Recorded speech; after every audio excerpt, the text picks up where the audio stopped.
Sorry about that hiccup, folks. Just a couple of exploit issues. They've been sorted out. They've been addressed. We had to power through the draft, but I'm going to drop the scorecard so we can take a look at what the Radiant have picked up. They've got hard initiation with the Centaur and the Slada. 2 points of initiation, in fact. Two ideal carriers of the lifesteal if need be. They've got a solid mid laner in the form of the OD and Idmu Namami. I'm just going to call him Rubik the whole game. He's he's on the Rubik, good roaming support there, but I see him possibly just babysitting the safe laner here with Slada doing most of the heavy lifting when it comes to early game rotations. On the other side, the Dire, they do have a lot of push coming out with the Terrorblade and the Shadow Fiend, who's not going to be having a fun time in the mid lane versus the OD. They've got a good support in the form of Niru on the Lion, while we've got Ultimatter playing the Ogre and Ninja Warrior going to the offlane with the Abaddon. Very quickly, I am favoring the Radiant draft here, but as this game progresses, I do foresee this Terrorblade becoming a huge factor to deal with. They do not have something like the Elder Titan to do away with the Terrorblade's base armor. Lifestealer, well, he's going to have a hard time figuring out which is the real Terrorblade and bring him down. And a lot of it rests on the OD coupled up with the Slada and the Centaur. Anyways, game is underway. Quick look at warding. We've got 2 wards dropped at the exact same spot in the mid lane. I'm sure either the Radiant or the Dire do know about that ward. This mid matchup should favor the OD, should constantly be using the Astral to deny CS as and when needed to the Shadow Fiend, while it looks like Centaur's not off to a good start. He's in a really bad position here, and they could attempt to bring him down. It's only a level 1 Centaur. He's just got the Hoof Storm to work with, but he's fine. While it seems to be a dual lane, and straight away they do manage to pick up the Abaddon. Good rotations coming out from the Rubik and the Slada, looping around, I presume. Odd ward coming out from the Dire. This does see the camp, but it doesn't give you vision of this spot, which is where most of the times supports to loop in around. So the Radiant off to a good start already, while Joker, he's not doing too bad. He's sitting at 2 CS. He's at least going to get some EXP out of this creep wave that's coming in. Slada being effective early on, possibly looking for more rotations if possible. He's hovering around the shrine, but there's not much he can do. So yeah, the Radiant off to the early game start that they'd be hoping for. What's crucial here is Centaur's blink timing. He is pushing his luck here. Does throw out the Hoof Stomp. Ogre. Yeah. Well, this is at the very least going to force out a flask, if not a shrine usage. He's got the shrine to work with. Mid lane, how's the CS battle looking like? Both are more or less going toe to toe. If anything, OD has one deny more to his name. But very soon, once the Shadow Fiend does catch up with some souls, I don't see OD contesting last hits and denies.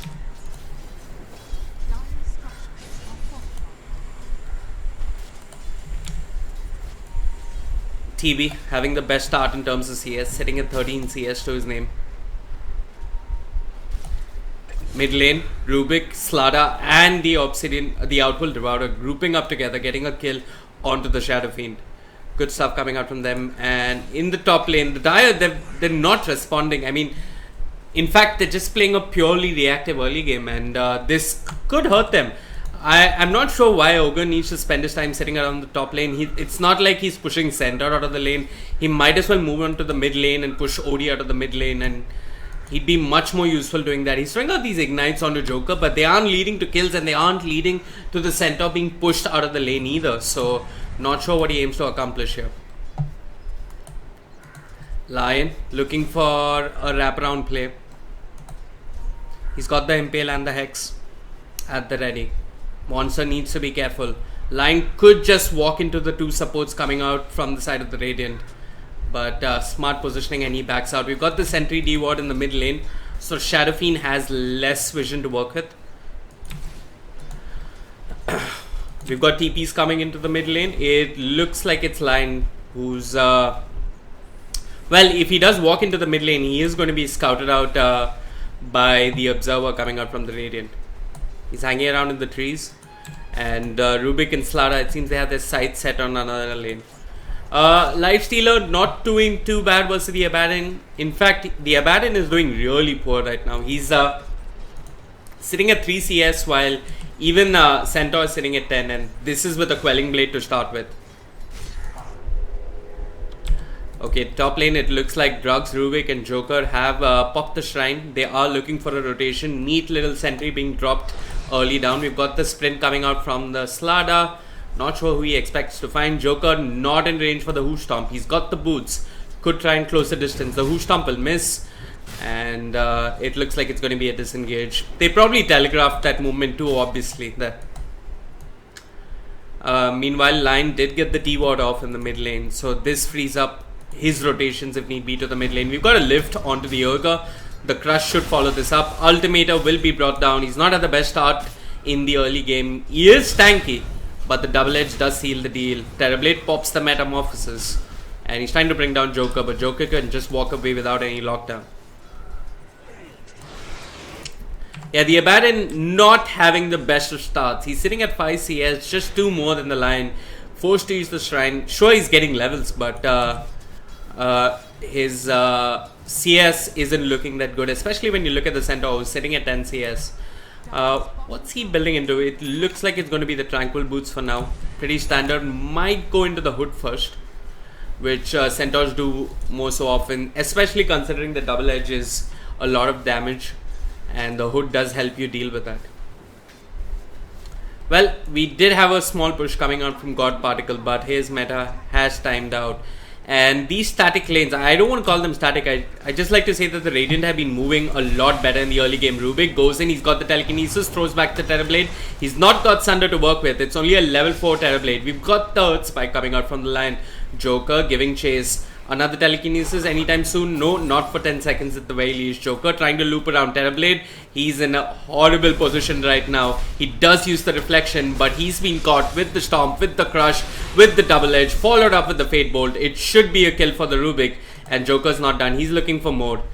And yeah, don't see him diving past that.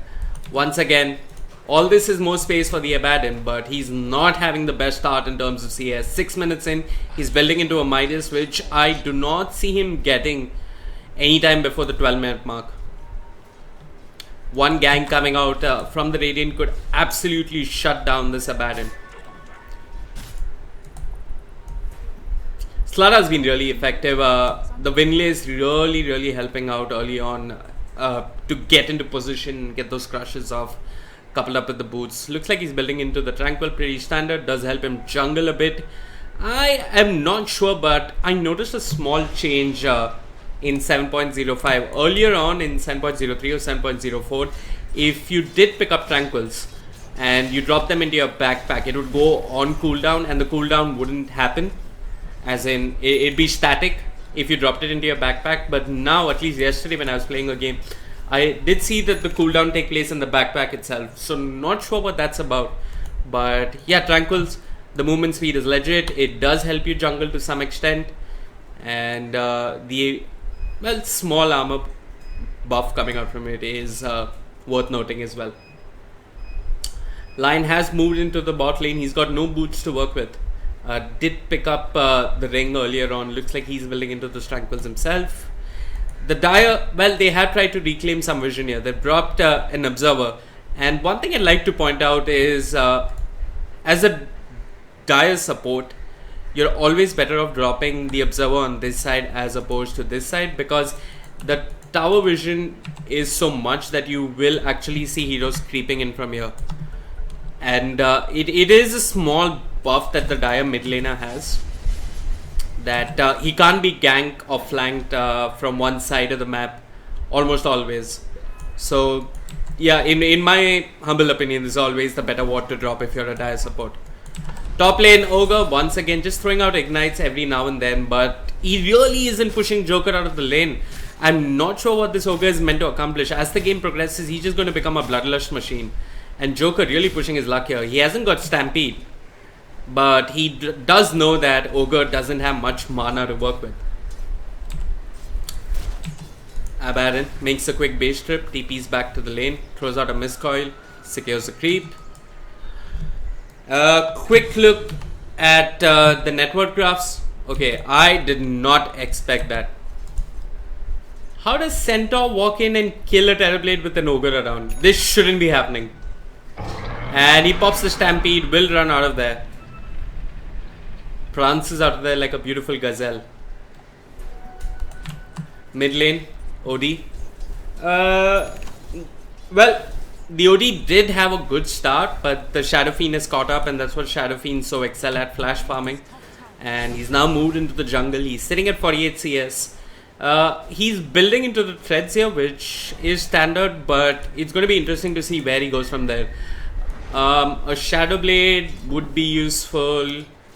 We've seen a couple of Shadow Fiends go for the Yules, but that build has fallen off really over time. Sanjay Nyasha, not too bad. Did see Mushi build it in a recent tournament. The stats are always of value. Mame is always handy, and it looks like... Okay, it looked like we had some more action breaking out in the top lane. Joker off to a great start on the center, while the Abaddon has been pushed back into his jungle. He is far away from a Midas, far away from Boots as well. And the problem is, as a result of this, the Abaddon won't be coming into team fights offering much, while Joker has his Tranquil Boots, has his Stampede, can get active much earlier. And if anything, the early game team fights are favoring the Radiant right now. Speaking of which, they are doing the wraparound to the mid lane. Pesky on the Shadow Fiend. He's got no way out of here. Lifted up into the air. Sanity's Eclipse as well. The End Requiem did pop, but it didn't bring anyone down. The surprising thing is no TP rotations. Here comes Line. Does TP to the mid lane shrine, but it looks like the OD is out of there for the time being. OD building into a Midas of his own. Ooh, they want more. Here's the Astral. Here comes Ultimate on the Ogre. Finally marching into the mid lane. But it's a clean disengage from the Radiant. Really not pushing their luck. Knowing the fact that the Shadow Fiend would be respawning soon. Just waiting on OD's Midas. And Shadow Fiend TPs to the offlane shrine. But I presume he's just going to go farm some more. Speaking of items, this would actually be a good game for Persky to pick up a couple of infused raindrops. They would really help versus the Astral coming out from the OD. The Fate Bolt coming out from the Rubik would certainly keep him alive a little longer when these ganks take place.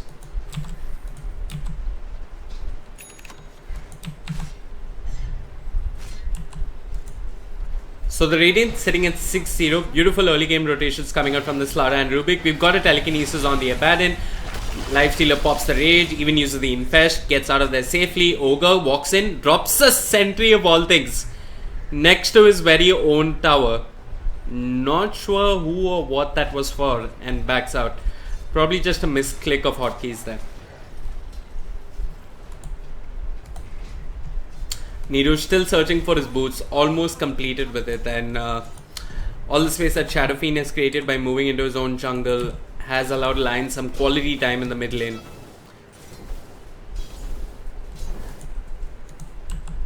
Okay, thank God Abaddon did this. He halted the progression of his Midas and picked up boots first. Definitely needed in such a game, but Lifestealer will be picking up an easy tower. And from here, I foresee the Radiant dropping a couple of aggressive observers to get vision across the dire jungle, probably where the Abaddon is farming. And even this part of the dire jungle. Yeah, Drugs is already doing that. He's moved in, he sees the Abaddon, knows that he's farming. He's completed his Tranquil Boots and is around 1200 gold or so away from his Blink Dagger. Center almost completed his own Blink. Really not being contested in this offlane. I say that, but here comes the Shadow Fiend with an Invis Rune. Building into the Dragon Lance. No magic stick, no magic wand. Excuse me, no magic stick, no magic wand. Not even an infused raindrop, which I really think he would benefit from. He is getting some vision, and it looks like the Dire want to play off this vision. Joker on the center. It's a really crucial moment for him. I mean, he'd really want to have his Blink Dagger as soon as possible. Nero on the line, moving in aggressively. Has he got range for the Hex? Not yet. And it looks like Joker will just back off. Rubik and Slara waiting to counter initiate on the backlines. Dropping down the graphs quickly, it's a 6,000 lead, goal lead in the favor of gods. Just 13 minutes into the game. EXP tells us a similar story.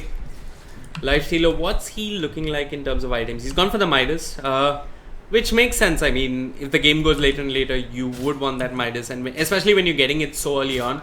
Not at all too shabby. Niru does get the Hex off onto Joker. Ultimator throws out the stun. Metamorphosis being committed. Stampede being used as well. Here comes the Rubik and the Slara. The Crush will miss. The Telekinesis does throw back the Ogre, but it's not going to amount to much. OD has joined the top lane now. And we've got an Astral to start things off on the Terra Blade. Earth Spike, will it be timed correctly? It will, but it doesn't matter. Rubik is there with the Fate Bolt. And he's now dominating 13 minutes into the game. I'm really not a fan of this. I would always like an infused raindrop, especially when you're a Shadow Fiend. He's even skipped the stick altogether. If the plan is to not participate in fights at all, I understand. But his team does need him to come into these fights and throw raises every now and then. And he is getting those stats with the Dragonlance. Sure, that makes him a little bit more tanky, but he would really benefit from a stick or a wand. I think he can drop on the Sal, just pick up a couple of infused raindrops. Would definitely keep him alive. The Dire do have this warrior for safety purposes around the shrine. Anyway, this is the crucial point in the mid game for the Radiant. It's all about what they score of the early vision and map control they've got from taking down towers. Well, just a crush now on the Abaddon, but it looks like the mid tower is on their minds, and it looks like the Dire not contesting, which I want to say is a smart thing to do. They really aren't too strong in terms of team fight, and if Joker's completed his blink, which he has, things could get real ugly for the Dire. Rubik going up the high ground. Throws out the Earth Spike onto the line. We've got the Crush coming out from Drugs. In fact, he's been hexed up. Mist Coil onto Drugs. Slara brought down. Easy kill for the Shadow Fiend. There is some comeback, while in the off lane, the Lifestealer did manage to bring down the TB all by himself. Shadow Fiend with the Haste Rune runs forward. The Earth Spike is there to hold him back. And no follow-up coming out from the Radiant. They run to the shrine. They've got the Blink to work with, but no Stampede. But Slara is here. And he pops the smoke. They did get the mid tower. They lost the Slara. Not too bad at all. While Lifestealer did manage to pick up a solo kill on the Terrorblade, who's really lagging in terms of net worth. He's sitting at 4,900. Just 500 gold above the center. Anyways, the God of the Abaddon. He is near the shrine. He pops the border time. And, well, it does buy him some time, but that's about it, because he's going to die ultimately. He's lifted up in the air. They've got the Fate Bolt. They're holding on to it. And Monster gets the kill with the double edge being committed as well. Slara. He hasn't yet got the Blink Dagger. Joker on the Centaur is a bit low. He needs to be a bit careful with his initiation now. He hasn't got the Stampede to disengage if need be. Okay, I did hear a crush. It's on a Shadow Fiend Illusion, which was promptly brought down. De-warding happening. The Radiant really focused when it comes to early to mid game vision, which is going to bring them momentum if they play around the Centaur and his Blink Daggers. OD has completed the first half. Probably will be building into the Hurricane Pike. Okay, 17 minutes into the game, we've got an Abaddon walking around with a Midas, really offering zilch in team fights. Well, it looks like the Radiant do know this. They're just grouping up and they're pushing it. This is the right thing to do. When you know your head, when you know your head, there is really no comeback for the Dire if the Radiant just keep grouping up and fighting S5 on the back of Centaur's Blink Dagger. Quick look at talents. Well, hold on. OD is moving to the bot lane. Okay, wants to keep this tower alive and hopefully cancel the Shadow Fiend's TP. But Shadow Fiend gets out of vision, TPs to the shrine, trying for the loop around. We've got Drugs running ahead aggressively. God Particle on the Terrorblade. TP's in. Meta is on cooldown. And no initiation coming out. Joker jumps in with the crush. at the hoof stomp. It is a kill onto the Terrorblade. They lift up Lions on the line. They bring him down. And now they're moving on to Ninja Warrior on the Abaddon. Persky on the Shadow Fiend doing his best here. Lifestealer, can he armlet toggle out of this? No, you can't. The missed coil is there. Reinitiation by Joker on the Centaur. The raise will miss. And at the end of it all, it's a 2-for-2 exchange. But the Radiant did lose 2 cores. A scramble team fight coming out from the Radiant. The Earth Spike from the Rubik will hold them off. But Ogre did manage to catch up with the Rubik. And I think this will be his death. Is he going to buy anything quickly? Instead, he steals the Apodic Shield, does turn around, but will end up falling. And gives away a mega kill streak. 439 gold just for killing a Rubik.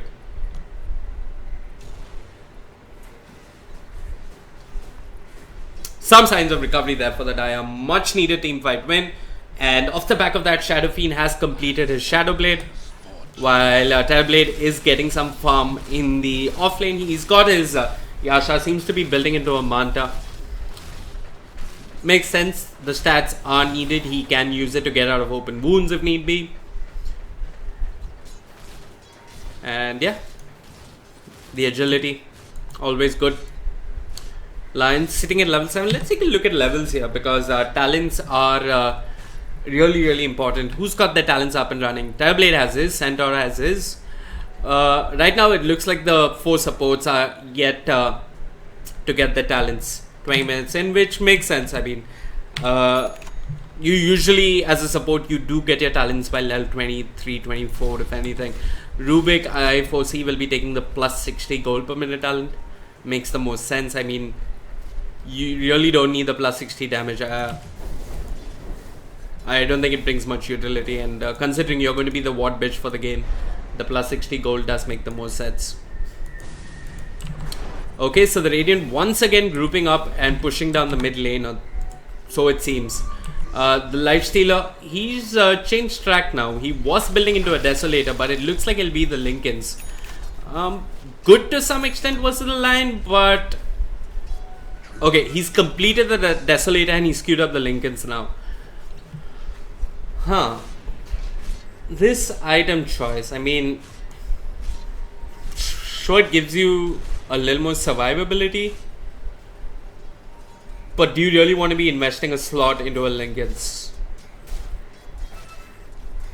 There's so many things to break it down. I mean, sure you might dodge a Sunder or a Finger of Death, but yeah, Dire Shrine, they did use the Astral onto the Abaddon. It's just going to be Apodic Shield being stolen, and they're just going to disengage for the time being. Monster building into that Hurricane Pike. Anyways, Persky on the Shadow Fiend was split pushing. He has been initiated upon, and with the Corrosive Haze, he will be brought down. He pops the Shadow Blade. He's trying to run into the trees, but they do have vision of him. One more Corrosive Haze for good measure. Lifestealer walks in, gets the last hit. A dominating streak going in his name. 435 gold. And maybe the Radiant look to group up and push out this. Aegis and Roshan is definitely on the cards. But the Radiant would like to take a couple of outer towers before moving on to that.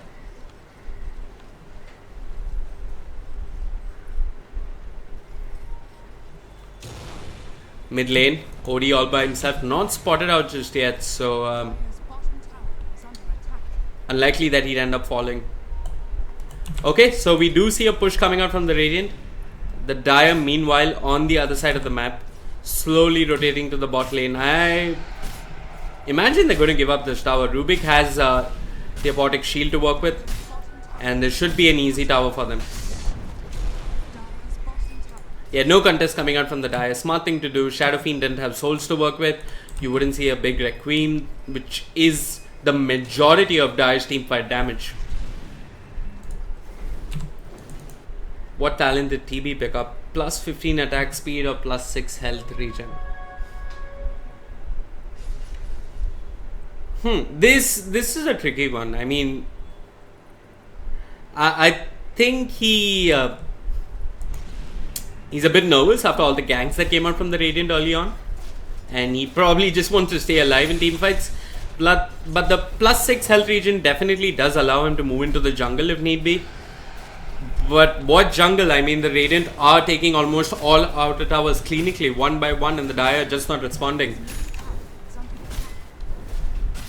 Okay, no response coming out from the Dire, and it looks like the Radiant will just move into the top lane and take out the last outer tower, and probably move into the Roche pit after that. Drugs on the Slada, looking for a jump. He's got the Blink Dagger, but nothing else to work with.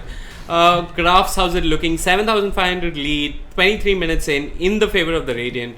Not too shabby at all. Persky on the Shadow Fiend. He's been doing this time and time again.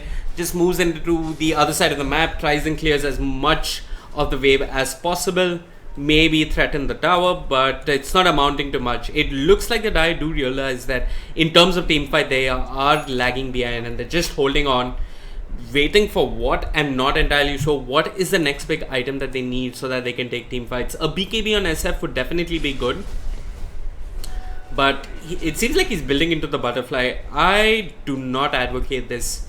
The team fights are coming, my friend, and you need your BKB when they do arrive. So much of the Radiant damage is magical, or so much of the control that the Radiant offers could be negated with the BKB, and that would end up forcing the Lifestealer to focus on you, which maybe gives the TB space in fights to bring down someone else. Lifestealer is building into the Abyssal. Makes sense. We've got an initiation in the bot lane. Drugs is there with the crush. The corrosive haze is there as well. And here comes Monster on the OD. This is the second time Shadow Fiend has tried to push a side lane and gotten caught out as a result. All outer towers down on the side of the Dire. And yeah, I guess Roshan is on the cards here for the Radiant. Slada has got that Blink Dagger completed. Lot more initiation coming out from the Radiant. Look at this. He jumps in with the crush onto the Abaddon. 3 hits from the lifesteal and he's been brought down. Niru online looking for more, but here's the hoof stop and the double edge line has been brought down. It's Lifestealer who scores the kill. Open moves onto the Terrorblade. The Sunder is there, but Joker on the center will just disengage and they get one more kill. They jump in, they lift up the Ogre. Something's been stolen. It seems to be Bloodlust, and this could really supplement their pushing power. It looks like GG's call. The tap out is there from the Dire. They see no way back into this game, and game 1 goes in favor of gods.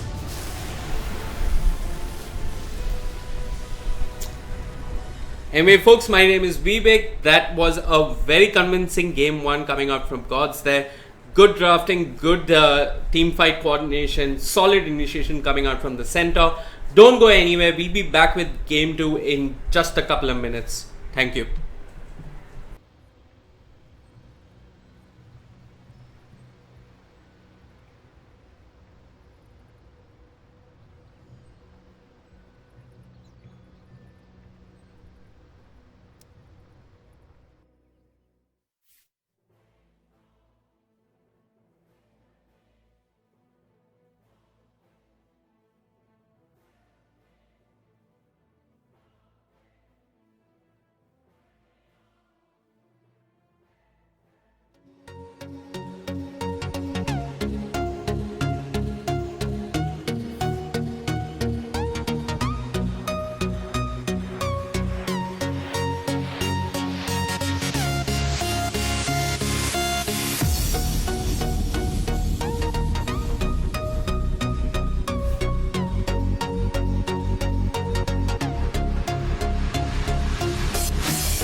Okay, folks, we had a small hiccup. It seems like Road Esports have decided to forfeit their game, which, well, they seem pretty confident of their ability to catch up later on.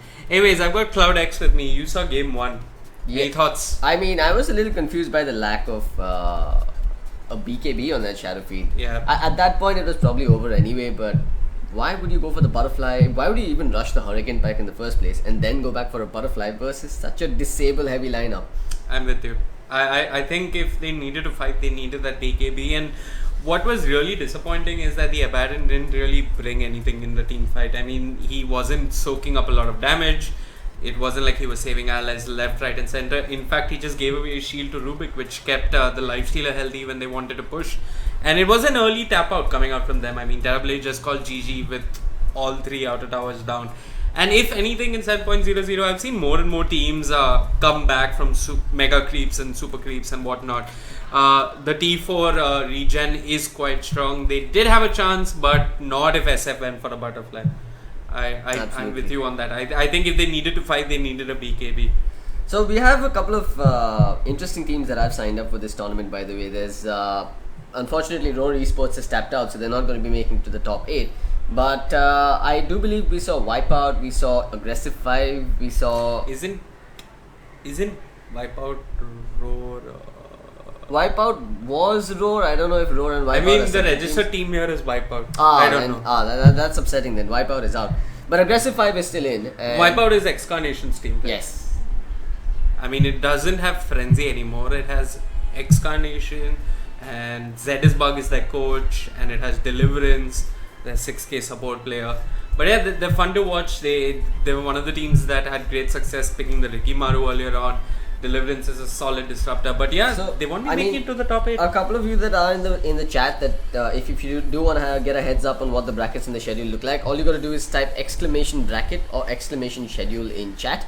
You'll get the bot will give you a link to the brackets in the schedule, so you'll be able to stay up to date with this tournament. And of course, you can always head over to www.cobx.games to get all your information in one neat little package on their website. Cobx.games. Yep. Okay. Everything is there, the stream links, the brackets, the schedules, the tournament format, the prize pool breakup. By the way, I do believe this is the largest Indian online championship that's ever happened. Wow. I mean, as far as prize pool goes, I don't think there's an online only tournament that actually paid out 10 lakhs. Okay. Ever since the Indian esports boom happened back in 2012. I'm looking over the brackets now for Dota, and let's have a look at who we've got here. Do we have any famous teams? Go figure Red. So this is a team that's down south. They've actually picked up a sponsor recently. Unfortunately, I've never heard of their sponsor, Go Figure or Red, but they are a team that's been around for a while, and they've got some familiar names in their roster. If I'm not wrong, Sabil Knuckle. Okay. If you've ever heard of him, he played in earlier Error. Yeah, he was in Error, the old school Error team once upon a time. So yeah. Some pretty good names out there. You've got South Indian Rejects, another name that I remember seeing quite recently. You've got Aggressive 5 that we've already pointed out. Exile Legion, Execution.ind. These are all names that have just been on the fringes of top tier Indian Dota for a while now. Is Entity playing the league? No, Entity unfortunately cannot, because this is a league. This is a tournament for Indians only. Okay. And now that they've got Filipino players in their ranks, unfortunately they can't make it for this tournament. XRG is in the roster as well. XRG is the team where Swifty actually started off once upon a time. Okay. He then moved on to Surrey Gaming, then to Illunes, then Beyond Infinity, and now his home resides in Entity Esports. But yeah, it's the starting point for some of Indian Dota's greatest names. So if Wipeout or Roar Esports did play, they would face off versus Aggressive 5 had they won their game. Yeah, that's what the bracket says. So yeah, and it would mean one of them going out. Team Buriza, I do recognize them. Oh yeah, they're an upcoming team, I believe. I think boot that's camp. the team with. No, that's not. No, Buriza is a different team. So Buriza is actually a team that's supported by Ankit Giant and a few of his folks. Oh, okay. I believe they've got a boot camp and a gaming house in Delhi. Wow. So they're sort of like from what I understand, there are a bunch of pub stars that have come together and are now training in a more professional environment to try and break through into the competitive scene. It's a good initiative, but when you say pub stars, what MMR do you mean? I'm not too sure, man. But I would assume they're 5k plus at least. Okay, that's a good start. Alright, so we're getting an update that there is a game happening right about now. We're going to be jumping into that lobby next. Okay. I'm probably going to take over from you, Vivek. You can probably take a breather. I'll cast this one and then you can jump back into the next one. Okay. Let's just join the lobby though before you leave. So that's what we're going to be doing, folks. Since it is going to be a marathon casting session, 8 hours over the next 3 days, including today. Vivek and I are going to be splitting the workload. We'll have Gambit joining in sometime in the near future. Nazo might actually join us. Not too sure if he's going to be coming down to the studio, but he might just join us online. Nazo's going to be joining us as well online via Chennai. So we're going to be doing all of that. Lots of faces, lots of voices going to be coming in. It just finding out the password for the lobby. We will join soon and Yep. For more comments on chat, Rohan1, it is, well, CS is being streamed simultaneously. We can actually give you the link in the chat as well. Give us a moment. So all your stream links can be found on cobx.games. So you can probably just head over there. But if you want to jump to the YouTube channel directly, just search for Cobx Gaming 2. That's the channel name.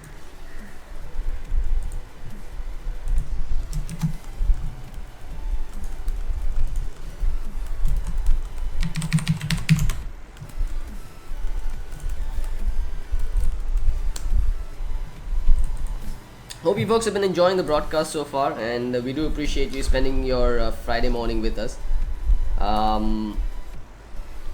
It can get lonely sometimes when we're casting games, so having some company on chat is always nice. It's nice to see about what, 15 viewers tuning in now. It's early morning. I don't blame you guys, and I'm pretty sure most of you are going to be looking forward to the playoffs when the top 8 Indian esports teams have been shortlisted.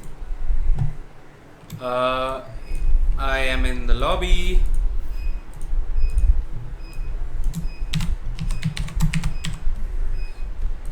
Okay, both teams are in the lobby. We are waiting on one player who is there, and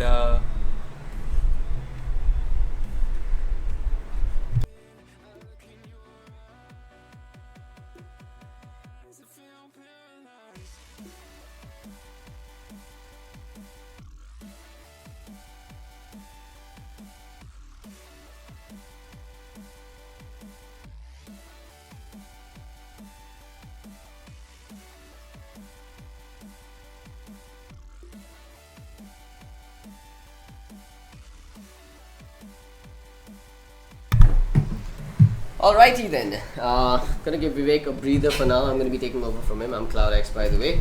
We are gonna be watching Chainsmokers going up against, I'm not too certain what this team's name is, but I'll give you that update in just a bit.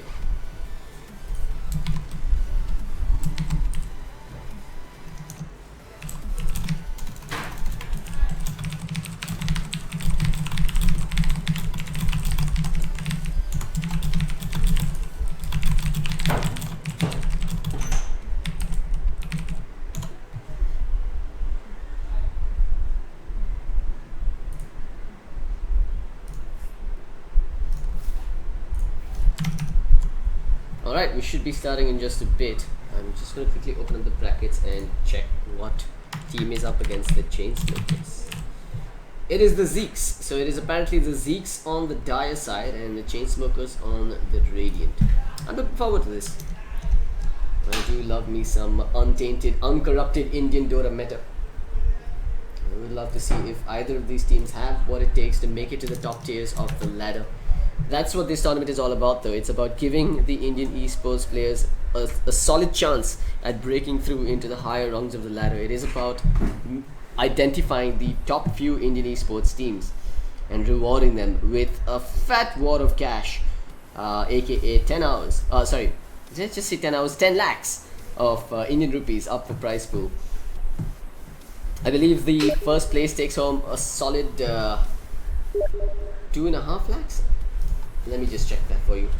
Again, all this information is available on the Cobx.games website. So You don't have to take my word for any of this. You can always check all the official information on the website. Alright, so we've got a game on our hands. Gonna turn down the music real quick. And I'm also going to change up some Steam settings because I do notice that there are noises coming in every now and then.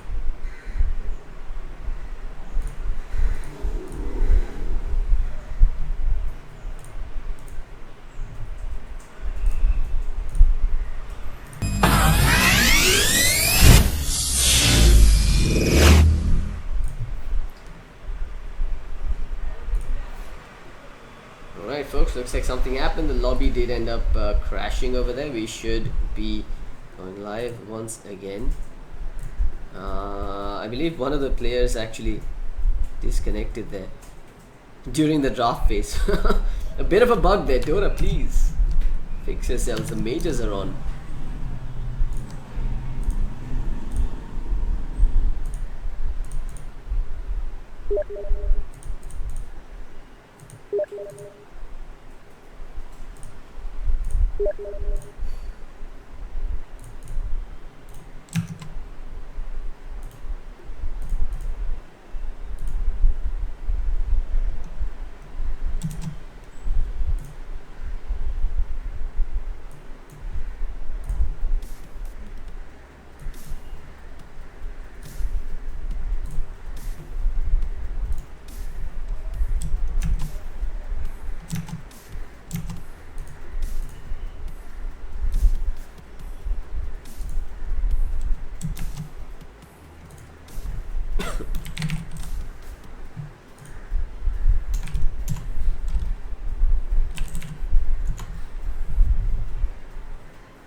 Alright folks, welcome back. Once again, we're here for the Cobx Indian Esports Championship. I'm Cloudx, going to be hosting this matchup for you. It is the Zeeks versus the Chainsmokers.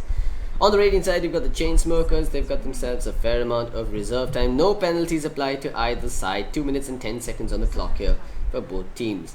It's going to be a first ban Rubik coming out from the Chainsmokers. Not something I'd have seen happening in recent patches, but Rubik is one of the more potent supports. He's one of those supports that fits into the category of a roamer as well as a potential babysitter. I do think this Invoker ban, however, is justified. Indian Dota loves its Invoker, and every 3 or 4k pub star is an Invoker player. Almost every single mid pub star is an Invoker player. Unfortunately, I don't have a clue about these players' MMRs, but I am hoping for a competitive matchup here between two evenly skilled teams. However, that said, the early stages of the qualifiers are often susceptible to stomps, primarily because well, the qualifiers are to weed out the better teams from the worst teams and to secure your slots into the playoffs. So if a team is significantly better than their opponents, they're just going to walk all over them in the first 30 minutes or so.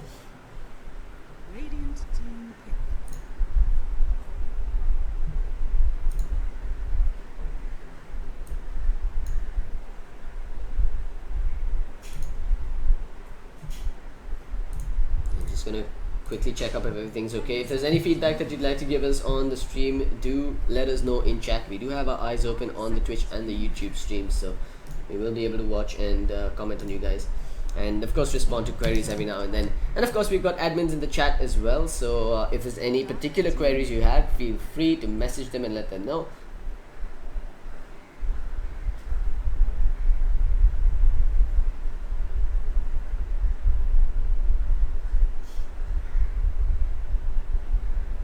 We've got a Centaur Warrunner as the first pick coming out from the Chainsmokers. Now, this is a hero that really doesn't see too much love, even on the Indian circuit, but it is refreshing to see the Centaur coming out. Although I'm not sure if a first pick Centaur really is justified like this. You've also got two picks on the board here for the Dire side. I wonder what they're going to go with.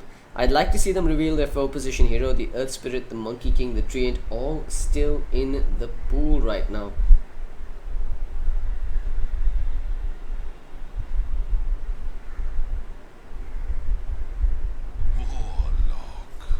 Oh, we've got a Warlock. Okay, then.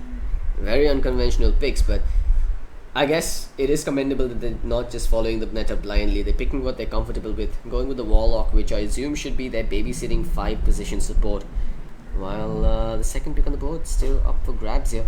You probably don't want to pick up both your supports in the first phase. They'll go with the Abaddon. Alright then. I assume this will be one of those Midas Radiance off-lane Abaddons coming out here from the Zeke.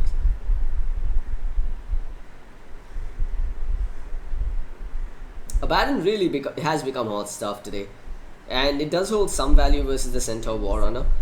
If the Abaddon, of course, is caught out in the Hoof Stomp initiation, it's almost impossible that he's going to die down, of course, with the borrowed time kicking in when he drops low. You've also got the Aphotic Shield, which is great versus the disables from the Lion and the Centaur on the side of the Chainsmokers. For those of you wondering, the Aphotic Shield does dispel negative debuffs if cast after the debuff has been applied, so there is the opportunity for the Abaddon to essentially save a couple of his allies. As an offlane Abaddon though versus the Lion, I feel like they've got enough control to bring him down, but it is going to depend on what their cores are and what their secondary support is on the side of the Chainsmokers. You've got a Sniper ban coming out from the Dire side. And Sniper, again, another hero that has started to come to the front of the meta, especially with heroes like the Shadow Fiend being picked up for the middle lane. Sniper does prove to be fairly competent versus that hero. Sniper's not too shabby in most situations. In fact, he's one of those heroes that can deal with the Ember Spirit mid as well. But it's only up until level 6. I think post level 6 the Ember Spirit just feeds off of the Sniper if he's not careful. That said, the middle lane matchup no longer is a one-on-one. It's almost about which hero can bring in a support rotation at the most opportune moment. And to that end, I don't see any of the roaming supports being picked up just yet. It is shocking that the Monkey King, the Earth Spirit and the Treant have all been ignored in the first phase of the bans, considering how popular those heroes have become at the Kiev Major.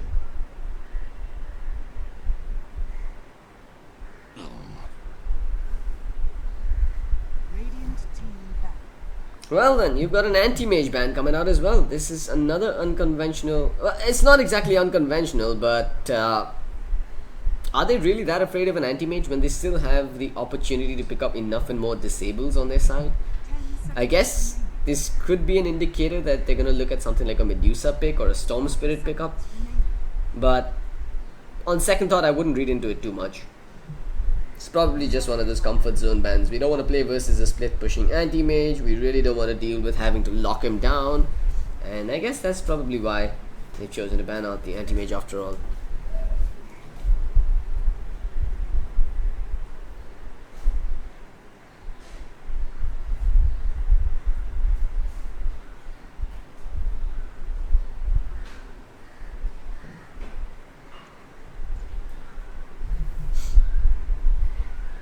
Chainsmokers now picking up the Slaughter as their 4th ban. The 3rd pick on the board here for the Dire side. What is it going to be? They do have quite a few options here. Let's try and break these down. As far as their cores go, you have the opportunity to pick up something like a Sven here if you want to go for the DPS movement or the DPS playstyle. But as an alternative, if they really want to go for something that synergizes with the Abaddon, you want something that can jump in, you want something that can soak up the damage in the front lines. I wouldn't be too surprised if they picked up something like a Dragon Knight as they mid. While it is too early to reveal your middle laner just yet, a DK would add value in terms of pushing power to their lineup. That said, they are going to go with Avenge. Now, my money is on a support Avenger or a support roaming Venger. I don't think we're going to see one of those core Vengeful Spirits coming out, but there is good synergy here, I have to admit. In theory, a Ven swap to start the fight with a Warlock drop coming in on the backlines isn't a bad way to start a fight at all. And given that you might have the Aphotic Shield to protect the Venge while she's swapped into the enemy team, there does seem to be fair amounts of synergy coming out. But the Chainsmokers, they're gonna go with Enigma as their third pick. This seems a little counterintuitive to me. Ideally, you'd want to put Enigma in the off lane or the jungle. Given that the Centaur is sitting in the off lane in this game, I think this should be a jungle and Enigma. But in the overall scheme of things, the Venge is one of the best counters to the Enigma, regardless of whether or not he has that BKB. The swap, of course, does pierce through magic immunity, so there is the opportunity to swap him out and cancel that black hole if he's not careful. But that said, Enigma isn't always picked for the black hole. He's picked more so because of the threat of the black hole in these team fights. Not to mention the pushing power that he brings to the table with the Eidolons. And of course, he is a potential mech carrier.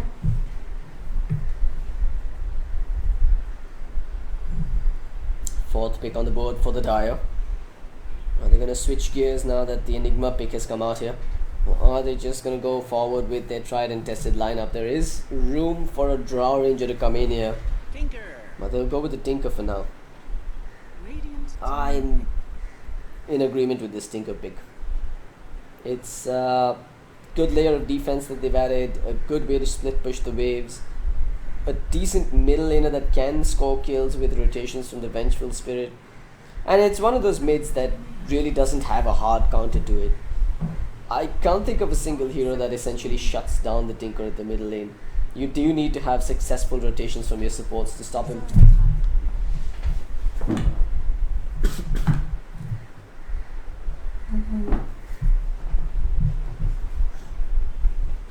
Plenty of reserve time for the Chainsmokers to take their next decision. They've got a full minute on the clock now. And they still require their mid and their one position hero. Unless they're going to run this as a core Centaur, which seems extremely unlikely.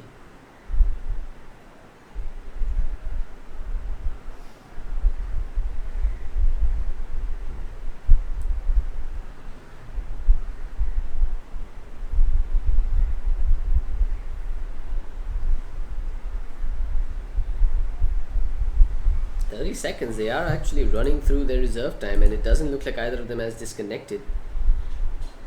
So they are being forced to make some tough decisions. They'll go with the LC. What is going on here? So are we now looking at... They've got potentially 3 offlaners in their lineup, and I can't for the life of me make sense of this. Heroes like the Abaddon and the Venge are also really good versus the Legion Commander. I'm not sure what prompted the Chainsmokers to pick this up. Although it might be a mid-Legion commander that we have seen teams like IG running in the past. If this is a mid-Legion versus a Tinker, I really fear for his health. If it is of course a mid-Legion, that means we're still looking at a Jungle Enigma, an offlane Centaur and a Lion in the safe lane. In which case, they are still looking for a one-position hero. But it looks like the Dire thinks this is going to be a laning Legion commander and not a mid-LC. Which is why they've chosen to ban out the Storm Spirit instead. Fifth and final ban coming out from the Chainsmokers. What's it gonna be? We're looking at a potential one position ban coming out from them. The Drow Ranger does seem like the ideal ban here, and they shouldn't think too much about banning it out. As an alternative, the Medusa ban is justified as well if they choose to go that route.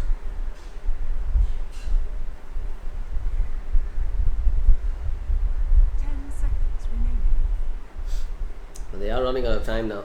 7 seconds on the clock.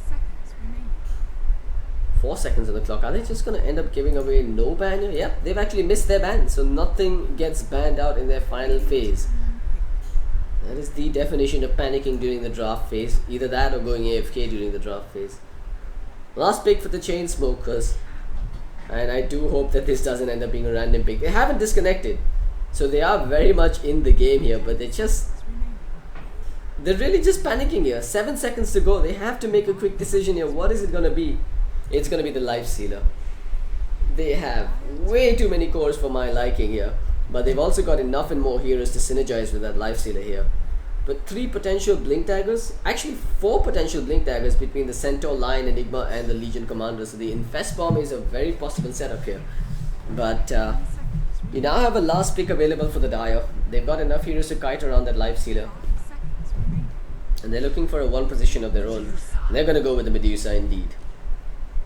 So there's no anti-mage to counter this Medusa. There's few spells to actually break through the Lincoln Sphere that she'll inevitably be building eventually. And they've got a frontline tank who's augmented by the damage aura from the Vengeful Spirit.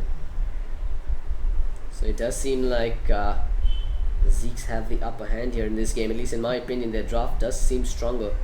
But if they do walk into... well, if their positioning isn't good, the Black Hole from the Enigma could really punish them hard. Not to mention the Centaur Warrunner with his multiple hero hoof stomps, if he can get his quick Blink Dagger online.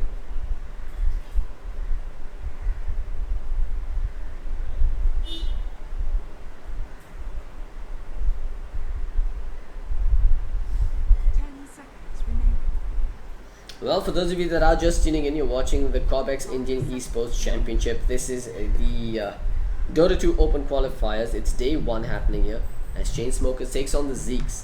My name's Cloudx. I'm going to be casting this matchup for you for now, and Vivek will be joining me eventually later, or he'll be taking over later for the next game.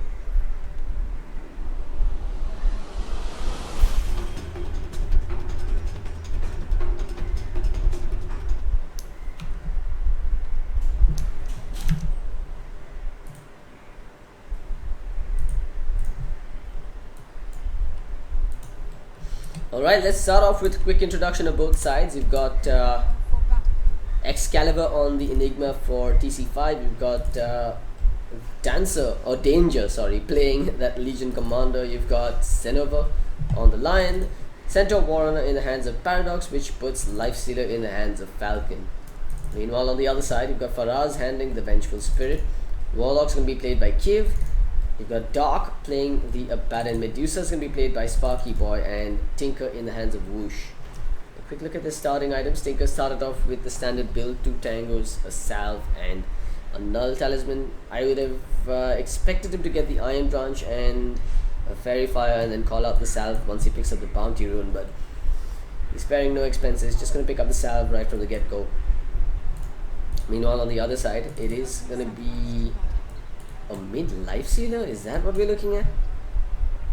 What is going on here? Is no one going mid? That's a first. Are they actually abandoning mid lane? What the heck is going on here? This can't be real. Because LC started with an Iron Talon and a Tango. This is a jungle LC build.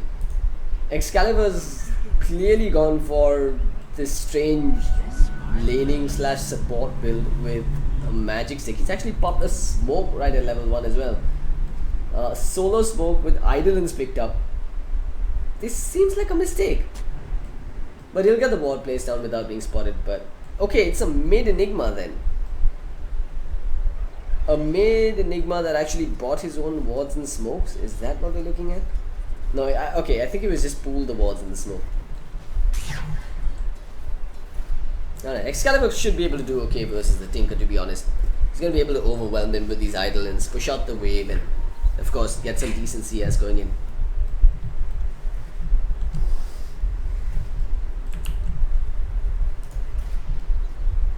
Whoosh on the Tinker, doing okay for now. Meanwhile, up top, Falcon. He's not really going to get too much CS in this lane. I'm just going to quickly change up some settings, guys. Bear with me for a moment.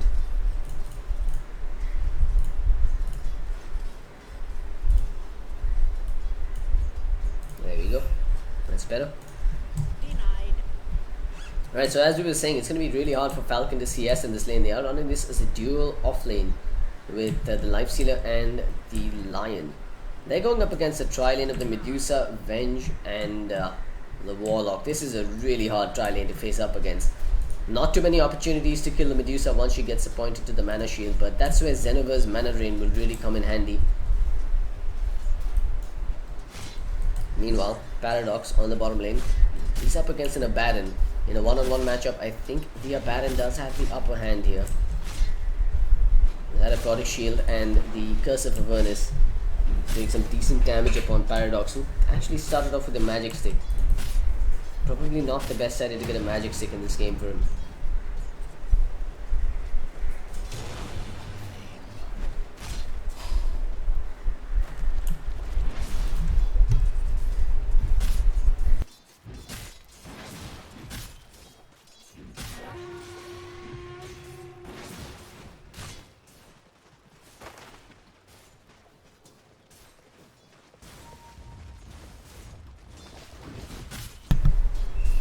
Danger on the LC. He's really walking on thin ice here. He's right next to Dark, who sees the courier. He needs one more hit and he's gonna snipe it. Oh man, that is not the ideal start for TC5. And I really don't even know why the courier was walking all the way out there. Fortunate for Dark that he had this observer ward to watch that courier's movement. And with that, he'll put his team further ahead on the board. That Tinker, by the way, he's having an absolute field day on this middle lane. With near perfect CS. Just 3 minutes in, he's at 21 CS.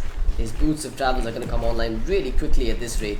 And there's nothing that this Enigma is being able to do to stop him. And lo and behold, he's even going to find an arcane rune in the bottom river here.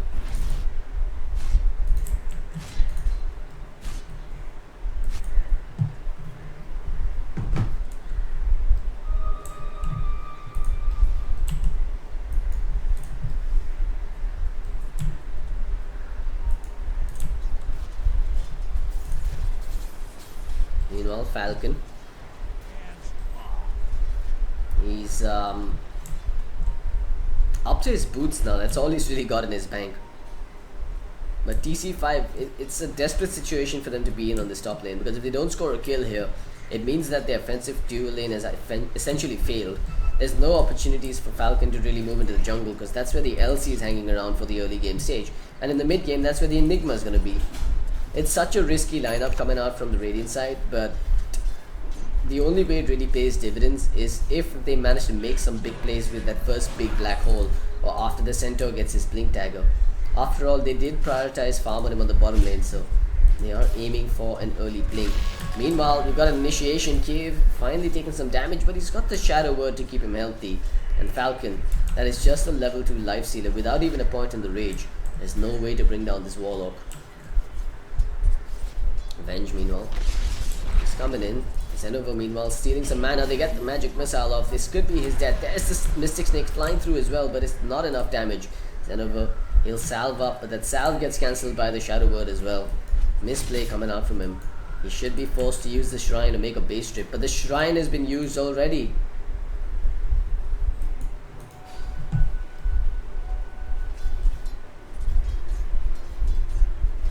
Let's have a look at the LC and his progress. Danger is up to level 4 now. Has his boots on land and is going for the power treads, not rushing that blink dagger. It's smoke time though.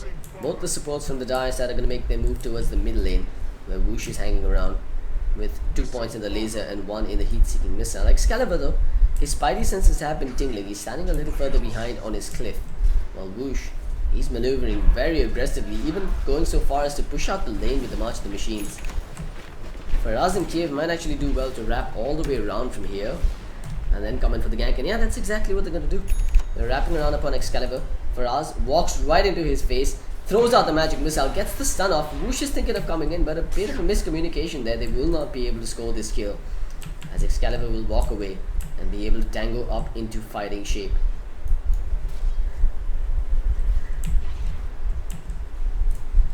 Meanwhile, Sparky Boy, base boots online for this Medusa. He's sitting second on the net worth charts. In fact, the net worth lead heavily in favor of the Dire side for now. They've got a 2,000 lead, even though there's no kills in the game so far. There's the stun coming out. Sparky Boy, he's low on mana. This might actually be his death, but Xenover actually turns and it's a creep for a moment there. Sparky Boy will survive. The Shadow Word keeps him alive. Cave comes in, has the Fatal Bonds, but chooses not to use them. They will get the first blood on the Lion anyway.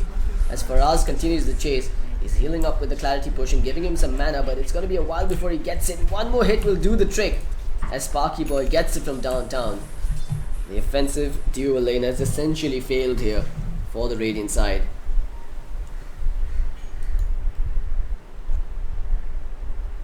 Looks like we have a disconnection coming out from the Abaddon here. There is an admin in the game though, so this game should be getting underway very quickly.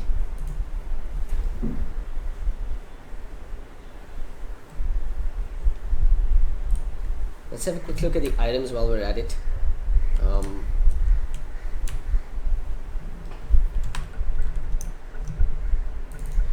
Life Sealer. He's got himself just the boots for now. Let's have a look at the Tinker. How far is he from the POT? He's almost there. He's choosing not to go for the Soul Ring first, just choosing to go straight for the Boots of Travels. A good choice in my opinion.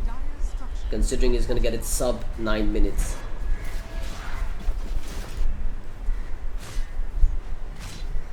As for the Centaur, he's really struggling to get his blink. In fact, he's just going to switch gears and get a Vanguard instead. I guess the Vanguard does make sense here, considering his blink tag is looking like a pipe dream until he gets some kills and assists. And without the Vanguard, he's really easy pickings for this Baron, who, by the way, chose to go for the medallion first. And he's actually going for the full solar crest, so we're not seeing a Midas Abaddon coming out here. They do want to fight early and create space for that Medusa to keep farming in the mid and late game phase. A good choice indeed. Well, we've got another disconnection. This time it is the Warlock that's going to drop out of the game. Speaking of which, he's actually finished up his Arcane Boots and he's up to level 3. A while to go before he gets that Chaotic Offering online.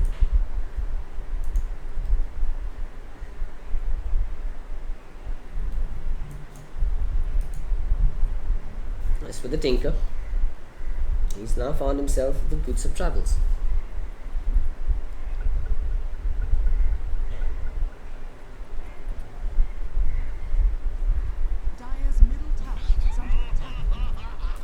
Two and 0. Dark asserting his dominance on this bottom lane. However, he is running low on mana now. But it's that point of the game where you can just conveniently creep skip and start pressuring this tier 1 tower. He's doing a really good job. This is a player that knows his Abaddon. Well, Paradox, he's coming in to do what he can to slow down Dark's push. But Dark, man, he's just gonna turn around, and Paradox has to be careful here. If he isn't, he's gonna end up dying. He really needs a TP rotation from one of his supports right about now. But his supports are busy contesting this top lane.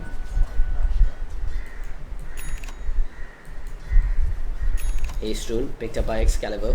The Black Hole is online. I really feel like the LC should consider making a play with it. In fact, they're going to make a play on the bottom. Dark, oh, he's got the borrowed time. He shrugs off the stun with it and makes a break. But now he could be going down. There is a TP coming out from the Enigma as well. Dark, he does have the TP. He's juking through the trees, but there's no more trees left to juke through. Danger. He wants that dual kill and he wants it desperately. He's gonna pop the duel. They're gonna pop the stone gaze. Dark is gonna survive through this. In fact, Danger could be going down himself. Dark even turns around with the medallion there. Tinker comes into the fray, gets one kill. They get another one as Paradox goes down to the Warlock, who rotated into the fray as well, making the dire size rotation a lot more worth their while. Gonna have a casual smoke popped here as well. In fact, all 5 heroes rotate down here to the bottom lane.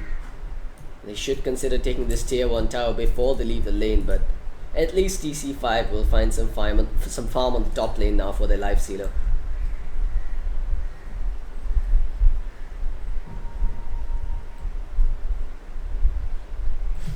For those of you that are just tuning in, you're watching TC5, aka the Zeeks, versus the Chainsmokers. It is the Cobx Indian Esports Championship. It's day 1 of the Dota2 qualifiers. The format is a best of 1 knockout match, which means the loser of this match is eliminated from the tournament and no longer has an opportunity to win from the gargantuan prize pool of rupees 10 lakhs, or rather 5 lakhs for Dota2.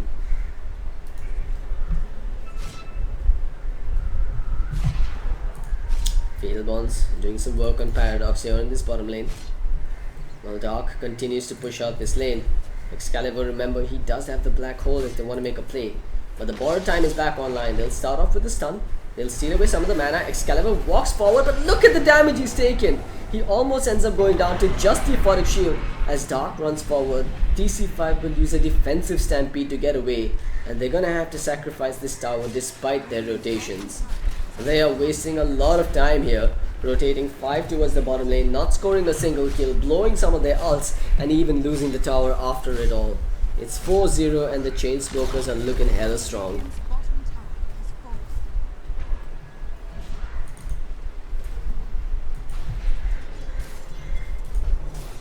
Danger. At least he's chosen to go for the Blink Dagger first instead of his power treads, although in this particular situation they really don't have too many follow-up spells to score those dual kills. But that said, the Lion has crossed level 6, so there is synergy with the blink from the LC and the Finger of Death, scoring a dual kill for him. And that really is the only way they're going to come out ahead, right?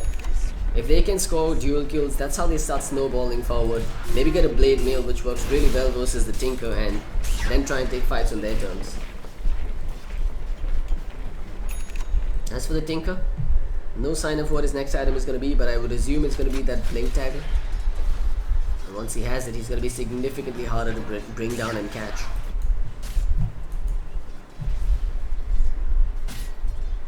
Excalibur's actually choosing to go for the Blink himself.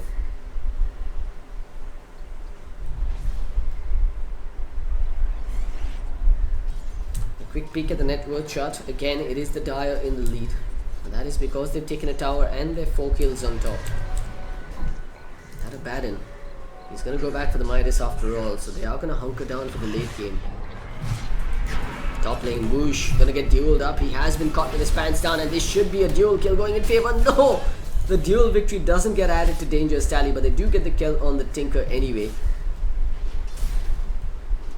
Not too shabby for their first kill. TC5 getting a little extra money for the LC, and he now picks up his Blink Dagger on the back of that.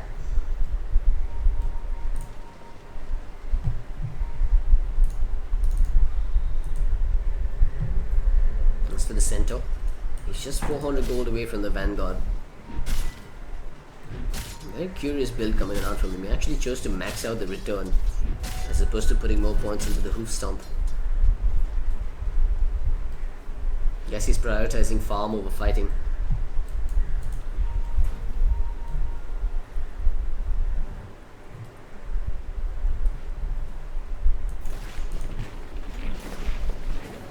Warlock, meanwhile, he's going to be going for a Midas of his own. Dark inadvertently triggers the borrowed time there. He's got his Midas finished up. Not too bad at all for an offlaner Baden.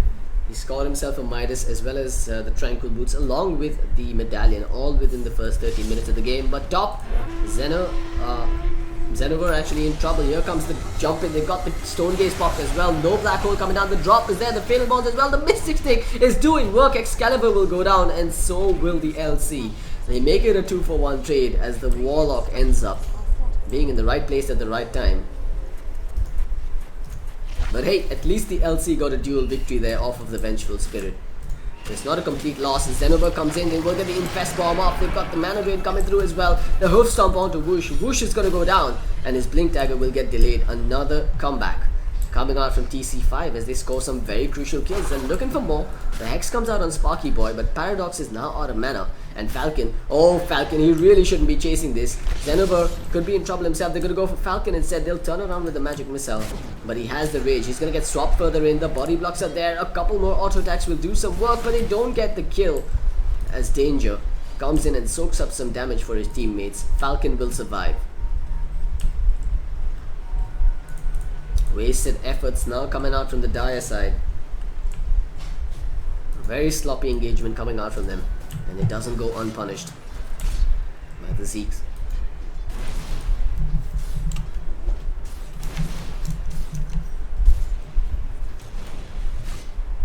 Meanwhile, Xenover, he's going to try and defend this tower by himself, but he's got to be careful. The swap is going to come online in the next 5 seconds and they can make a play.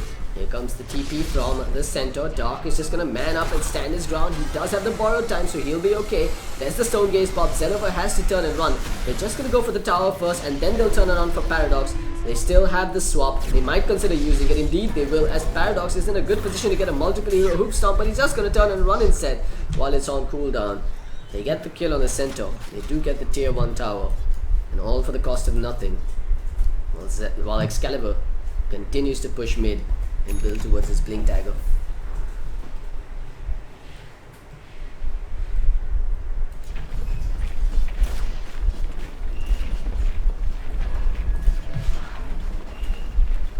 Whoosh finally picks up his Blink Dagger with multiple delays coming his way. He did suffer 2 untimely deaths there, because of which he's been set back quite a bit. However, he still maintains his lead on the top of the net worth charts. And Medusa is about to finish up that Lincoln Sphere, giving her another layer of protection versus the LC's initiations. LC, meanwhile, has a parcel sitting inside her belly, aka the Life Sealer. However, they are going to jump out. Well, for us, he's waiting in the rush pit. Does end up spotting Xenova, but can't quite get in range for the swap.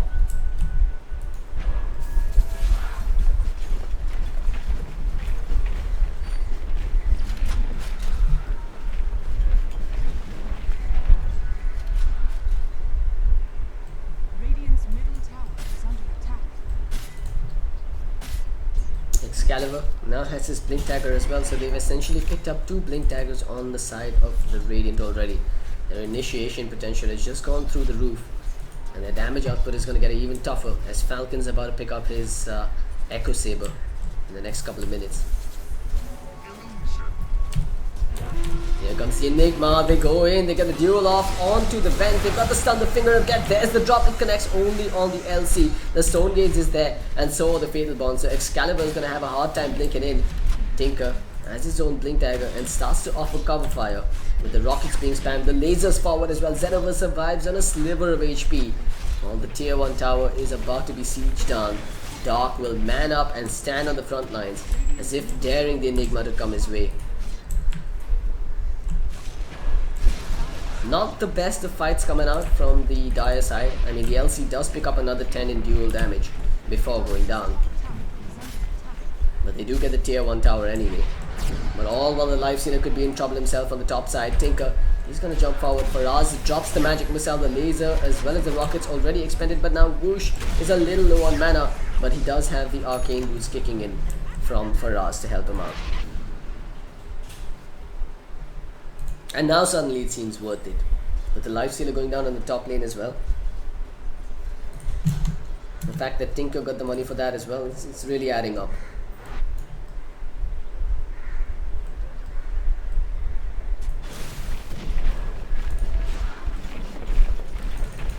I wonder if Tinker's gonna go for a Lincoln Spear himself this game. That would really protect him from it's really going to protect him from the LC's initiations.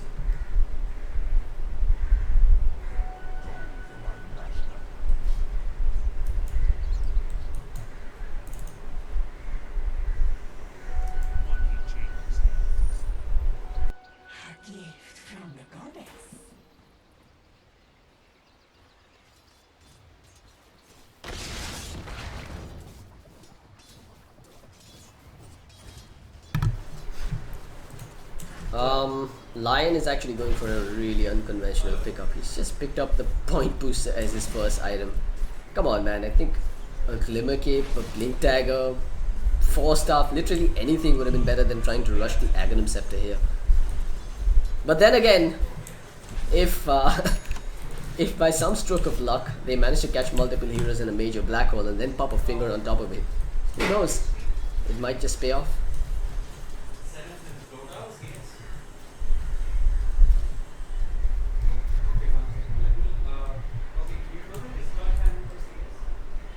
Faraz, he's under cover of invisibility, spots out Paradox walking past him, spots out Falcon as well.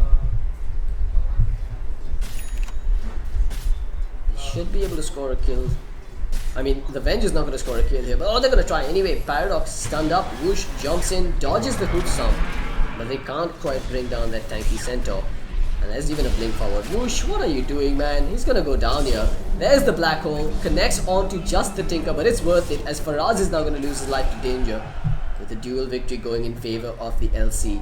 Suddenly, things are looking hella good for TC5 as the Chainsmokers are really overstepping their boundaries and giving away a lot of free kills.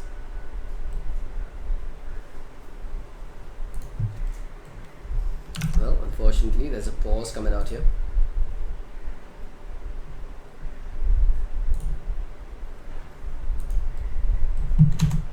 Looks like there's going to be a reconnect coming out from the Lion. Unfortunate that there are DCs. Apparently the server is auto disconnecting, folks. I think it is an issue on account of the heavy load that Dota servers are experiencing on account of the Kyiv Major.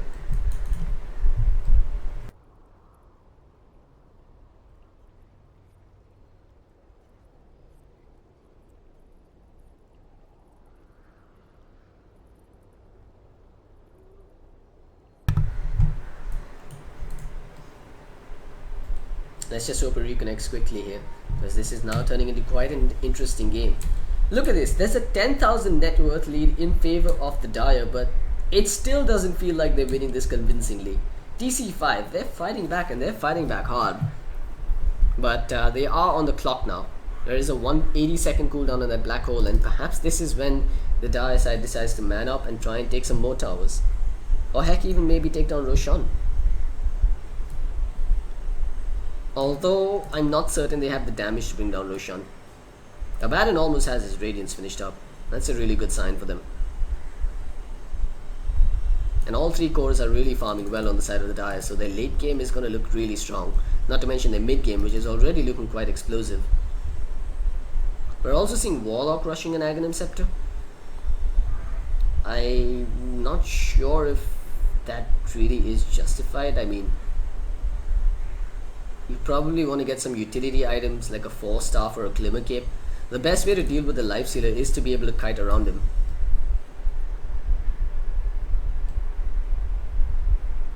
But then again, the potential for that double drop once the Aghanim Scepter upgrade kicks in, it's really scary. And given that he's gotten some pretty decent drops thus far, I think it might just be justified after all. He has opted to go for the XP gain talent. Of course he's going to go for that. 20% EXP gain versus +6 to all stats. It's not even a choice. I really feel like Valve needs to rework some of these talent tree growths. Plus, who the hell picks +6 to all stats over +20% EXP gain on a Warlock? This feels like someone just forgot to do their homework, or someone just got lazy while adding in talents and gave people this option. This is one of those games where his level 25 talent choice is really a difficult one though. Does he choose to go for the bonus armor, or does he actually choose to go for the magic immunity?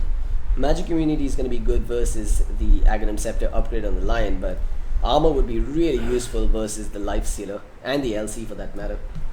I think it's really going to have to depend on whether or not the Lion has grown by the time he hits level 25. If this game even gets to that point, that is.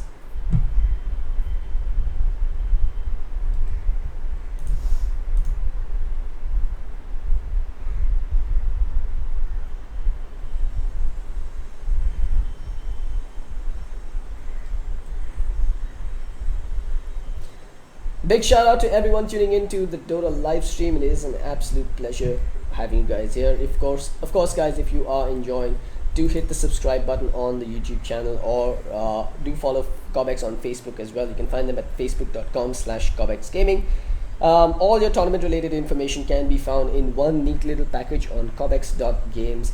Your brackets, your schedule, your live stream links, your prize pool details, everything all under one neat little web roof on the website.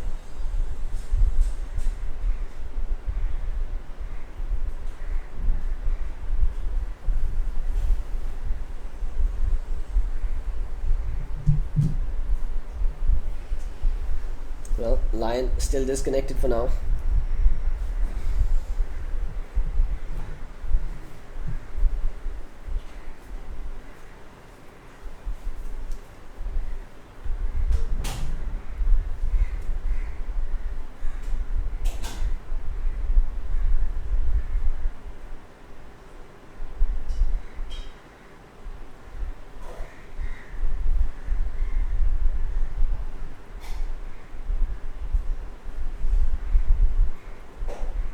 I mean, a lot of people seem to be blaming the servers for the issues in this game, but if that was the case, we should have had issues as well, right? Because we're on the same server.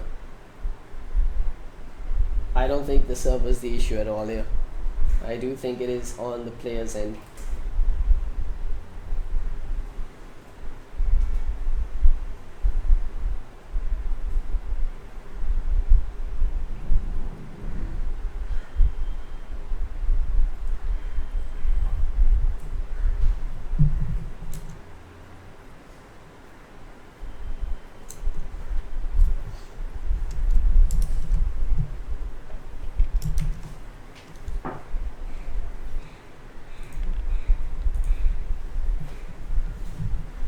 Alright, the admins now enforcing the rules. There is apparently a 10-minute wait time at maximum, so that is of course to prevent the snowball effect that happens when there's a delay in one game, because it is a busy day for everyone. There's going to be back-to-back matches being hosted.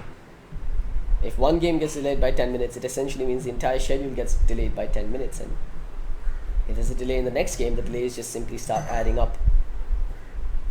That said, things have been planned out quite well. There are going to be buffers at the end, so if you do want to take a look at the detailed schedule, updated in real time, you can type !schedule in the chat and you will get the links to the schedule. Of course, if you want to know what the brackets look like, type !bracket.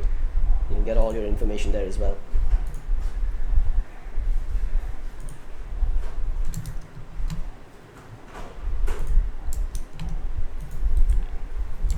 Both teams have one disconnection apiece.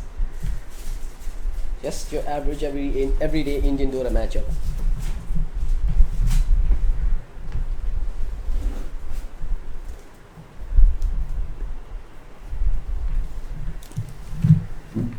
Alright, pretty much everyone is in for the Dire side. We're just waiting for Lion to reconnect on the Radiant.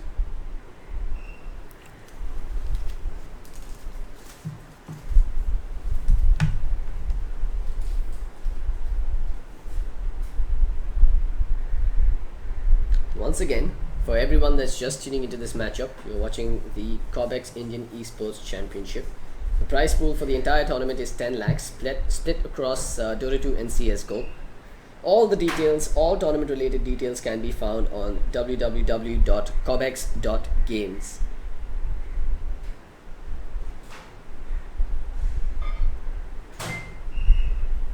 I do believe this is the largest online Indian esports tournament. I can't recall a prize pool more than 10 lakhs or equal to or more than 10 lakhs for an online tournament in the recent past.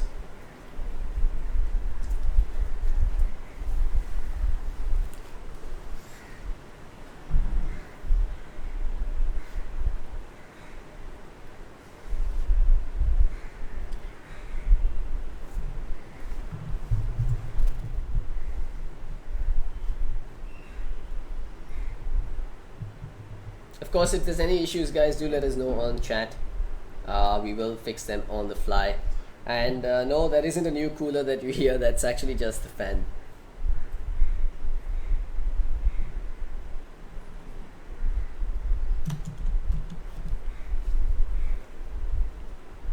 Alright, Excalibur says he's coming back in the next 2 minutes.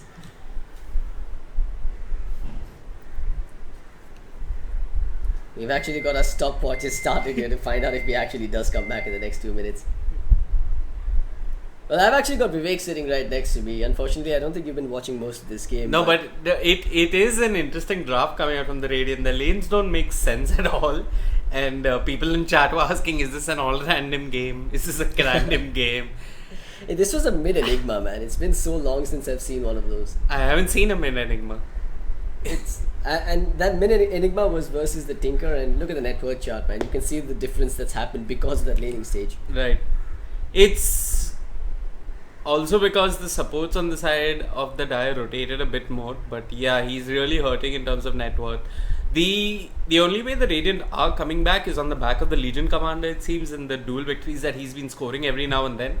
He's actually up to 34 bonus damage, which is not too bad at all. Yeah. I think the Radiant just need to buy themselves some time, wait for the Blade Mail that's coming up next on the Legion. The Centaur did start out for the Vanguard, but what did he get after that? Has he picked up any item just yet? He's building towards a Blink Tag. Yeah.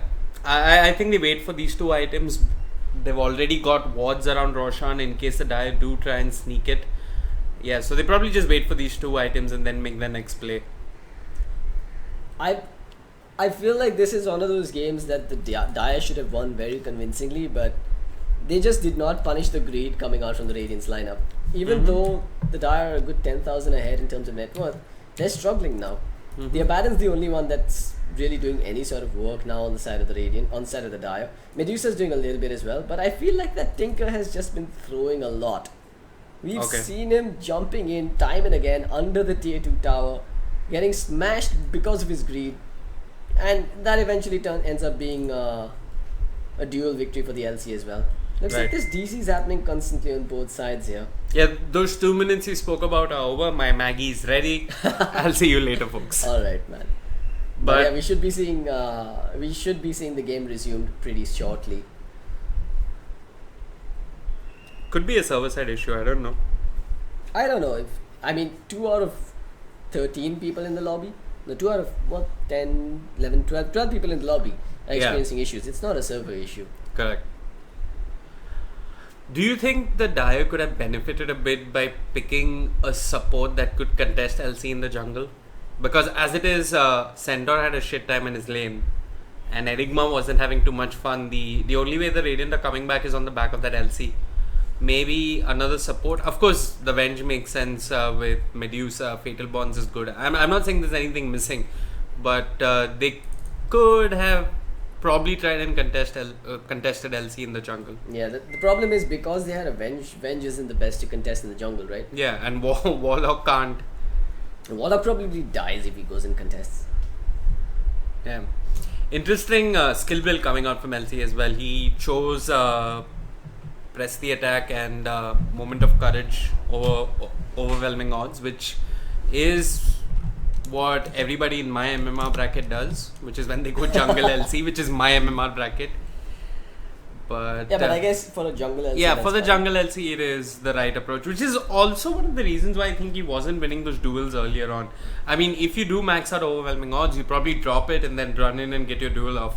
And you are already starting the duel with some damage being done, but when you're just running in with Press the Attack and Moment of Courage, some duels the time is just not enough. The duel time is just not enough to win those duels. Anyway, Warlock has reconnected. I think we should be forcing a resume here. I'm not sure what decision the admins are about to take here, but we should have this game getting underway shortly. It has been, I think we've crossed the 10-minute mark in terms of pause time, right? We should have crossed 10 minutes. At least 7 to 8 minutes. Okay then, another casual disconnect. Courtesy Vengeful Spirit. Even our pub games have less disconnects. I do not know what happens. I know, right? Our pub games have less disconnects in these tournaments. It's like a jinx. It's just not one game. It's many games throughout the day. And the most tiring thing for casters is not casting for 12 hours. It's waiting for 25 minutes in the middle of a cast. Exactly. I mean, at least you're energetic and you're excited when there's a game happening. But when you're just looking at game is paused, your brain starts to hurt. So, yeah. And what I'm going to do is just read out all the last hits and denies for you. Tinker, 141 last hits, 6 denies. Medusa, 127 last hits, 5 denies. Abaddon, 107 last hits, 7 denies. Network, do it by memory, man. Tinker, 8984. Medusa, 8714. Alright, stop it. Admin says he's gonna lay down the law in the next 2 minutes. He's gonna hit the resume button in 2 minutes. Nice. You've got to take the hard stance every now and then. You know, people are blaming Pinoys for picking carries, but ever since the new matchmaking update, I actually see Pinoys acting a lot more sensible in my bracket. Nobody just jumps on and picks Anti-Mage Sniper, Row Bloodseeker, and everybody's a lot more responsible about their MMR. I mean, there'll always be that idiot who wants his Invoker mid, but beyond that, everybody's become a lot more sensible. It's less cancerous, and I'm enjoying my games. Even if I lose them, I know we picked sensibly, we played well. I mean, I haven't played solo MMR in a long time. No, the party MMR games have been exceedingly fun though. Party MMR is meant to be fun, man. But yeah, I'll admit it, man. I become a filthy casual. I played Dota for fun, if that's even a thing anymore. Once upon a time, I'd play only to get better, but now my brain can't handle it anymore. I can't do it. If I'm not enjoying myself in front of a computer screen, I can't sit down. Exactly. I mean, that's why we all play the game, right? To enjoy it ultimately, and that's what matters. Not disconnect from it and make everybody puzzled, wondering what is going to happen. Anyways, back to the net worth. Abaddon, 8 goal per minute. Tinker, 439. Medusa, 413. Game stats. KDA, 122. Last hits, denies, 59-0. Someone give me a knife. I wonder if the boys over on the CS stream are having a better time. Qualifiers always have these issues though, right? It's funny. This is one of the first times I'm seeing this. I was monitoring both streams. Dota actually has more viewers. That's a first. By 30. That's a first. So yeah, thank you. A big shout out to all of you for tuning in, and we will have some interesting games as the day progresses. I'm willing to bet though that those numbers are going to go topsy-turvy once the playoffs kick off. Indian Counter-Strike fans really love the big teams. The bigger teams, they love watching the bigger teams up against each other. Have you got any international teams participating in? No, okay, it's an India-only tournament. Yeah, it's an India-only tournament. Anyway, that line has reconnected, but now we wait on the bench. Still waiting for the admin. Uh-huh. In 10. Is that 10 seconds or 10 minutes? We went from 2 minutes to 10, so I hope it's 10 seconds. Yeah, even the centaur isn't exactly sure what that is. Yeah, okay. Alright, we have a countdown, ladies and gentlemen. Sorry for that electricity problem. Came in game. I mean, he's dead for 18 seconds. That's pub etiquette. You unpause till he reconnects. Or comes back alive. 1 minute for Dyer, please. Excellent. I like how this, whenever you're playing a pub game, there's always this one guy on your team that wants to resume and no one else wants to resume, but he feels bad about resuming himself, so he types in chat saying, guys, please resume ASAP. It's not like it makes any difference if we resume or he resumes. The game is still going to get resumed, but he wants to throw someone under the bus with him. Speaking of that, this game isn't going to resume anytime soon. Lifestealer is disconnected. And right now, honestly, reading last hits and denies is more fun. Okay, Lifestealer is reconnected. Good. Those 10 seconds are over. And he's back. Okay, thank you. 10 seconds, yeah, I mean, either time is really being dilated now and we are defying the laws of physics, or the admin is just being nice to them. There we go, admin has laid down the law. But can the admin resume? That is the question. I don't know if the F9 button works for him. Oh, is that a thing? Admins can't resume? I don't know, man. I've never been an admin. seat. That would be hilarious. Why is Lifestealer asking for a minute now? Now, I think by the time they even negotiate what time they're going to resume in, all that time is going to get over. 17, 16, 15. What are they doing? Okay, so Legion has been kind enough to give a countdown to the admin. 18 seconds to respawn, so go. So hit the resume button, man. I'm pretty sure this isn't a server issue.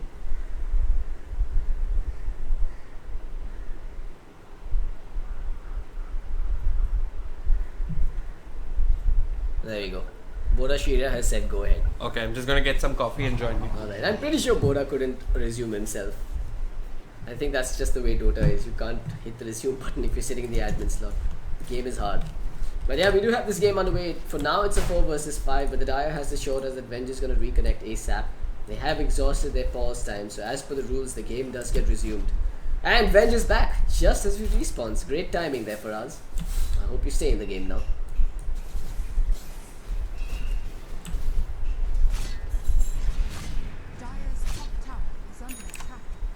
Sparky.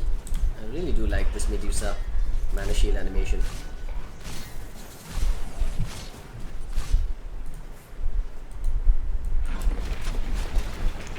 On the Tinker, he's actually finished up the Ether Lens as well. We didn't quite catch that, but his damage output slowly creeping higher and higher. He's almost got the maxed out laser as well, so that burst of pure damage is really going to rip a hole straight through Danger, even when he jumps in for the duel.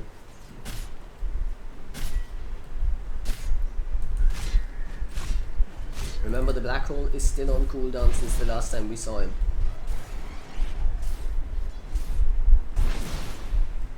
Excalibur. Looks like he is going for the BKB after all. This is actually a great game for him to have gone for a Linken's instead. Maybe a BKB and a Linken's. That guarantees him the black hole. Because there's only one spell that actually goes through Magic Immunity. One targeted spell rather that goes through Magic Immunity, and that is the Venge and a swap. So if he does get the BKB, Linken's black hole off on the Warlock, plus a couple of heroes, there's no stopping it.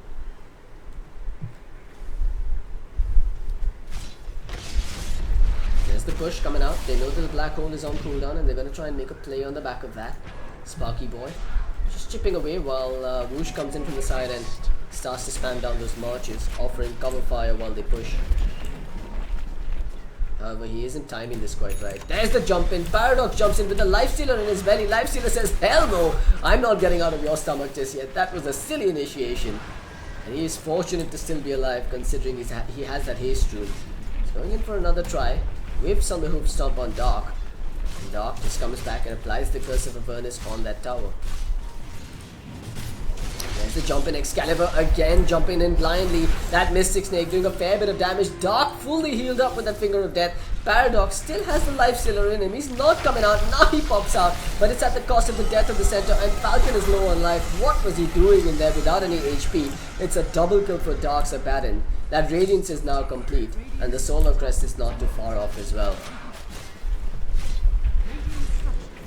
So they're going to get a tier 2 tower. They got a kill on 2 cores on the side of the Radiant, and they're going to walk away with no casualties whatsoever. A big victory coming out from the Dire side in that skirmish.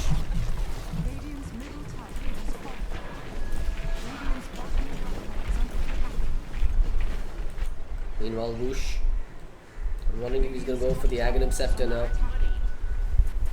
Perhaps he goes back for the Bloodstone after all. Dark, he's coming in, danger. He is in trouble here. He has that Blade Nail. And with the stun coming out from the Lion, he will stay alive. Black Hole coming out. They've jumped in. They've got the drop to cancel it almost immediately. They've also got the Fatal Bonds doing a lot of damage onto the Lion. That's the death of the Enigma, who jumped in way too ambitiously. Paradox, he's tagged with the Fatal Bonds. It's going to be a double kill for Sparky Boy as he gets the kill on that Centaur Warrunner. Falcon's in trouble, ends up going down. The burst from the Tinker just way too much to handle, and now Danger is in trouble. He's going to end up dropping next. Tinker will jump forward and they'll get a triple kill for the Medusa, whose Mystic Snake refuses to stop chasing.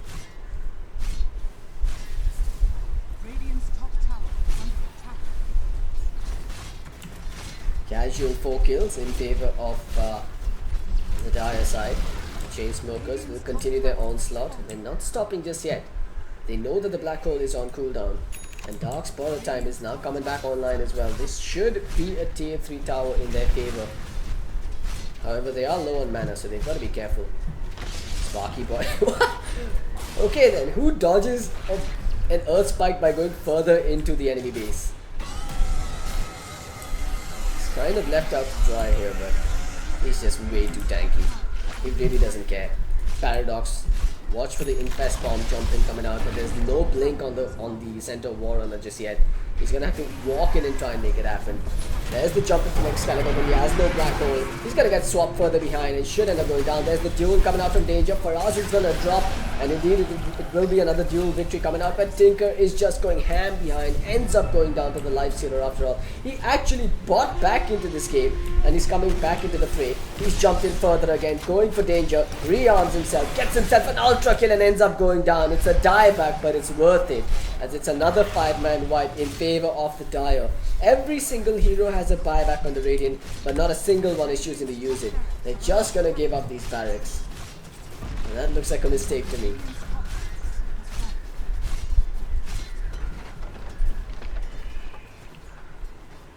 I think the pause time on this game was longer than the entire time of the match duration. 25 minutes barracks claimed by the Dire side. A really uphill battle now for the Radiant. DC5. They are struggling.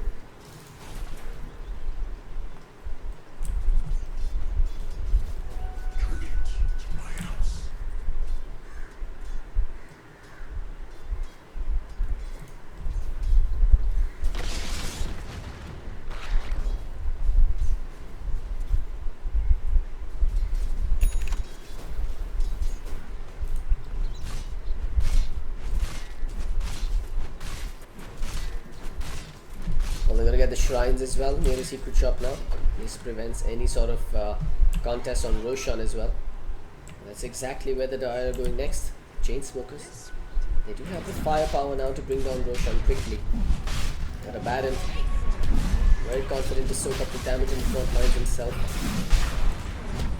It should be an Aegis in Sparky Boy's pocket. I don't see the value of putting it on the Baron here.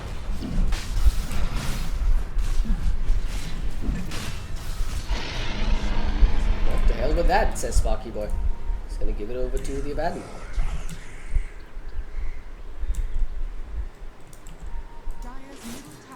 Aussie LC looking.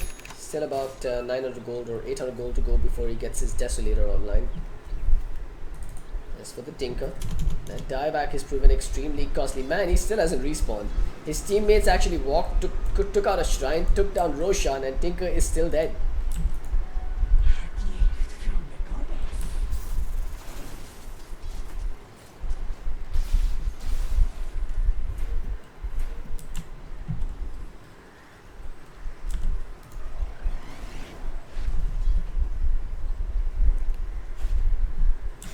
Defense time for the Radiant. TC5. It really is now or never for them. I like what Faraz is doing, just dewarding the map before making that play onto the high ground, and as nighttime kicks in, the vision game is all the more important.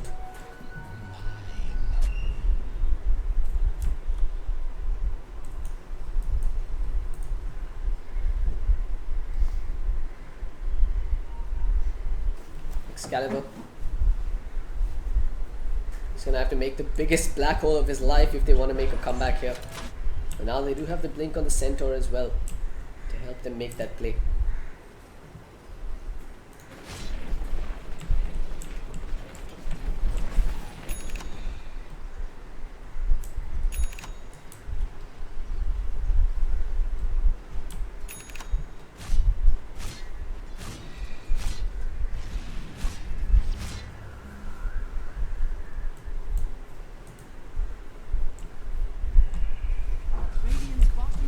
The last remaining tier 2 tower is going to go down for the Radiant side now without any contest coming out from them.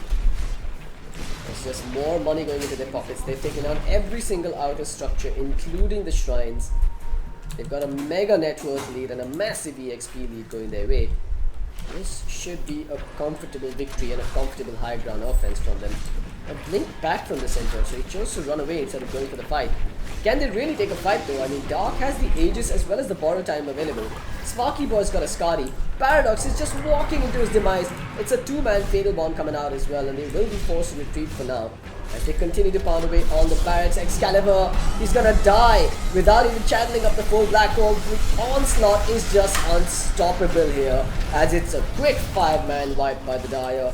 No casualties on their side as well. They'll take the barracks, and they should take the game comfortably.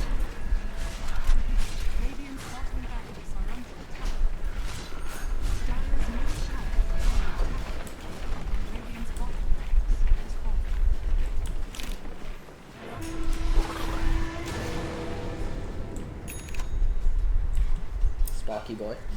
He's taking down shrines along with Dark. I'm kind of surprised that the Dire hasn't called the GG just yet. TC5. They really think they have a shot in hell here. I'm pretty certain that they're not going to be able to take a fight despite the cooldowns being off for the Dire side. Roosh actually jumped in. He has a haste rune. There's the swap to save him. Danger unable to get the duel off just yet. Dark, remember, he has the Aegis. He's not even going to lose the Aegis. Pops the borrow time. Heals up as well with the Finger of Death. He is wicked sick, and it's mega creeps in favor of the Dire side. Looks like the Chainsmokers. Oh, TC5 are the Chainsmokers. I've been calling it wrong all game. I'm so sorry about that, folks. TC5 will end up losing, as the Dire will take the victory here. Well, folks, stick around. There's going to be more Dota action coming your way as the Cobx Indian Esports Championship continues. I'm CloudX. I'm going to be throwing it over to Vivek for the next game. Do stick around. We'll let you know what's coming up in just a bit.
Yeah.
place. I don't wanna have to lie. I wanted this love to survive. Now when I look in your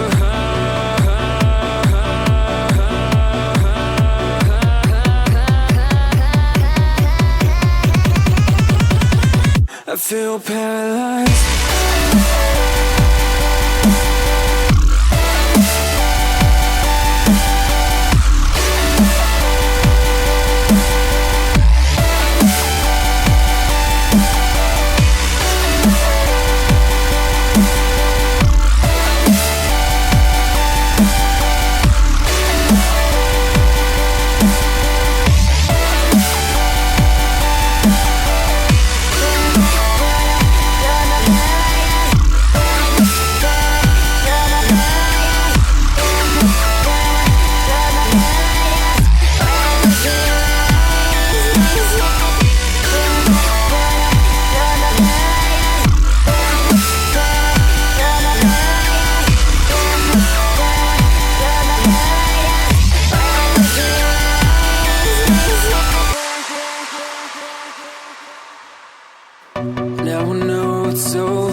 to the peak without no regret. You got no love without no love. You got no regret without no regret. You got no love. A melody where I belong in this life.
find my way back to you, until you make amends with the demons you've been through.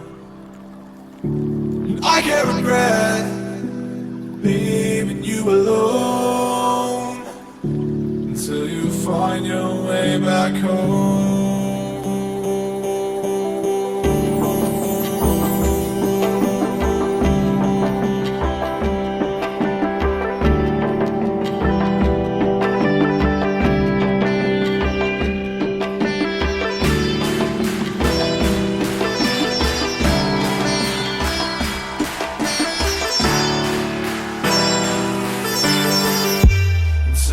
Find your way back home.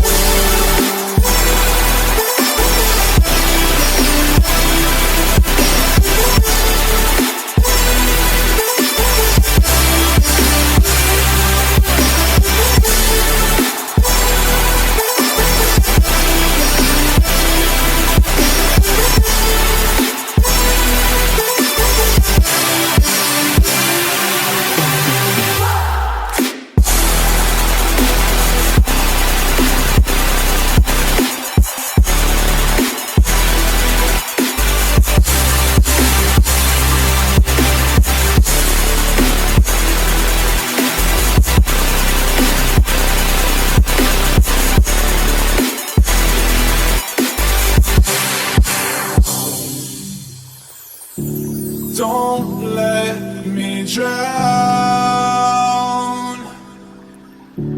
Don't let me drown. Don't let me drown.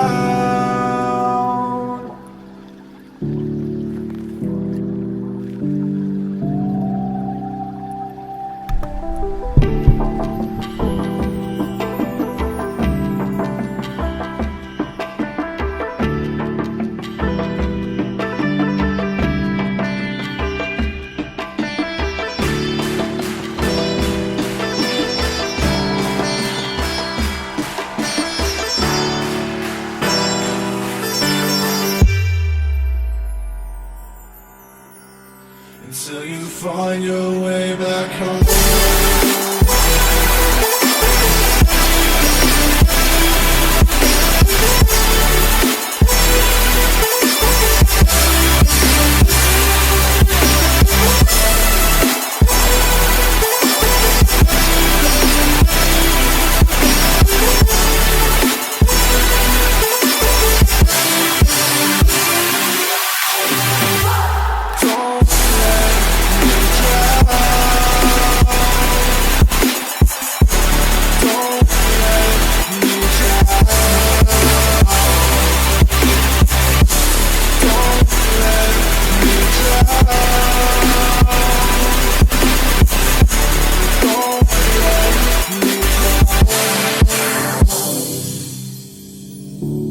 I can't regret leaving you alone, until you find your way back home.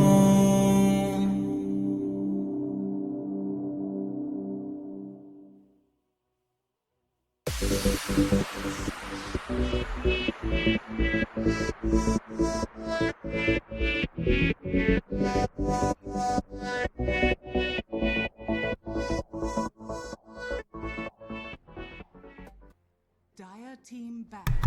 Hello folks and welcome back to the Cobx Indian Esports Championship. My name is Vivek and today we've got Jukes and you on the Radiant facing off versus Donis May Cry 2 on the diam. A lot of familiar names in both rosters.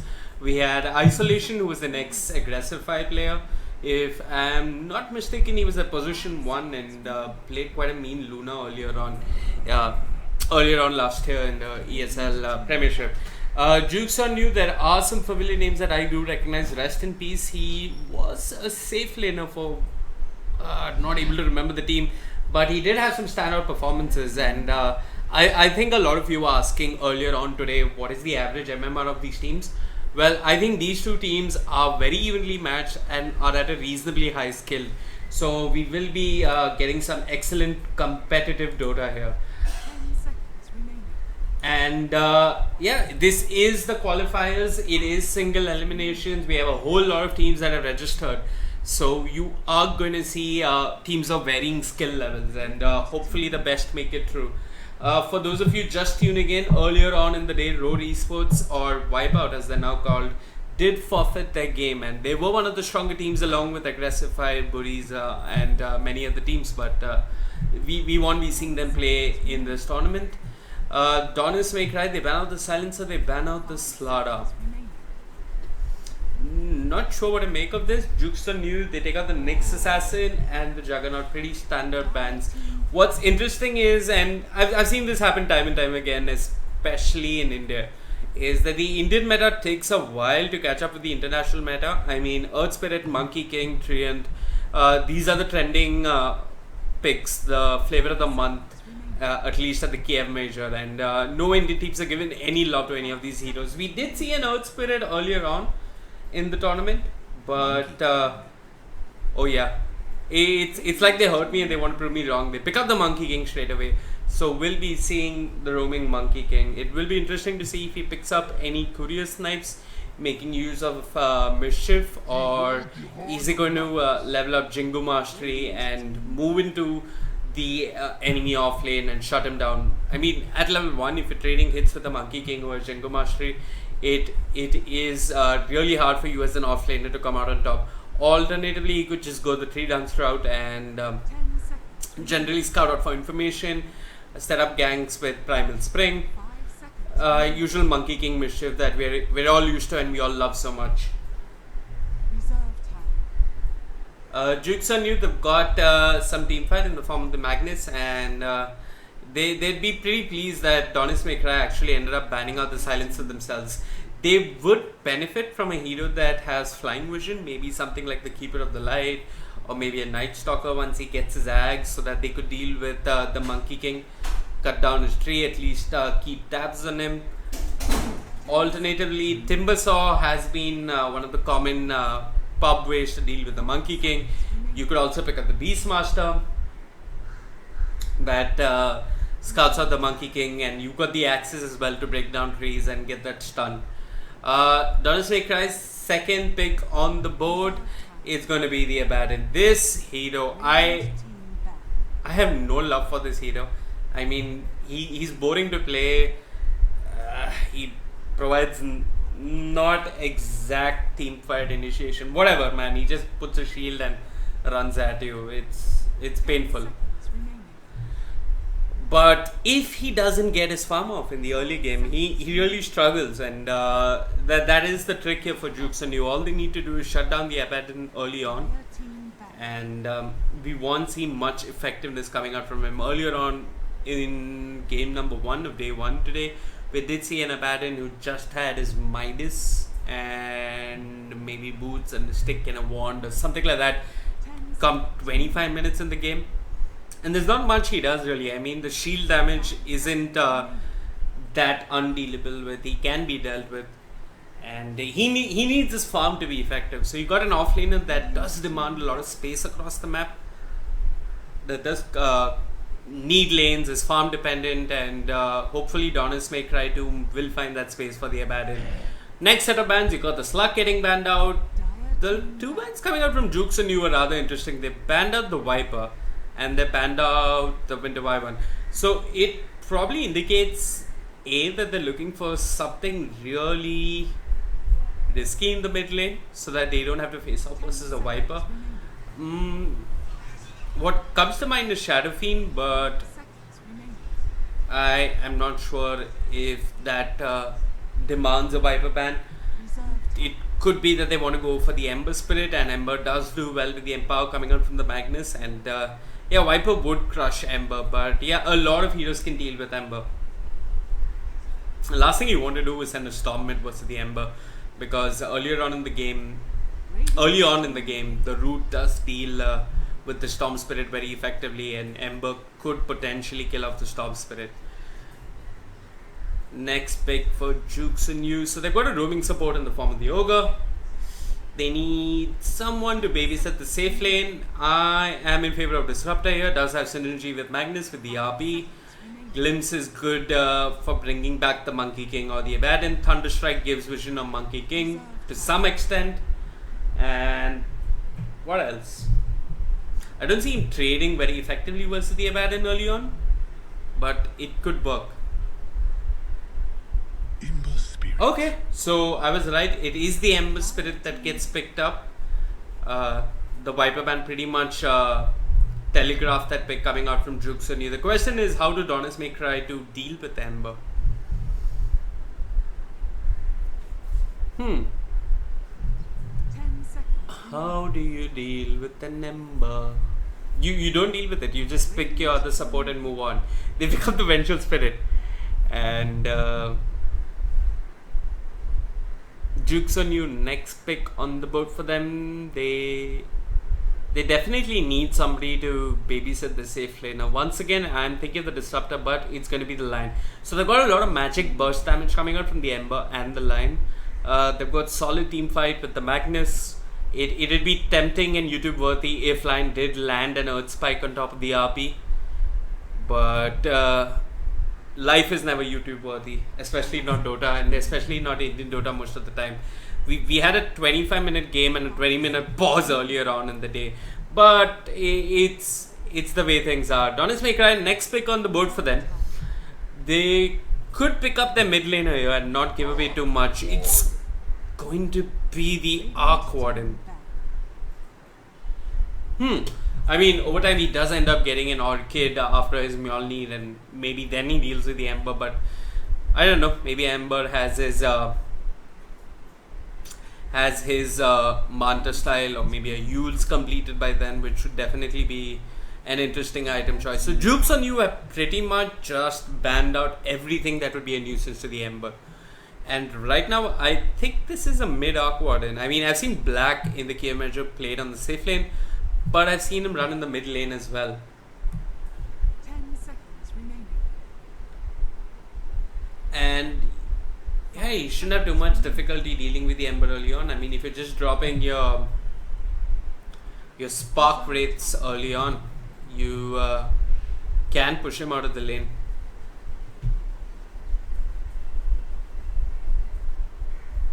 And Flux also does help slow down the Ember, but I mean, you can dodge the Spark Wraith with Sleight of Fist.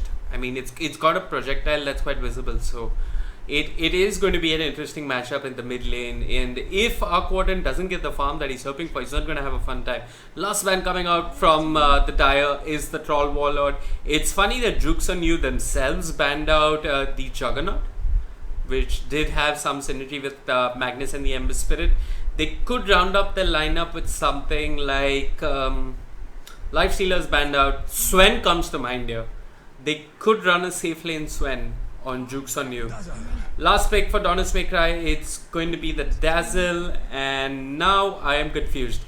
So this looks like a safe lane Monkey King, an off lane Abaddon, and a mid Arc Warden. Safe lane Monkey King, haven't seen that in a while. Last pick for Jukes on you. They are missing a safe laner of their own. Swen comes to mind. They could run something mobile like the Morphling. The burst damage is one way to bring down the Monkey King or the Arc Warden. They haven't got anything to deal with the vision coming out from the Monkey King just yet, and they're not too worried about that, considering it's a co-Monkey King who's going to spend a lot more time in the safe lane farming away. So right now, if I look at Jukes and you in their lineup, they're missing physical DPS. And gosh, they have gone full greed. It's going to be that anti-mage with the Empower, 10,000 GPM, all that burning nonsense that we did see earlier on. Anyways, quickly, in my mind, I think Jukes and you have got this. I haven't seen Arc Warden and the great success that he's had, but it will be interesting to see what he gets done in this game exactly. Is he going to be split pushing most of the time? Is he going to be participating in team fights? And a safe lane Monkey King, I haven't seen this in a while. I mean, in every pub game when Monkey King was just introduced, he was pretty much run anywhere and everywhere. And since Jengu Mastery did get nerfed, we haven't seen a safe lane Monkey King in ages. I mean, you see it in pubs every now and then, but not anywhere else. Okay, very quickly going to take this opportunity to run through the lineups here. On the side of the Dire, yeah. On the side of the Dire, we've got Silent going to the Monkey King, Abaddon being played by TDE Cypher, Dazzle in the hands of a Roman Aroma. Wow. And Archon will be playing the Vengeful Spirit. That leaves us with Arc Warden being played by, believe, in the Methane. I don't know. Anyways, on the other side, FNQ on the Ember Spirit line being played by ABC, Cafe Wa on the Magnus, Butter going to the Ogre Magi, and Rest in Peace on the Anti-Mage. Very quickly, we've got our usual pause to start things off. So, it seems... Hold on, is this... Okay, it's a Co-Venge. I think I might have read this wrong. It's a Co-Venge and a support Monkey King. Fair enough. Have they got enough to deal with the anti-mage though? Sure, they got the stun. They will be waiting for the Arc Warden to get his Orchid up as soon as possible. But is it going to come in time? Is the anti-mage going to have his blink already by then? And that is the question. And that all boils down to the laning. It's anti-mage going to the safe lane with possibly a lion hanging around versus an Abaddon. I think anti-mage should get the farm that he's looking for. So yeah, hold on. Okay, we've got folks changing internets. It is honestly strange that I see more pauses in competitive Indian games than I see in my pubs. And I honestly don't have any internet that's worth bragging about. But we're back. We've got a smoke being popped off by the Dire. Dazzle trying to get that ward off, but I think he got scouted from the high ground. The Ogre beautifully blocking him. That drops the sentry just in case. But Dazzle didn't even end up dropping that ward. Okay, so he's warding defensively on this side of the cliff. Not a complete fan of this, but okay. Because the tower vision here pretty much should catch out a gank unless you loop around like this. But yeah, we got the ward here and it doesn't even show the rune. Or does it? Just outside the rune. Not the most effective mid lane ward coming out from the Dazzle. Doesn't show much of the cliff either. Does show the Monkey King if he comes by this route. No, sorry. What am I saying? The Monkey King's on the same team. Speaking of which, he's already jumping between trees. And I think they scouted him out. Butter is walking towards that tree. He's got tangos if he needs to. But Silent is out of there.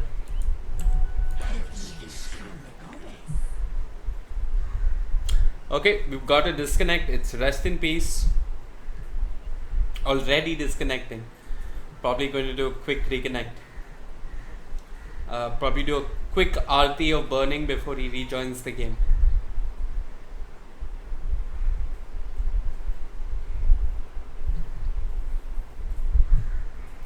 Anyway, for those of you just tuning in, this is the Cobx Indian Esports Championship. CS is also running on the side. You can check them out. What is the link? Yeah, if you just, it's Cobx Gaming 2 on YouTube. We've got Dota running on Twitch as well. Twitch.tv/CobxDota. We actually took time, heard you guys out. Many of you said that YouTube is the way to go. It's better for us with our shitty routing to Twitch. And that is exactly why we're running this on both YouTube and Twitch.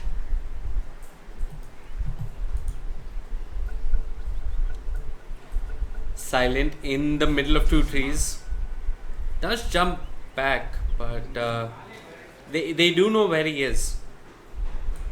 I'm not sure if Butter should be wasting. Oh, he does eat the right tree. He throws out the ignite. F&Q on the Ember is here. Flame Guard has been popped. And Silent will silently be sent back to his base. He's trying to walk it out. He's walking into the Rosh pit actually. And this is a moment of who takes the last hit better. Roshan or Butter. It's going to be Butter. They waste their time. They get first blood. It's on to the Monkey King. And they really couldn't have asked for a better start. Beautiful ward coming out from the Ogre here. Just to spot out this bit of the tree line in case the Monkey King tries to make a sneaky play. And Silent straight away not starting off on a very good note.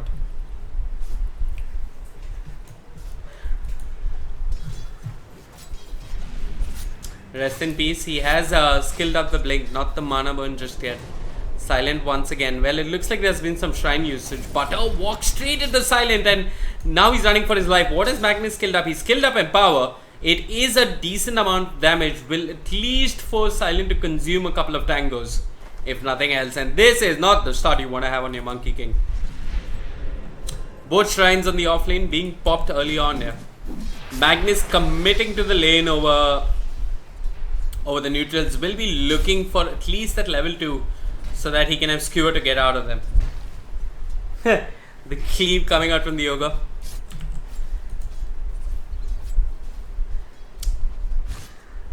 AM and Venge respectively doing great in terms of CS. And yeah, the Ember is at the moment doing better than the Arc Warden.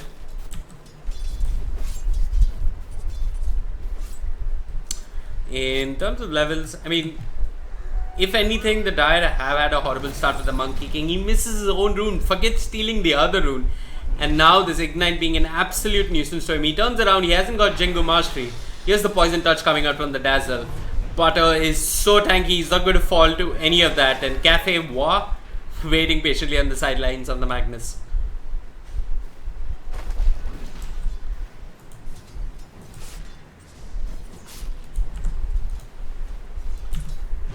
Rest in peace, trying to trade hits. He's got a point in everything. 1-1-1 is the skill will for the time being.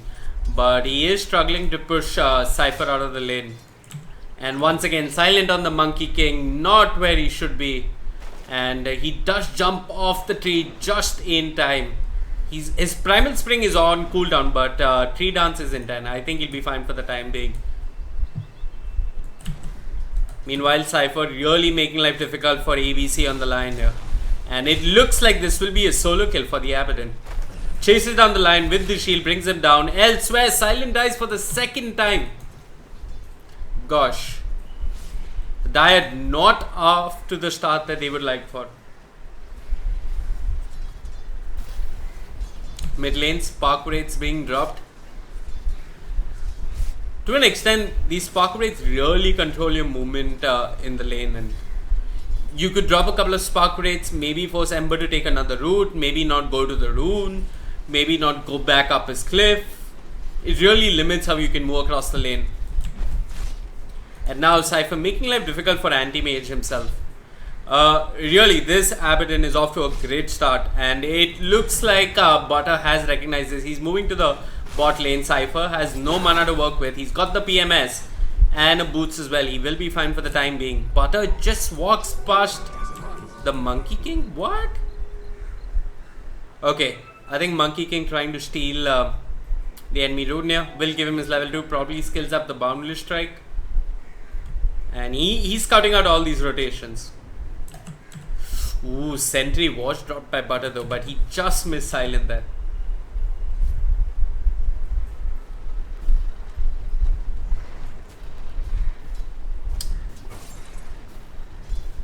Silent.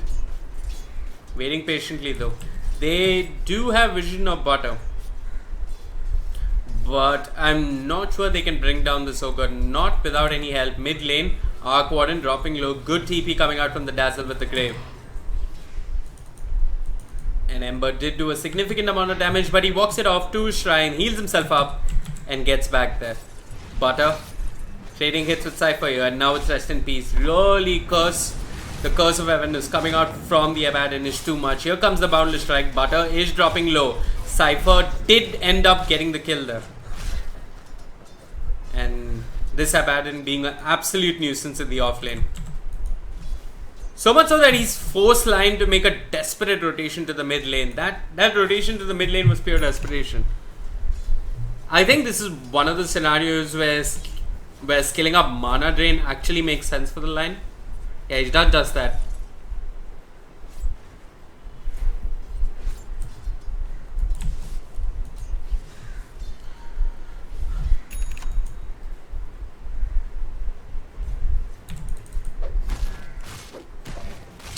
Some let's hold each other's hands and farm going on here.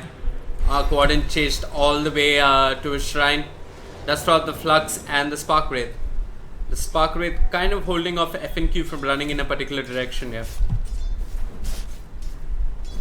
But FNQ is doing really fine actually. He's pulling ahead in terms of CS. The Arc Warden is lagging behind the Ember. His Midas, well, I think it should be a 9 to 10 minute Midas, but it's still going to take a while. Silent walks into the Ember Spirit and runs the hell back.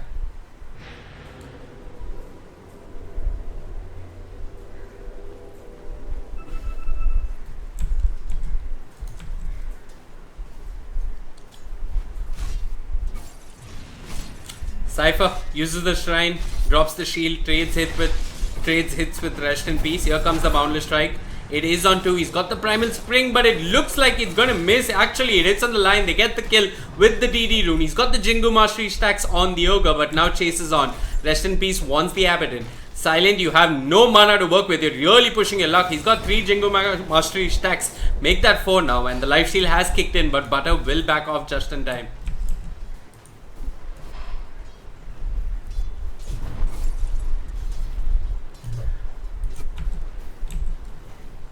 Yeah, so in terms of timings really, the Magnus is looking for his Blink Dagger. He's level 6, he's got the RP, he's got his Arcane Boots as well, so his farm will be accelerated across the jungle using the Shockwave. But it's going to be a while before he gets his Blink, and that's pretty much normal these days with the Magnus in the offlane. You don't see those Blinks coming in at 10-11 minutes, not normally. Anyway, there, he's killed up the mana drain.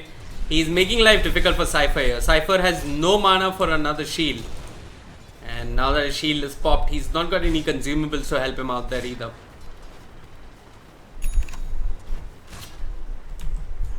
Rest in Peace sitting at 52 CS. Well, he is on top of the CS charts. And he must be applauded for that despite the horrible lane he's been given. I mean, the line ended up dying once or twice. Butter on the Ogre rotated in, ended up dying himself. We've got an RP in the top lane. It's on to Dazzle, who's got the Grave, will stay alive for a bit. And a Shockwave timed at just the right moment gives Magnus the kill. Archon looking for more. But he does have his Spidey Sense Distingling. Knew that the Ember was rotating to the top lane. And backs off at the right moment. So, Rest in Peace in terms of item choices. He's going straight into the Battle Fury. None of that Helm of the Dominator nonsense, considering that Helm of the Dominator did get nerfed quite a bit. But it does certainly help your jungle as well. Should be looking at a Battle Fury with threads by the 15-minute mark. So he's doing quite well actually. He's off to a great start. Should have his other 2 components soon enough. What's the Ember looking like in terms of items?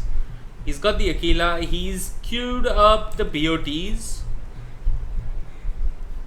I mean, this was the thing you did when Battle Fury was the rush you had to make, right? You queued up BOTs and then moved into your Battle Fury over time. I think his level 10 talent choice will tell us which direction he's heading in. Is it the Spell Amplification build, which is supplemented by the Veil of Discord and the Spell Amplification talent? Or is he going for a more right-click DPS heavy build? I mean, he doesn't need to help in the DPS department.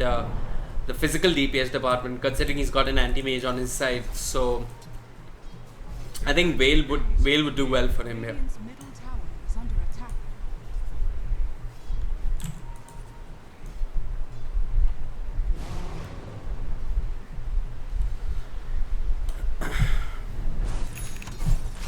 TD Cypher makes a long walk back home, comes back, mana refreshed, no line to drain his mana once more.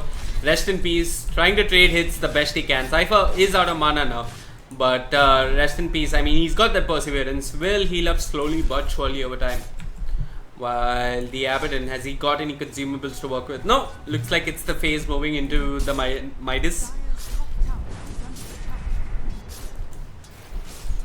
Mid lane, Arc Warden has got his Midas complete.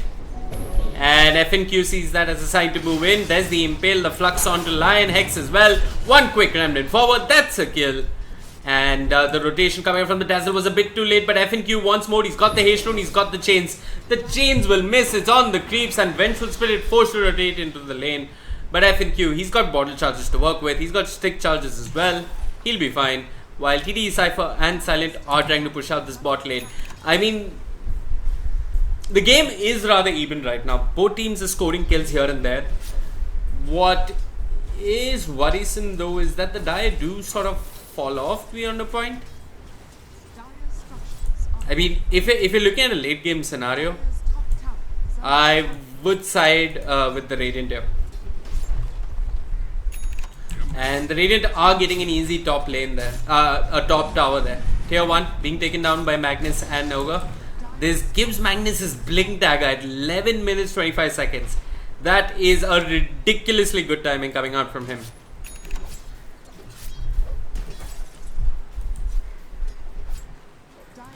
Probably go time now for the Radiant. They've got the blink dagger, but Magnus just reveals it shamelessly.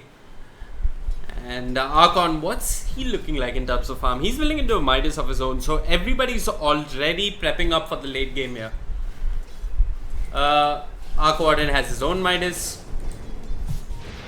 Ooh, there's that RP we were talking about in the mid lane. Cafe Walk catches the Arc Warden, skewers in the wrong direction, and the Finger of Death seals his fate. Cypher, he's got no border time to work with, will end up falling down, but did take the Lion before doing so. And well, I think the Radiant will be happy with the trade. Kills going on all across the map. Rest in peace, scoring one on the Monkey King. And suddenly the Radiant have found their momentum, have found their footing. They take a kill, convert it into an objective. The Dire are respawning soon, however, and if anything, this is the time they should fight, when the enemy has no RP to work with. But it's already too late. The tier 1 at mid has fallen. Rest in peace is farming bit by bit. Things are looking dire for the Dire, my friend. Radiant's top tower is under attack.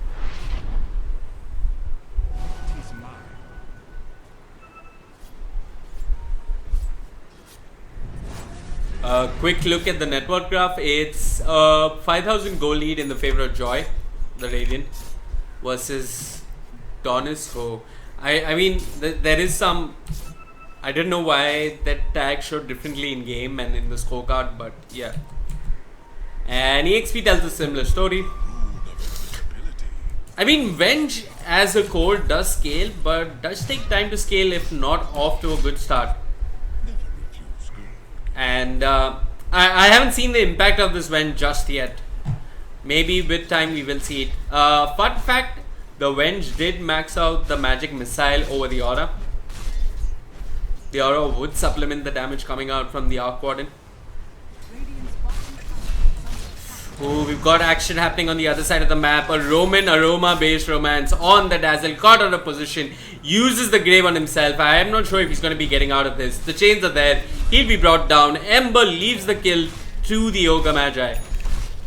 And TDE, Cypher and Archon trying to make plays happen here. Magnus has TP'd and the Shockwave will miss. TDE, Cypher runs it aggressively, uses the Midas, backs off for the time being. While Silent, standing on the trees, they have a sense that this is going on here. Okay, jumps off the tree. So 2 more kills for the Radiant and 1 tower taken down by the Dire, which does force Anti-Mage back into the jungle, but he's fine with this. I mean, he's got his battlefield completed and his GPM is just going to accelerate over time. Ember has got those BOTs complete. Looks like he'll be going back for the Whale after all. So he wanted his BOTs first to be active and participate in team fights across the map, which makes sense. And just grouping up his fort now, sitting on high ground, waiting for someone to show themselves in the middle lane. But it looks like they'll go to top lane where there's a Tempest double of an Arc Warden. Not the most value pick off. Meanwhile, in the mid lane, we've got TDE Cypher on the Abaddon, sitting there all by himself. No Spark Parade's giving vision just yet. Silent on the Monkey King. Well, he's had a quiet game. And ever since those first 2 deaths earlier on where his trees were chewed down, he's been a bit too cautious about how he moves across the map.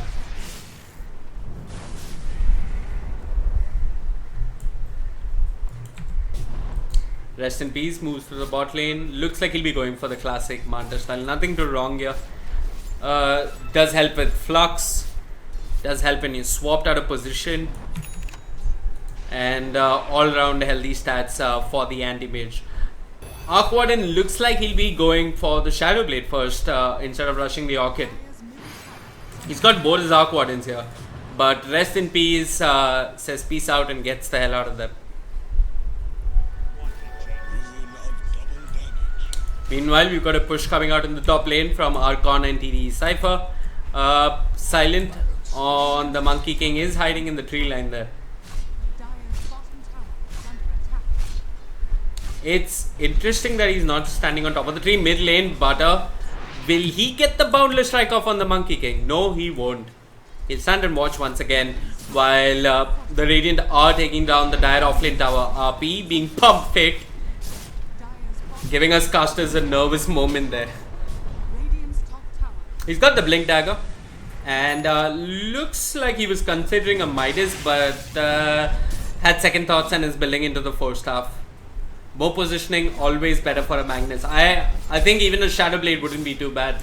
Does allow you to get in position for the Zappies. Anyways, you got a 4-man push coming out, 5-man push coming out from the Dire and from the Radiant, and the Dire just aren't responding. They're trying to make a trade happen. So is this already going to boil down to a base race? Well, it looks like we've got TPs coming back into the mid lane. It is the real Arc Warden, but Lion wouldn't know that. Silent on the Monkey King. Game suddenly breaking into action there.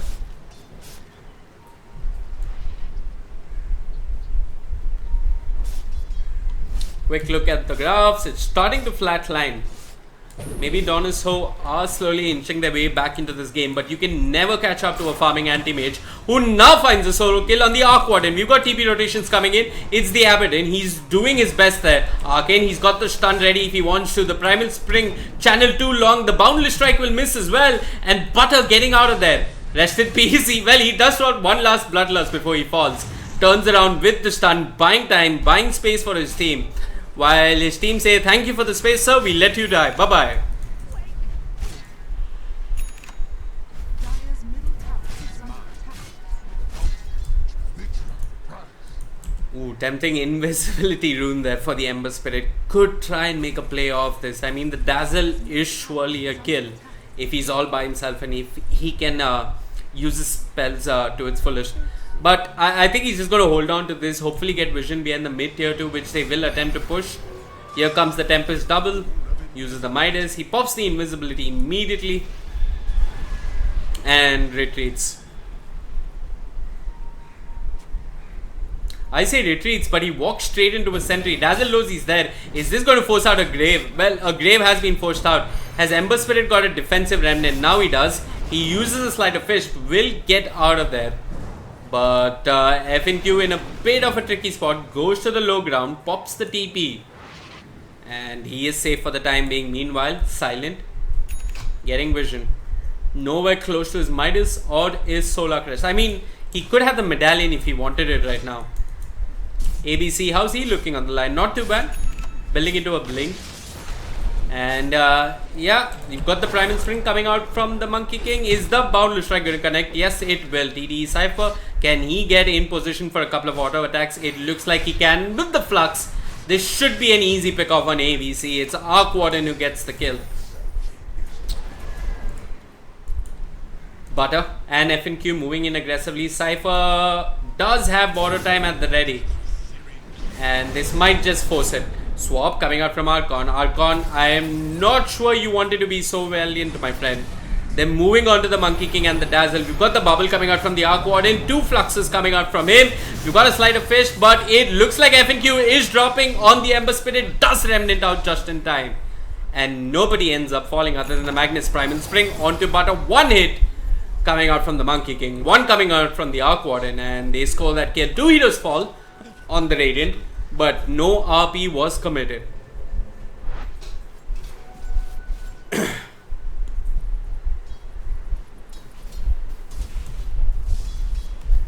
Top lane, it looks like FNQ once more. He sees Archon on the Vengeful Spirit, does Remnant ahead, and I think Archon just accepts his fate and dies. I say that, but there was a Dazzle, but the Dazzle didn't have much mana to work with himself.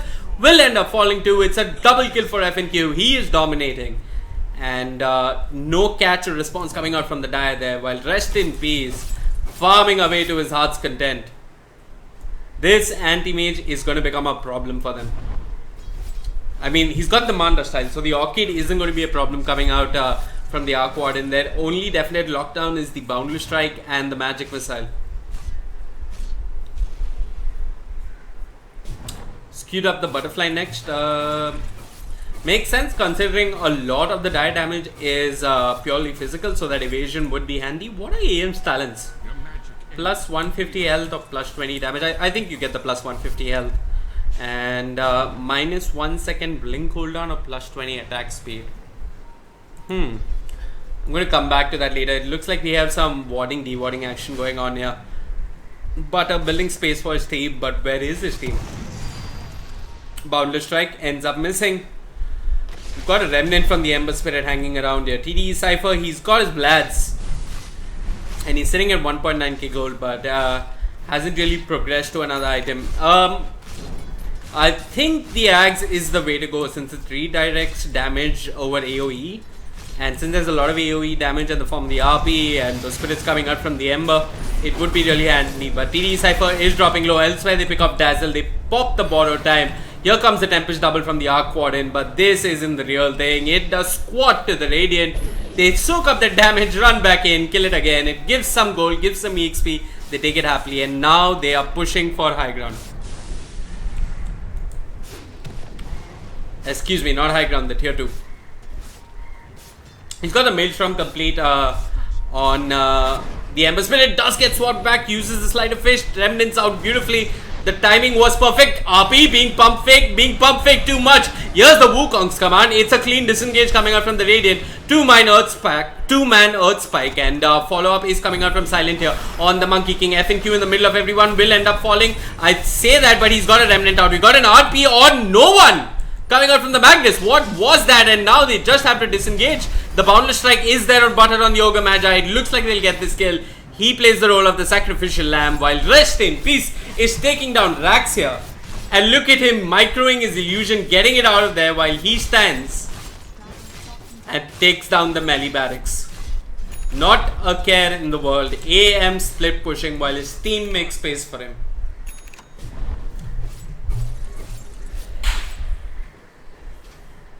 He's got the butterfly too. 23 minutes in. My gosh, this is more farm than I get in 2 games combined.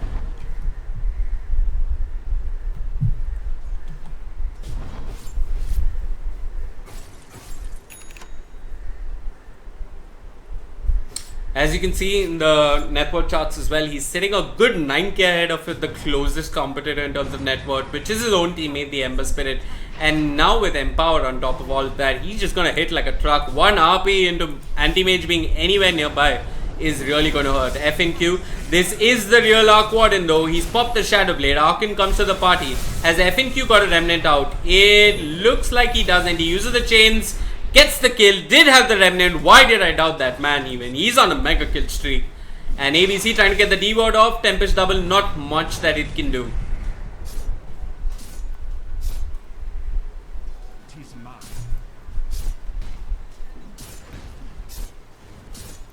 ABC's got his blink complete as well. It looks like Silent is going for the Basher. Should have it in a quick 300 gold.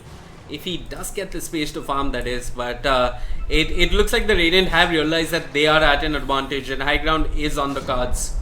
They can see it slowly with the Butterfly, with maybe even a Solar Crush if they have one. But TDE Cypher taking some damage. It looks like Bara has the hood complete, will be building into a pipe, I presume. Elsewhere, Rest in Peace scoring kills. I do not even know where this is happening right now. Okay, somewhere in the mid lane, I think it was a Monkey King trying to push the mid lane, and the finger scores the kill on the Abaddon. I have to take a look at buybacks quickly, and yes, the Abaddon does have buyback, but really not anybody else on the side of the die. Here comes the Arc Warden, not doing much. Pops the Shadow Blade on the Tempest Double, is trying to do whatever little damage he can, throws down the bubble, but really F&Q doesn't care. He's got a Remnant out, he's got his BOTs. F&Q dropping low, throws out the Remnant. Here comes the RP, it's on to 2. It should be more than enough. There is a Grave on a Silent, but Silent is the Monkey King. In the end of it all, the Ember Spirit ends up falling. Monkey King will drop as well. Arkin on the Vengeful Spirit has been brought down, while Arc Warden scores a kill in return. Where was Rest in Peace? He was pushing mid. This is one of those moments where really, I praise the decision making, but I also question it. I think he should have been there in the top lane with his team. Could have scored an easy kill on the Dazzle, maybe even the Arc Warden, but hey, he's taking Shrines down, and Roshan is on the cards. Looks like he's going to be building into that Axe Scepter. What is this man farming like? I said looks like he's going to be building into it, and he's already got it completed. Rest in Peace, just powering through. 26 minutes in, he's got his Battle Fury, he's got his Manta, Butterfly, and even the Axe Scepter. And will probably seal the deal with the Aegis here. Not sure how the Dire are going to deal with this.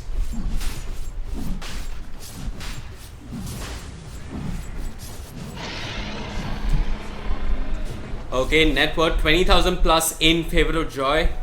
I am trying to think of scenarios where the Dire somehow make a comeback into this game. And yeah, it's looking bleak for the Dire if anything else. I mean, Abaddon, he's been trying to do his thing. He's sitting at 4k gold, but not sure if buying anything is going to make a difference here. Okay, so Arc Warden is trying to become a rat of his own here. Looks like he's building into the Manta style himself. Will allow him to push lanes to some extent.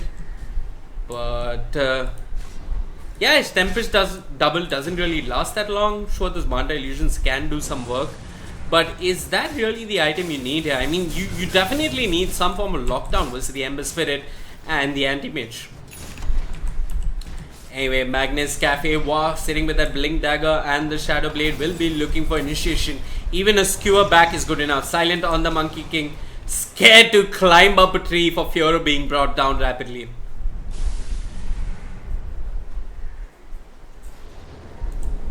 F&Q almost completed his Octarine. He's gone for the Spell Am talent, gone for the +6 all stats over the 20 movement speed. Got the chains off onto Archon. Elsewhere, we've got initiation coming out from Believe in Me that believes in you. It's a Tempest double actually, but they pulled Archon back with the skewer. He's dropping low, he's got the Grave, will stay alive. Arc Warden runs in, runs back out with the Shadow Blade. And while all this is going on, Rest in Peace, quietly splitting up the Dire, not making them sit in one place at one time. And even if they do that, there's going to be an RP coming out from the Magnus. Anyways, the controlling TD Cypher here on the Abaddon, who's got his borrow time that just kicks in, went for the Sanjanyasha, runs to a shrine, while elsewhere, Rest in Peace jumping in deep, moves on a silent. He has got the Mana Void, but he's holding on to it.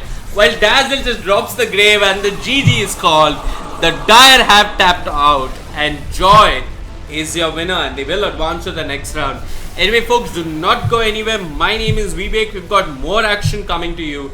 Next game will be starting shortly. Thank you.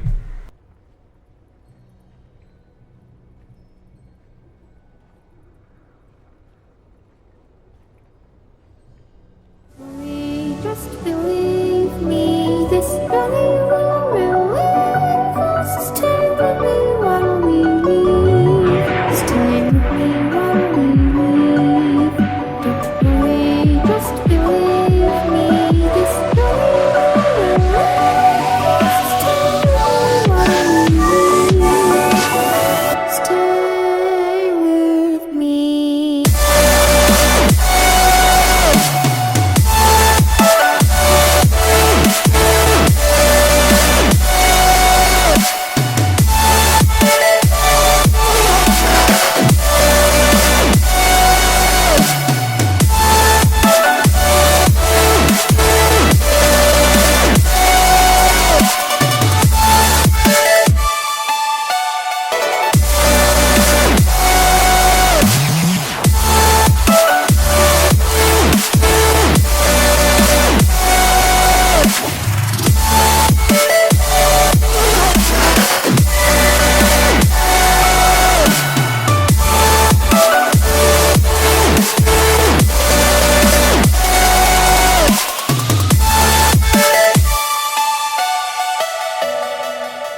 was over.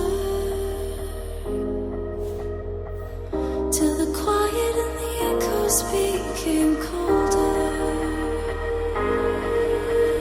And I never really knew that it was over. Till the quiet and the echoes became colder.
You took my love, then gave it back. It's yours to leave, but it won't keep me from this heart attack. And I'll try to carry on again, but I never really knew that it was over.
faces, prolong the embraces.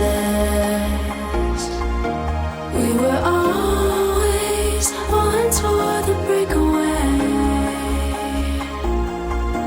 but we're nearing chances to wake the day. They're calling you over, the methods are bolder. We're lost in the time now, reminding ourselves how we were always one toward the breakaway, but we're nearing chances to wake the day.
gonna fall for gravity.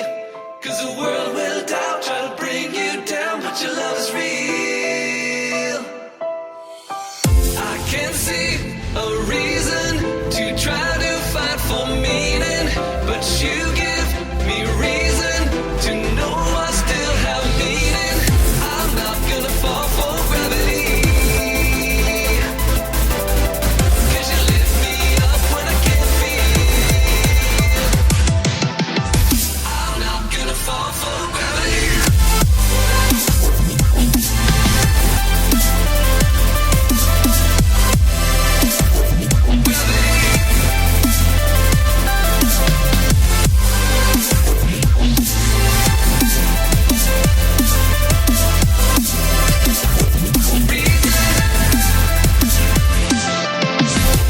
Hearing all the wasted breath, struggle with every step, and I cannot get away.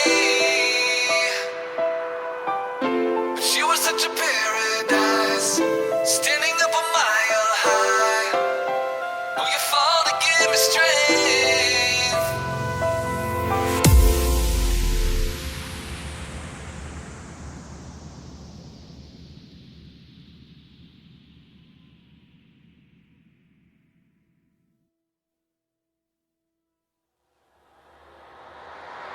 This kind of love is never sober, and wandering eyes aren't meant for me. We're hypnotized and growing colder. This kind of love is not for me. I gave you all that I could give.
They say you're only young ones, but we live for it, we die for it, we live for forever. They say you're only young ones, but we live for it, we live for it, we live for forever.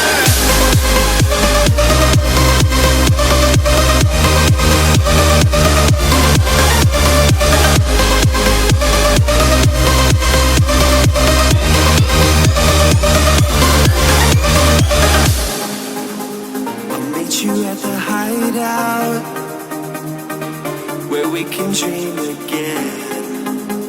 I'll tell you all my secrets. We're encouraged like a second skin. The kids are all dying. We're dying to believe again. Run through the open streets. We take what is needed. They say we're only young ones, but we live for it, we die for it, we live for it forever. They say we're only young ones, but we live for it, we live for it, we live for it forever. We can dream all night till the sun rises. They say we're only young ones, but we live for it, we die for it, we live for it forever.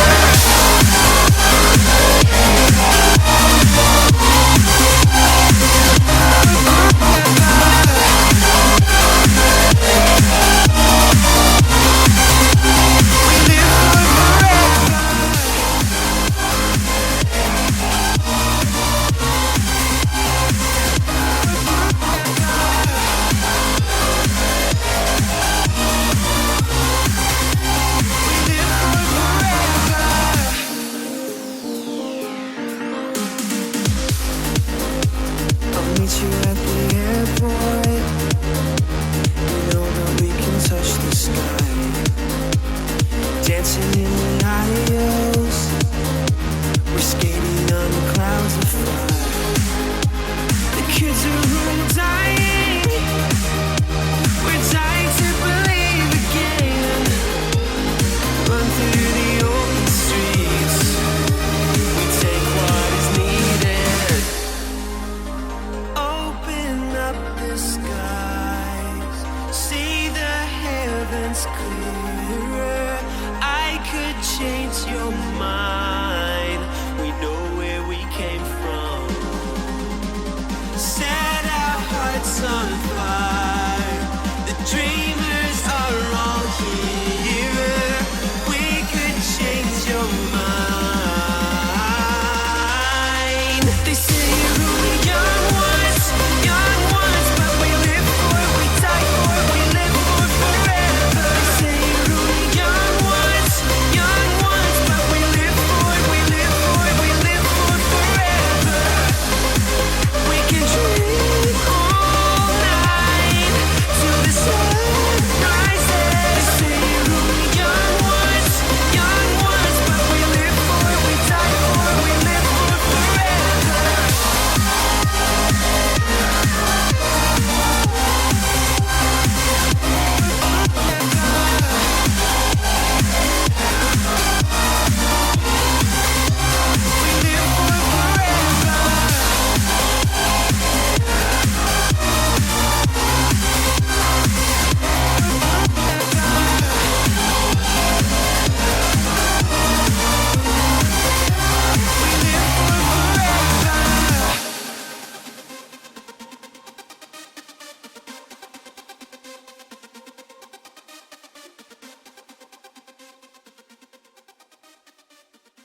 Alrighty, everybody. So apologies for the long delay. We've got this game getting back underway. It is Invincible 5 versus Blame It on Supports for the Cobx Indian Esports Championship.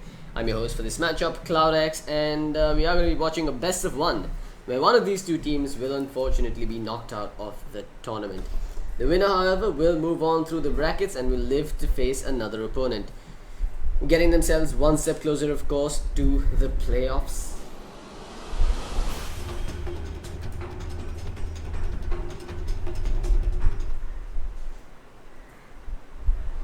So as you've already noticed, the draft has been done. This is an AP remake.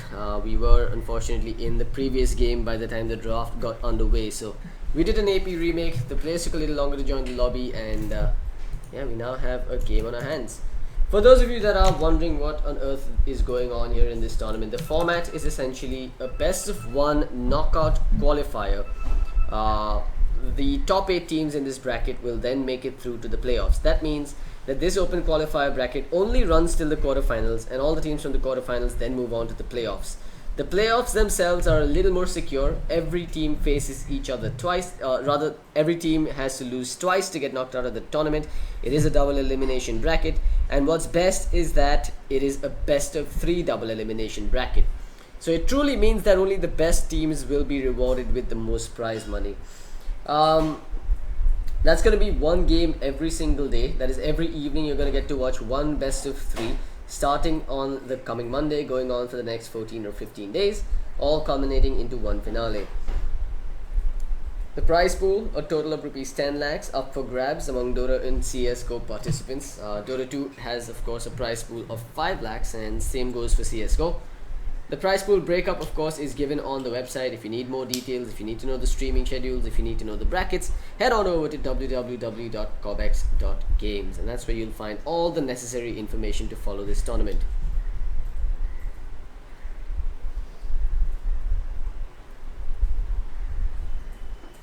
We're waiting for one of their players to come back. So the Dire side has one missing player. They've asked for a 2-minute pause or so we should have this game getting underway soon. BIOS versus Invincible 5. That's the matchup that we're watching today. Unfortunately, Vivek's hotkeys are all wrong, so I can't seem to drop down the item score chart. Let me just, since we've got a pause, let me just see if I can change some of that up. I'm sure it'll do him a lot more good as well when he's playing his matchmaking games.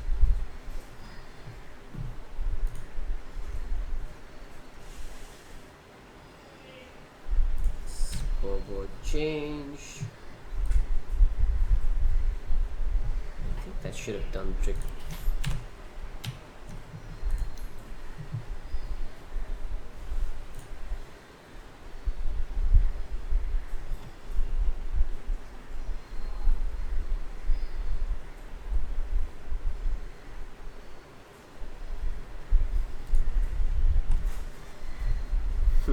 So all his spectator hotkeys have gone for a toss apparently. And it looks like Dota doesn't really have those options embedded inside the game itself. Lovely. Which means I'll have to go to the console and mess around, which I don't think I should do right now.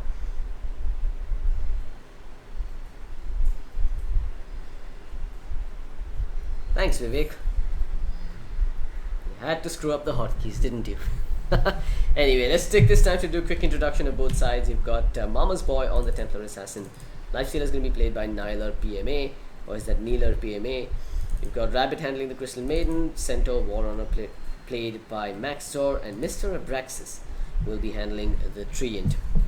On the other side, you've got Nyx Assassin going to be played by IIE, Smurf God on the Tinker, Har Har Har on the Legion Commander, Trollolo on the Ursa Warrior, and Rain will be handling the Dazzle.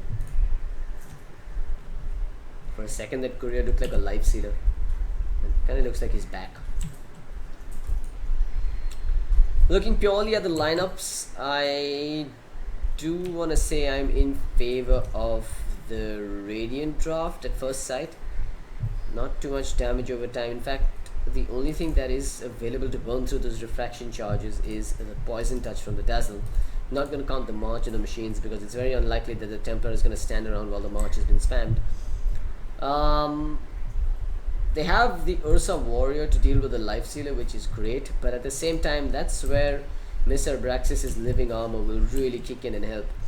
If he can keep the Ursa at bay through his Fury Swipes or overpower hits, I think that should be enough time for the Life Stealer to turn around and make a run for it, or even take the fight right back to the Ursa. There is the Infest Bomb possibility as well with the Centaur and the Life Stealer. Centaur's going to be in a lane versus an Ursa, Nyx, and a Dazzle. It is a fairly difficult lane, but it's greedy because Nyx is one of those supports that actually does need a fair bit of levels to actually be effective. And if he's out looking for bounty runes, it means that the Centaur can hold his own versus the Ursa and the Dazzle. But that said, if there is a hero that's great at dishing out physical damage versus the Centaur, it is the Ursa Warrior.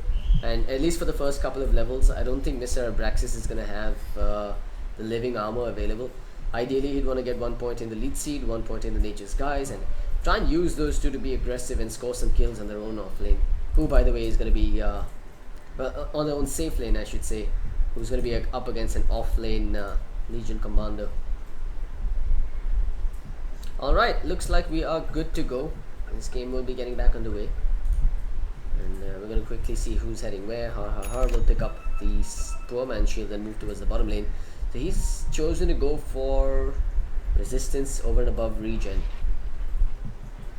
Don't really think I agree with that, but the Poor Man Shield will help him deal with some of the auto attacks coming out from Rabbit's Crystal Maiden. Good sportsmanship coming out from both sides calling out the GL and HF to each other. Mr. Abraxas with the smoke, dropping down that deep observer ward. And how to prevent... it's one of the harder observers to deward, and when you do drop it down and it doesn't get dewarded, you end up getting a lot more vision for incoming ganks from here. I find this ward particularly useful when there's a hero like an Earth Spirit that's usually going to stand up on the dire side during the night time while he's in fog, and then rolling boulder in somewhere here. As for the dire ward, they've actually placed it right down in the lane. A sentry ward somewhere in the center will deward this quite comfortably. There isn't a sentry available on Mama's Boy. And yeah, actually there isn't a sentry available at all on the side of Radiant. Maxor? What are you doing? Looks like this usually happens when your mouse double clicks, when you have a faulty mouse and you're trying to move around one item from one slot to another. I'm assuming his salve got double clicked in the bargain and he ended up using one at full HP. That's actually quite a big blow.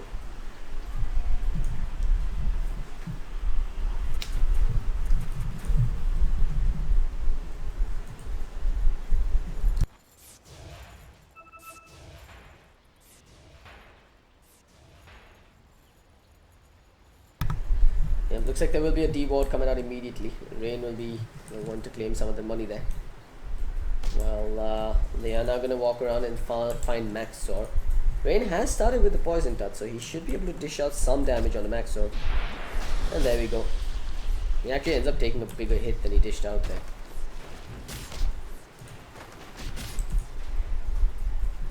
Maxor, I don't think he wants to be trading hits this early, especially after he's already used his salve. In fact, if he's not careful, he could be dying here. Trollolo, he's gonna get one Fury Swipe saved off, and another Poison Touch is available, but he's out of range, so he will survive for now. But this means he's gonna have to use the salve, the shrine, or make a base strip. Meanwhile at bottom, Train's already put a pointer to the Nature's Guys. He's gonna get that mini stun off, and they are just gonna be able to harass that Legion Commander a bit more. I mean, the Gentleman already packs quite a punch. Giving him a stun on top of that is extremely dangerous for this LC, especially considering he doesn't have a sentry ward in the lane. Oh, he could be dying here. He's gonna get hit. They do not have the open wounds. Oh, they do have the open wounds, and they've also got a frostbite. There's definitely the possibility for a kill here. They're going in. They're gonna use the open wounds. A few more hits would have done it, but LC just shrugs it off with the press the attack. And now Nyler's out of mana.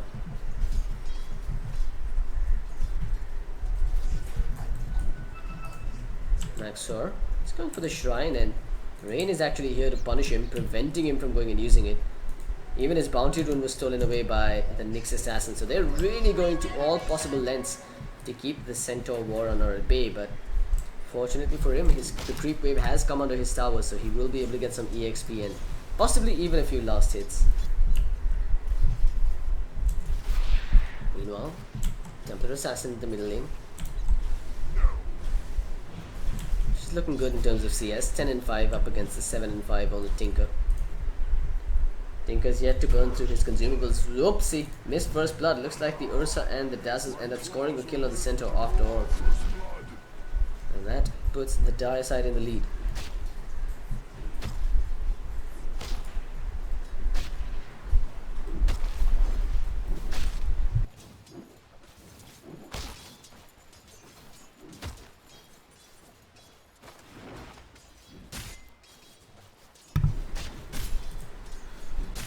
Meanwhile, at mate, Mama's boy is in trouble himself. He'll eat the heat-seeking missile along with the laser. As the Nyx assassin comes in and gets the kill, or rather helps him get the kill. 2-0 in favor of the Dire. They're off to a much better start than I would have imagined. Kind of surprising that they got the kill on the Templar despite her having refraction. No wonder. She's opted to go 2 points in the Sire Blades and only 1 point in the refraction. No points in the Meld either. Now I'm not even surprised that she died anymore. Up top, Maxor in trouble again. Here comes IIE. He will dodge the stun, but they do have the Earth Shock. They'll even get the stun off with the Spike Carapace. Tololol wants the kill. They'll go in and they will get it as Rain connects with the last auto attack, rendering Rabbit's TP rotation completely useless. Bottom lane, Life Stealer doing some damage. There's the hit again from Mr. Abraxas. He's gonna get a couple more hits. Doesn't have a point in the lead seed though. He chose to go living armor to try and help his Centaur Warrunner. Look at the damage though. Har is happy to trade hits, but now he doesn't have a press the attack to shrug off that open wounds. But it quite doesn't matter. He's under his tower, has the armor from the Iron Talon, and has the bonus resistance from the Poor Man Shield. Middle lane, you've got Nyx coming in again, Mama's boy. They're just gonna whack him through the refraction charges, then they'll impale him, and they're gonna try and blow him up as well, but unfortunately Smurf God is out of mana. So they can't quite throw down the laser and the rockets there. Lots of action happening here in the early game, some successful rotations coming out from the Dire squad.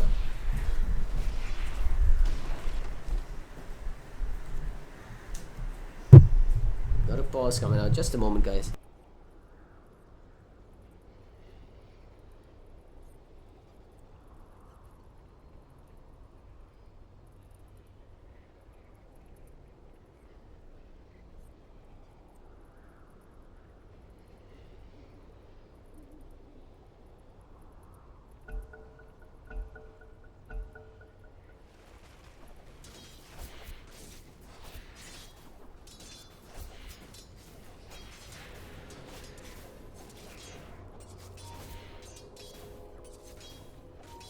This'll come in handy.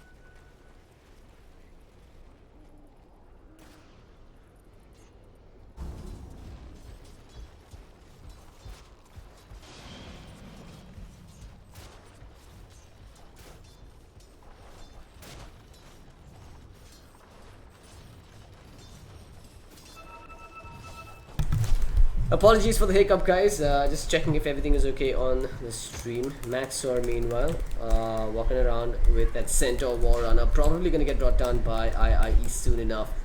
They've got the boots on the Nyx assassin as well. I really don't see what Maxor can do here without any regen available in his stash.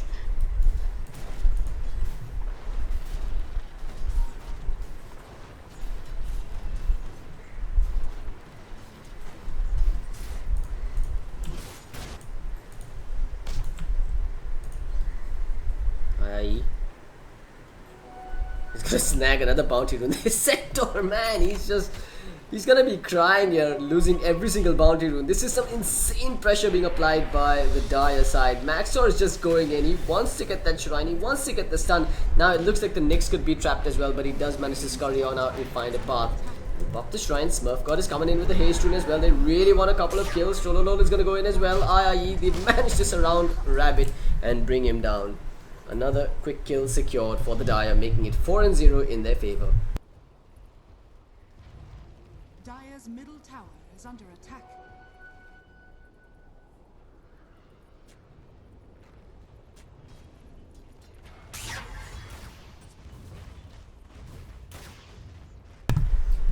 Bottom lane, LC meanwhile just duking it out with Nilar on the life stealer. He's got himself life stealer is actually good for the Midas. Okay then, this is very greedy coming out from the Radiant, but I guess the logic here is they figure that they've lost the early game already. They want to try and hunker down for the late game phase, but I wonder if they're even going to get to a strong late game if the pressure continues to mount like this from the Dio. They're trying desperately to score a kill on this Tinker now.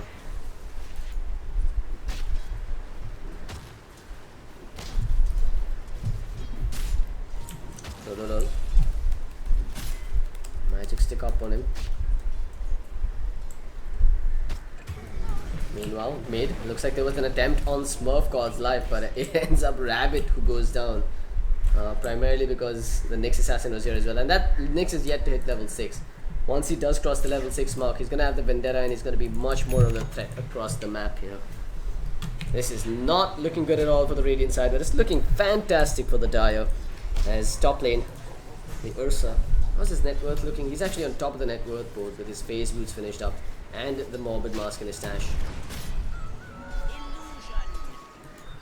Gotta say, very impressive stuff coming out from the Dire supports. Perfect and on-point rotations, applying pressure across the map, keeping the cores at bay and punishing the supports when they try and counter-initiate. Next Assassin's going for the kill on the Life Stealer now, and there is a duel available on the LC as well. Here we go. They need the stun. They're gonna get the stun. They've got the duel as well, and they'll save it for the very bitter end as Nyla will go down. Abraxas did not have the living armor. In fact, Abraxas could be going down himself. They have used the Stampede, but it's really not gonna help. It's a double kill coming out as Har gets both of them. Nyx Assassin, of course, assisting with the second one.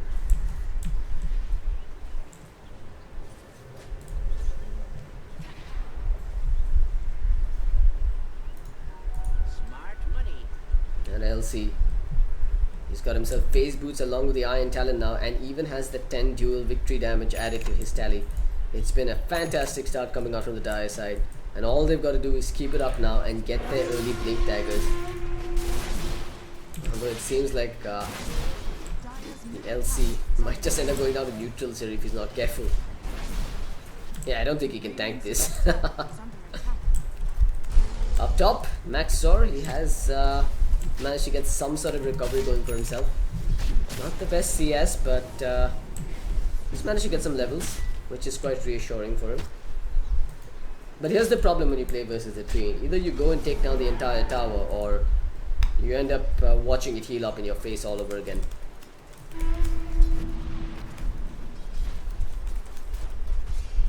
Radiant structures are fortified.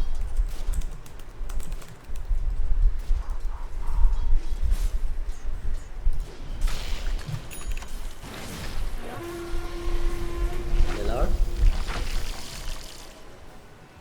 almost goes down there, but has the infest to stay alive. Close shave there for him. It's curious that Maxor is choosing to go for the hood first instead of just rushing the blink dagger. I'm not sure how they're going to initiate without it, and quite honestly the infest bomb is pretty much useless if they don't have the dagger on the centaur. One of the bigger issues with centaur is even after you get the blink dagger, the cast point of the hoof stomp is really long. Maxor's gonna die, so any dreams of a blink dagger are being squashed here. While Nyx, he spotted Rabbit under the tower. What is Rabbit gonna do here? He's got nowhere to go. The Spike Carapace will hold him in position, and then the follow-up stun is there. It's a double kill for this Ursa, who's just rampaging straight through the Radiant side. Meanwhile at bottom, LC, not going to give away any free lunches here. This tower will still stand, as they will jump upon the LC. He uses the press the attack, and he's just going in to solo kill the Life Stealer. Oh man, not like this. And it's just 2 points at the moment of courage at that. Amazing stuff coming out from the Dire. 10-0, they are just stomping their opponents.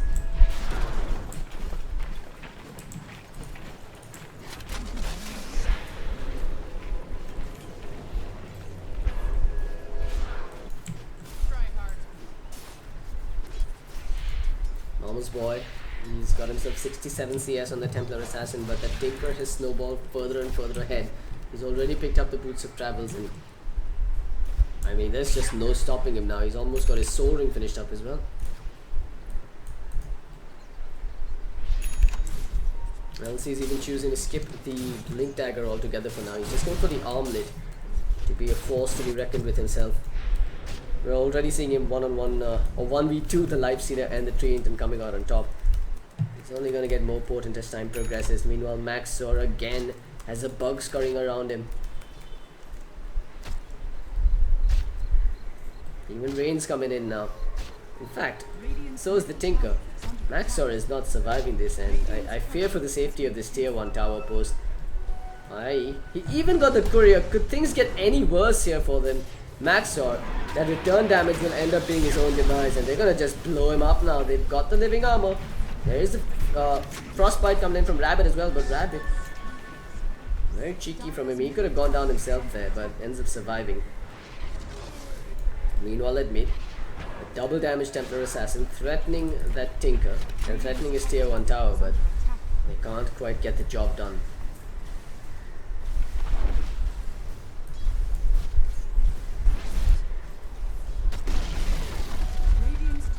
And there it goes, the first tier 1 tower of this game taken down by the Dire side. They're yet to suffer a single death. They are just really flexing their muscles here in these qualifiers. And quite honestly, I don't know which team this is or who they are, where they've come from, but they are playing some really good Dota. If they can keep this kind of performance up throughout the qualifiers, I'm fairly certain they're going to make it to the top 8 in the playoffs. And the best part about making it to the top 8 is that's when you actually earn any money from this tournament. That's when you actually start getting rewarded for your efforts. So you're walking on thin ice until you get to the playoffs, and then it's smooth sailing. Mama's boy again going to be spotted out by this Nyx, and well, unfortunately this time it looks like they can't score a kill with just the Nyx and the Dazzle.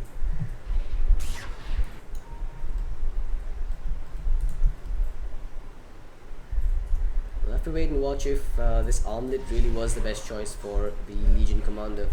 He's going to display some of that prowess right about now as the Nyx Assassin. He's trying to burn down the refraction charges first, then they'll just go in with a duel. The stuns are there along with the laser. The Armlet has paid off for itself along with the Tinker coming in to help. 30 bonus duel damage. Crystal Maiden, you better run for your life.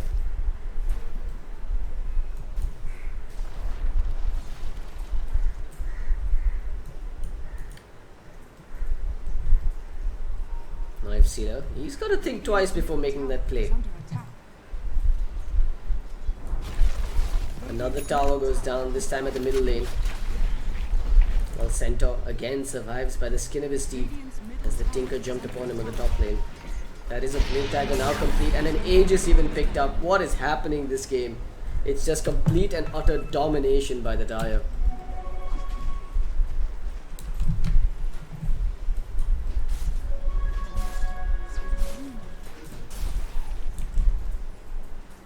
Let's see.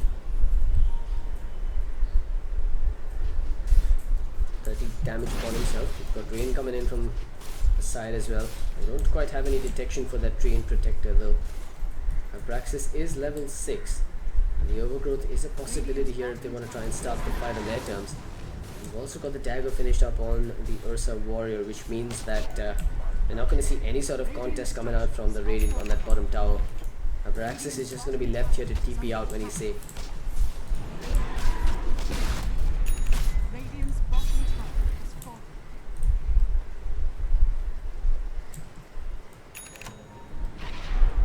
I don't see any reason for the Dire to stop this push here. They have the Aegis on that Ursa Warrior, as pointed out. Unfortunate that Rabbit's ward gets dewarded immediately. This is just salt in their wounds now.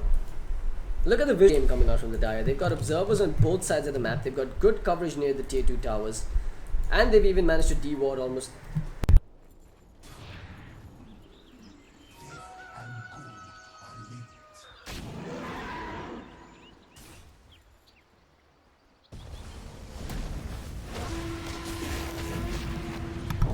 Apologies guys, looks like we had a bit of a spike there, but a fight has broken out. You've got the Ursa getting the kill on the Centaur, and then another duel victory for Rabbit on the Crystal Maiden.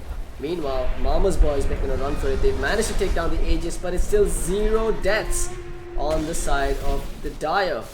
Nyler is trying to out-armlet toggle that LC there, but look at him, he's out by himself here, and he's got nowhere to go but to the grave.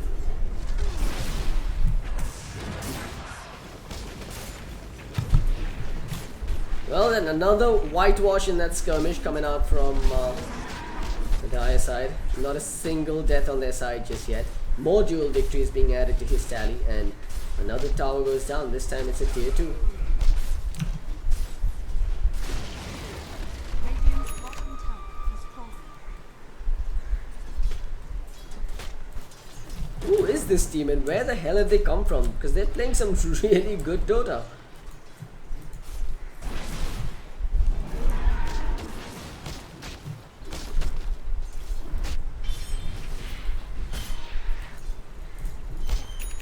The Ag's almost finished up as well for the Ursa. That means that he's going to be able to shrug off any Radiant's top sort of disables thrown lane upon him. I'm not sure if that works against roots though. Ideally it should. I think he should be able to shrug off even being rooted with the enrage. But now it's just textbook Dota. They've just got to continue the onslaught, moving forward, further forward, pounding away on towers, Radiant's top tower is under and eventually breaching high ground. Got a smoke attempt coming out from the Radiant. It really is now or never for them. fortified. Knife Sealer. What is he doing? He's just walking out by himself here. There's the Stampede coming out. Niner's gone in upon Rain. There's the Root coming out, but he graves himself. The Freezing Field is doing good work, and finally it will be the LC that goes down. Rain is in trouble as well. Looks like he could be going down. Tolonol turns around, does what he can. It is going to be Rain that drops. Now Tolonol's in trouble, and he's going to drop next. 3 quick kills picked up, and a lot of sprees taken away by the Radiant side. A very desperate move ends up paying off huge rewards for BIOS.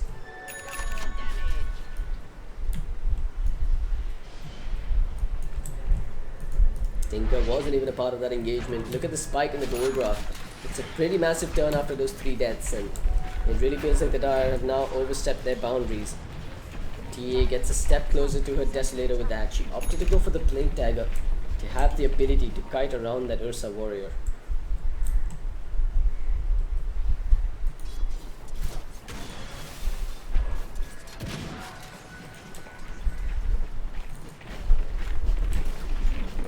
Even got a full Ether Lens completed on that Tinker now, so his damage output's going through the roof. I still can't agree with this hood, this hood pickup from the Centaur. Given that there's a lot of physical and pure damage coming out from the Dire side, I think just going for the Blink first would have been better. And yeah, he's gonna die again. Ursa and LC again making their presences felt, and more dual damage getting added to the LC's tally.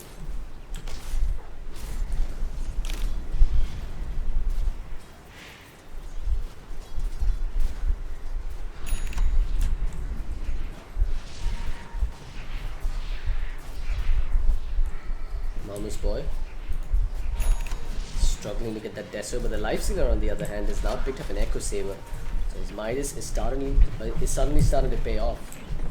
Omelette, Echo Saver, Phase Boots, but still no Infest Bomb potential, considering that there's no Blink Dagger on the side of the Radiant. They're gonna see Smurf God, they're gonna whip on those traps, and here comes the Nyx with a really good stun. Will bring down the tree, and Mama's boy will follow him to the grave. 2 quick kills coming out from the Dire. A Stampede being used, but it's not going to get Rabbit too far, as the LC will run him down as well. 3 down on the side of the Radiant. There should be another tier 2 tower, and possibly more. Radiant's middle tower is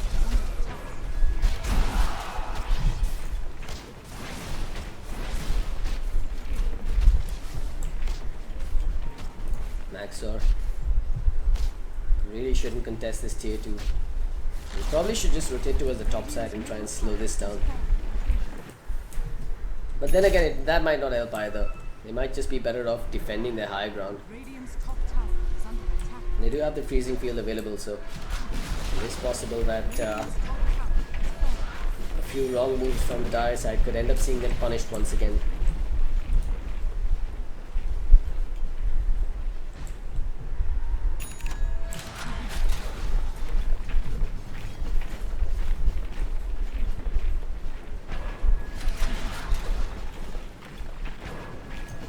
Snail's actually being really cheeky here. He chose to go for the Dagon instead of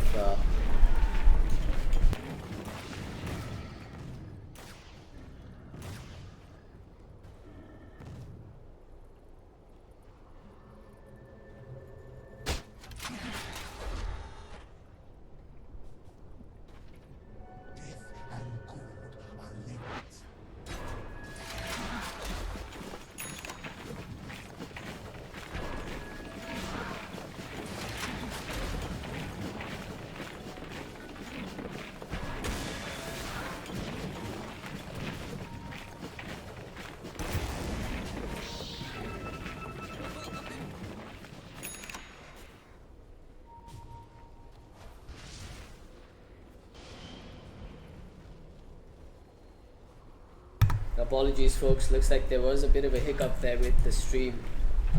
Things should be smooth sailing once again. Seems we had a little bit of packet loss there, kicking in. Hashtag Indian Internet. Do let us know if the stream is back online, though. We are keeping our eyes on the chat for feedback every now and then. And rest assured, if the stream does go down, we guarantee you it will come back online. We do have a secondary connection as well to switch over to in case things go really bad. We are prepared for the Cobx Indian Esports Championship. Anyway, you haven't missed too much. The score currently sitting at 320. We are going to hit that 322 mark very soon by the looks of it. The tier 3s, however, still stand on the Radiant side. I think what they're doing is they're just going to get the next Roshan and then try and take a fight. And since Rosh has respawned, it might be a good idea for the Dire to move into the pit now.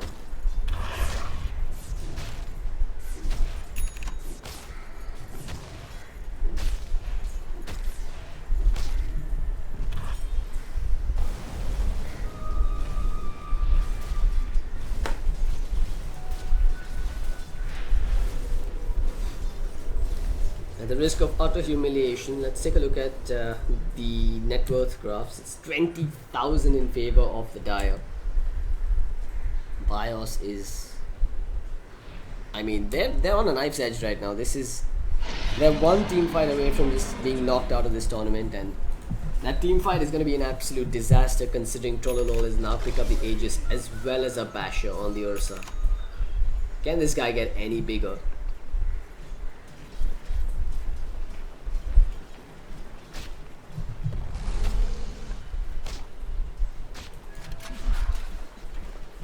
Smurf God. Has he upgraded his Dagon just yet? Yeah, that is actually a level 3 Dagon, and he's almost gonna... Yeah, he's gonna be able to pick up the level 4 Dagon before the fight breaks out. There's the LC. 72 bonus damage and a blade mail added to her tally. They've got all the tools needed to try and reach high ground here. And they're gonna do so without hesitation. What was that blink in the centaur? Almost throws his life away there. And along with him, he would have given up the life of the life sealer as well.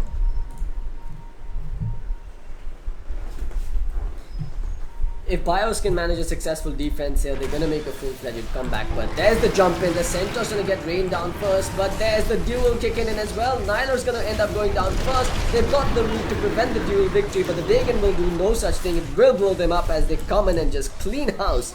Elsie with a triple, Smurf God with 1 kill, and Ursa with another. I think there's only one thing left to do for BIOS, and that is to call the double Gs.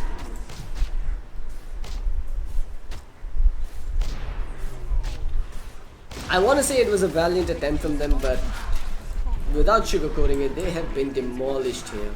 It's been an amazing performance coming out from Invincible 5, and they truly are the better team in this particular matchup and are deserving to move forward through the brackets.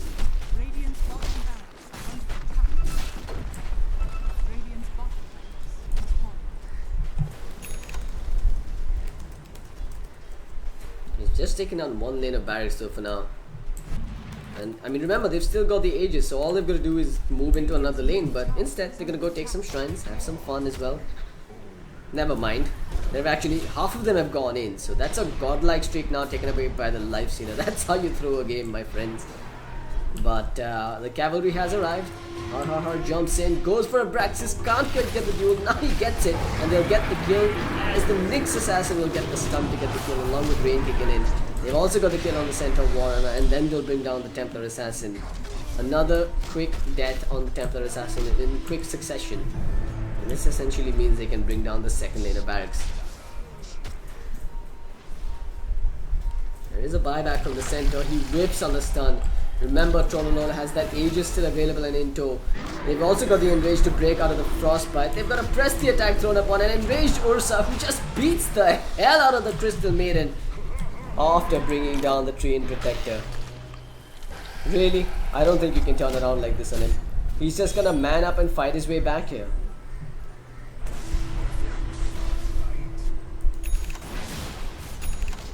LC is the man with the plan though. Going to work on the tier 3 towers, looking desperate to finish off this game right about now.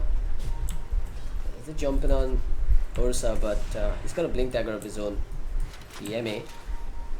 One casual auto attack.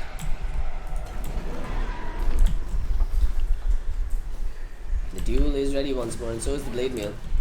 They could jump right back in and take a fight. There's also something flying out on the courier, so yeah, it's definitely worth waiting. A BKB as well as the Talisman of Evasion. That should be the entire solo crest finished up on Rain now. And heck, there's even a haste rune waiting to be picked up here.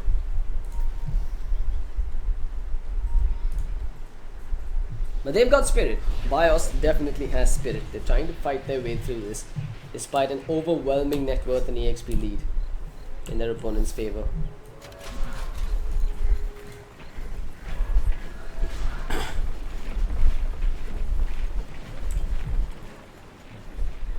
Dire's middle tower is under attack.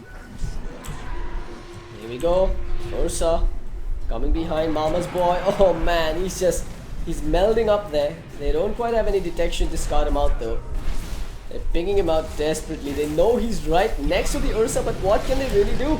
Ursa's taken a full freezing field along with the overgrowth. Man, he's gonna go down here, but remember he has the Aegis. It'll first be the Crystal Maiden that ends up dropping. They've also got the Dazzle behind, and the dual victory goes in favor of the Legion Commander. This is a massacre, it's a mess, and it's a complete bloodbath. The Radiant have lost 3. The Dire have lost just 1. And it looks like it's going to be another tier 3 tower taken down right about now. Let's see. Takes a couple of hits. Trollano jumps in and will bring down the Centaur Warrunner, leaving the Templar to tuck her tail between her legs and run as the GG gets called. It's going to be Invincible 5 that takes the win here.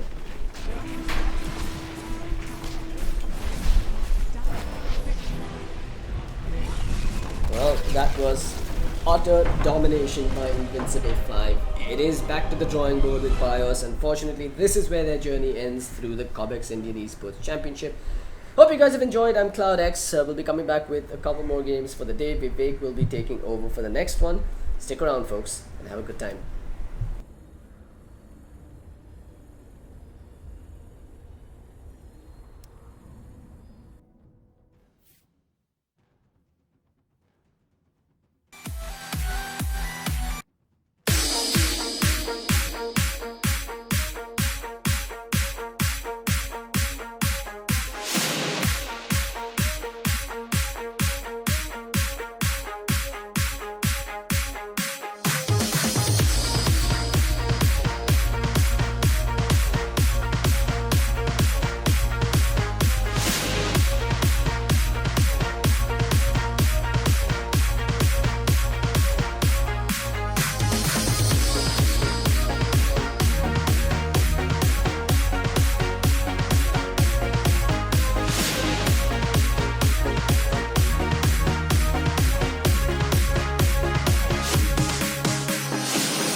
Don't look back, we're here to stay. A life we knew would come one day. And this is it, the borderline to where the future leaves us behind. The fire will burn and never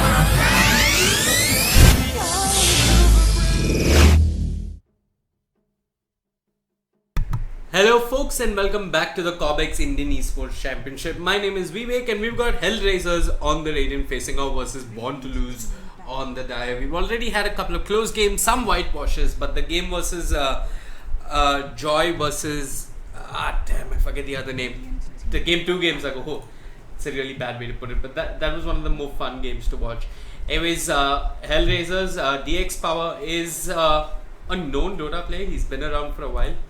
Back to those Dota 1 days, and yeah, some familiar names definitely on their lineup.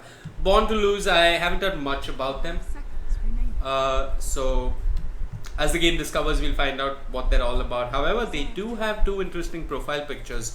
One of them on the player Carl is that of the old Templar Assassin in Dota 1, and twice the toxicity has got the old Tiny as his profile picture. Excuse me, profile picture.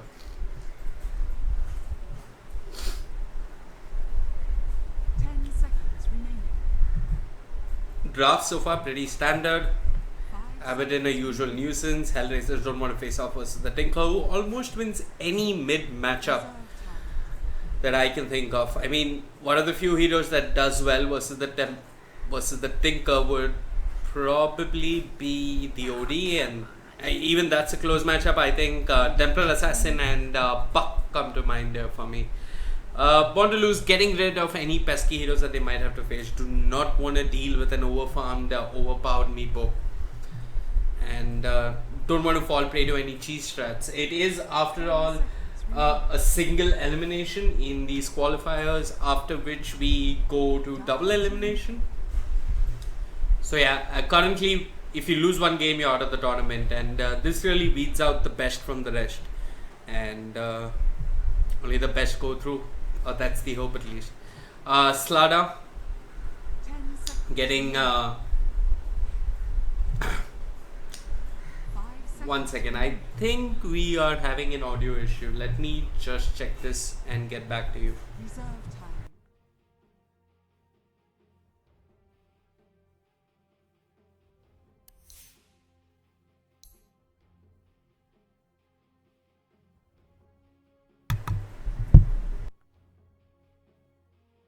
Dire team pick.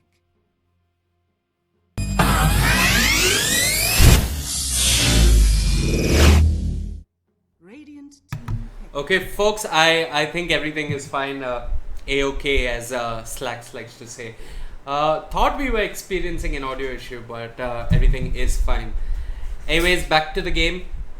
Born to Lose, they open up the draft with the Magnus and the Crystal Maiden. Magnus really coming back since the DAC and even the KM Major. IG do play him a lot. XXS has been spot on with his positioning in those games, and Crystal Maiden can't go wrong. The aura is always good. The question is, what are you going to enable with that aura coming out from the Crystal Maiden? Storm Spirit comes to mind, but you do not want to pick him up so early on. Alternatively, Ember would do well with the aura. Medusa works really well with the aura. Just options for Born to Lose in the way they want to mold their draft. Next pick for Hellraisers will, in all likeliness, tell us whether this is a support Slada or he's going straight to the offlane. Well, it is going to be the Rubik though. So I'm going to call this as a roaming Slada and a safe lane Rubik who's probably babysitting the core. We'll find out more as the draft progresses. Next set of bans, they ban out the Lifestealer. Makes sense. Slada is a great parcel to carry the Lifestealer. Once he gets his blink, of course. Hellraisers ban out the Juggernaut. Obvious synergy there with the Magnus, with their power. And I don't know if they're going to go so far as to banning out the Ember Spirit, who is actually more of a concern with the Crystal Maiden on his side. Or are they confident that they can deal with the Empower coming out onto the Ember Spirit? Yep, they ban out the Ember.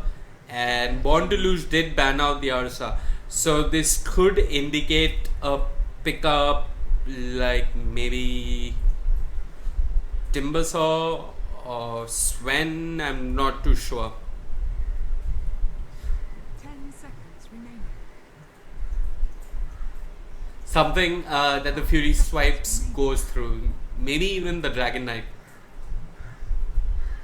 Reserve time. Next pick for Born to Lose.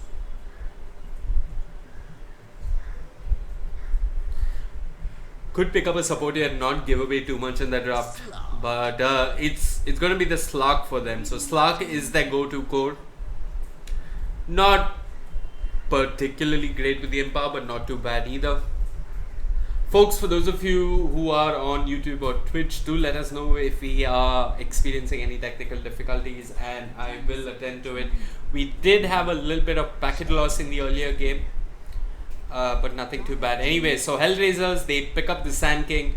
Caustic Finale is a great way to deal with the melee core coming out from Born to Lose in the form of the Slug.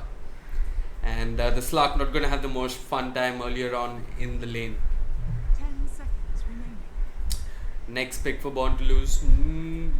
Maybe the secondary support. They could pick someone that roams well, possibly the Monkey King, Reserve time. or maybe even an Earth Spirit.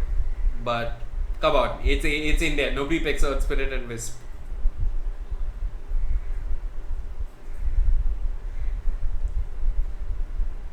Okay, so they pick up the mid laner in the form of the TA.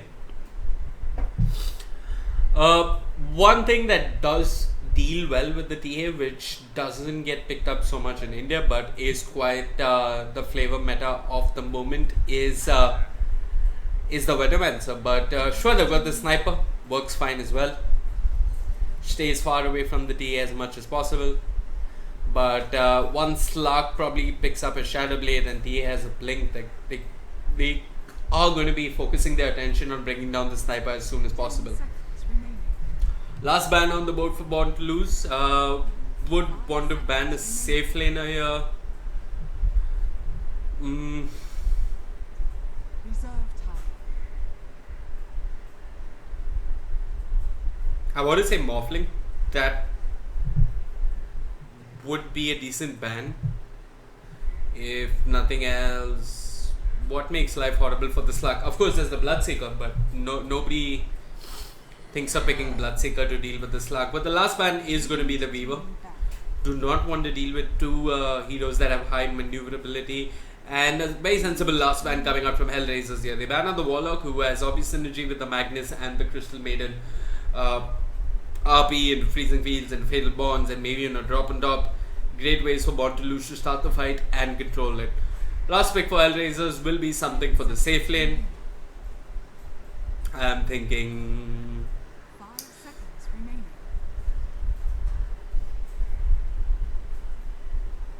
Reserve time. what's missing in the lineup? Sure, they got DPS. They are missing some magical burst. You could pick up Lina, send her to the mid lane, and run Sniper in the safe lane. That's one way of looking at it. Lina kind of does okay versus the TA.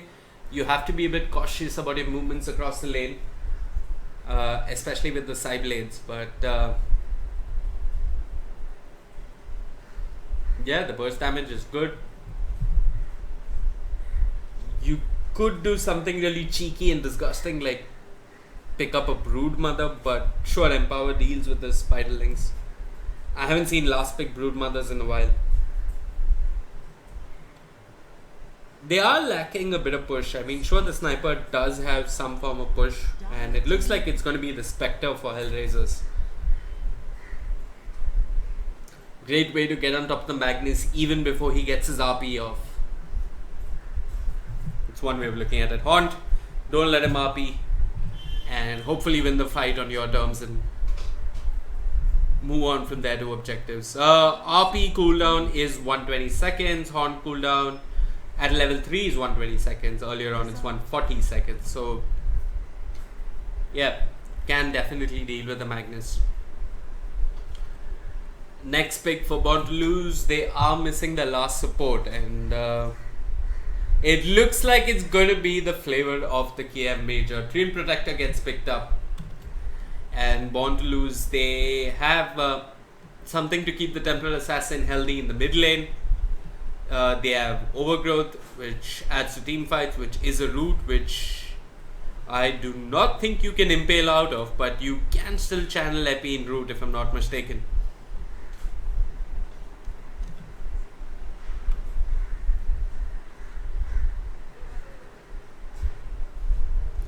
Very quickly, in terms of draft, I'm leaning more towards the Hellraisers coming out on top this game.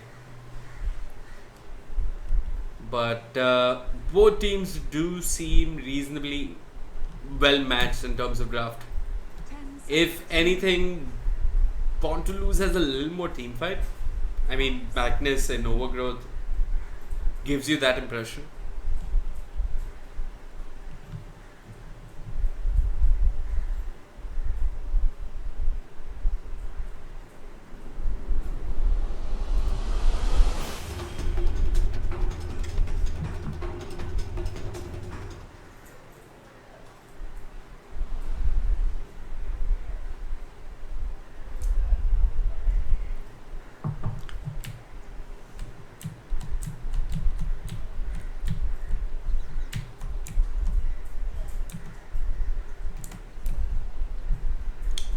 Okay, that's the El Clasico of Indian Dota, the pause that must happen before every game.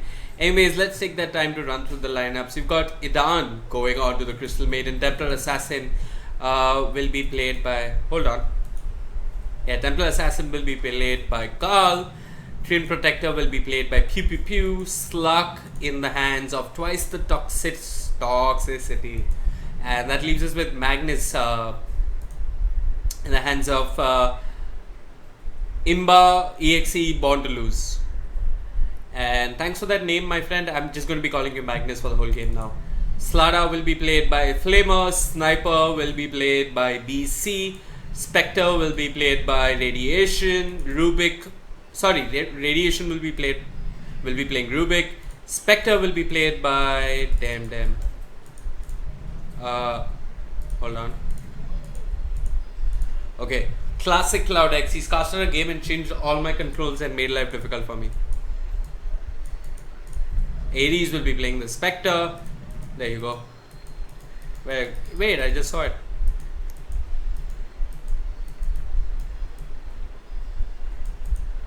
Yeah, Ares on the Spectre, Radiation on the Rubik, and a Sand King who's disconnected, whose name I can't see. It's beautiful. I'm just going to take this chance to get some of my controls back. You can see my MMR and laugh at it till then.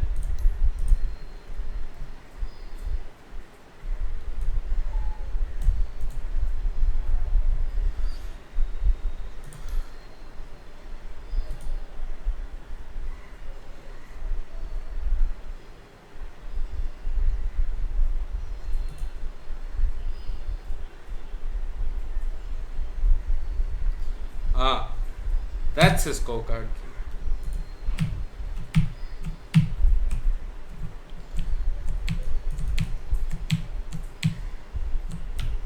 There you go.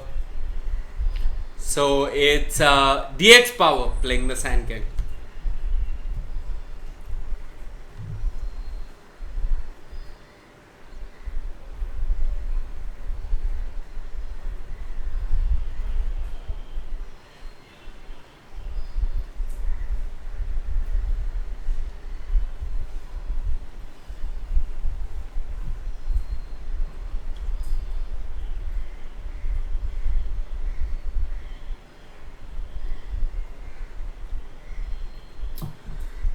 For those asking if you can watch this in-game, I think you can. There isn't any ticket, so the watch tab should allow you to watch this game.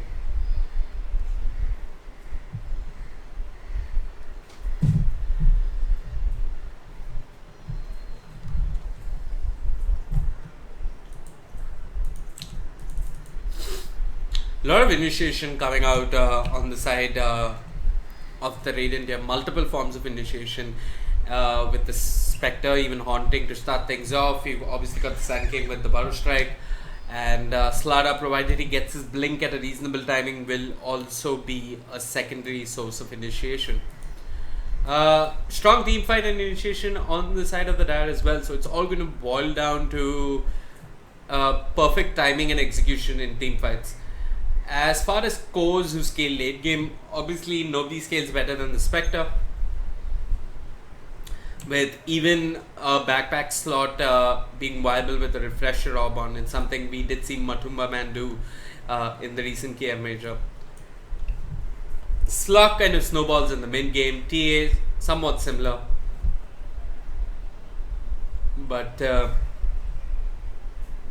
both heroes that shouldn't be underestimated, especially when you got something like the Rubik and the Sniper on your side. I can very easily see TA going into the back lines and bringing down Rubik with a couple of hits.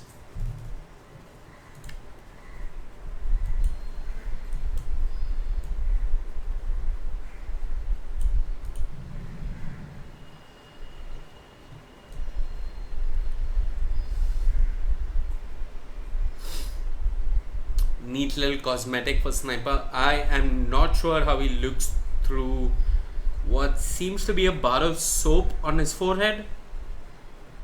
At least that's what it looks like to me.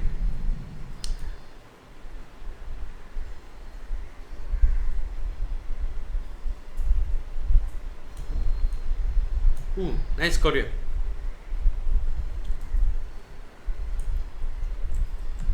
Sand King's got cosmetics as well. Probably got to powder his face before he reconnects.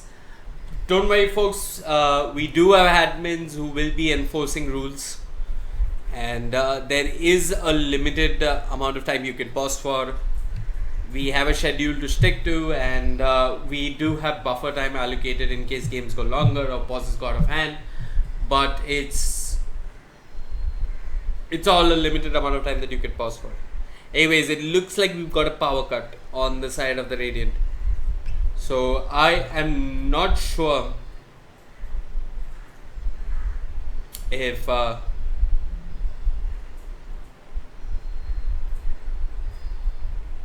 this is going to be a reconnect or what.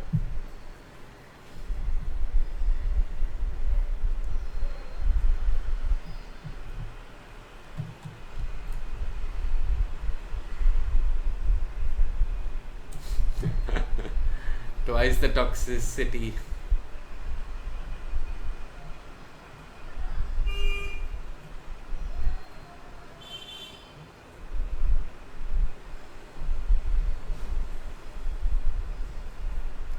Yeah, Aries hit the nail on the head. I mean, pub games have less disconnects, man. I don't know, whenever there's an Indian online tournament, everybody decides to disconnect, have a power cut, have an earthquake, commit suicide. All these strange things just keep happening only when there's an Indian online tournament.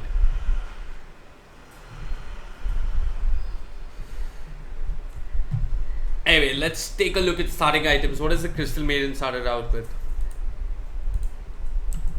Okay, they popped a level 1 smoke. Crystal Maiden is holding on to 2 wards. I do like the Windlace purchase early on. It does help you trade hits a lot better with the offlaner. Maybe even stay away from him. Pew Pew Pew has got that Orb of Venom. So all the heavy lifting has been done by the Crystal Maiden in terms of starting items. The Orb of Venom, good for harassing your lane. But I mean, you could run the Treant Protector as a pseudo ogre, right? I mean, he's got the same amount of HP, he's got 1 armor and gains what's his armor gain? Yeah, gains like 2.1 armor per level, is that correct? Yeah, 1 armor isn't too bad. He could essentially go to the mid lane and make life difficult for the sniper. And now Slark is saying that he's going to take a bath and come back. Use my 10 minutes. Very nice. I wish I had 10 minutes. I'd go get heart surgery and come back.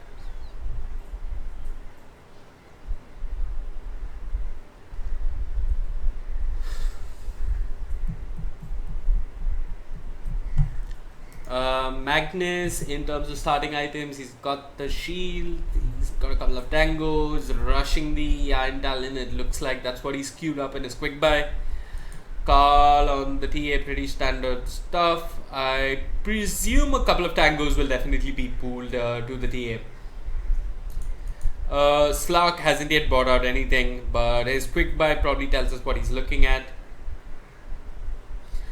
And yeah, we have more time to kill, so let's look at talents. Sand King talents. +5 armor, +10% magic resistance. I mean, when Sand King was, when 7.00 was first introduced, he had a mana pool talent. And speaking of talents, and speaking of Sand King, that bugger's back, and I think we can get on with the game. The power cut has been dealt with. Modi Ji has got electricity to all metros and villages, and we're back in the game. Okay, it looks like we are back. Good luck, have fun is the call coming out from the admin. And Idan moving early on to the mid lane to get the ward dropped.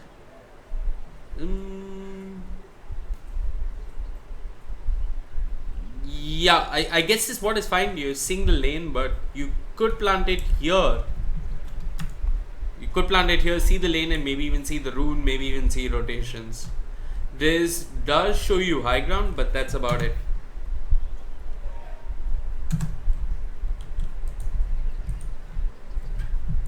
Yeah, it is a definite view of high ground, but it doesn't spot rotations from this side. It doesn't spot the rune. Okay. Interesting. I'm still discovering warding in 7.05. I mean, one could say I've been discovering warding since Dota 1, but the different teams have different ways of starting out or opening with their warding. Iran going up the high ground. I am not sure if he should be doing this. Yeah, DX Power wants to hold on to that skill point. Would like to take Caustic early on in the lane.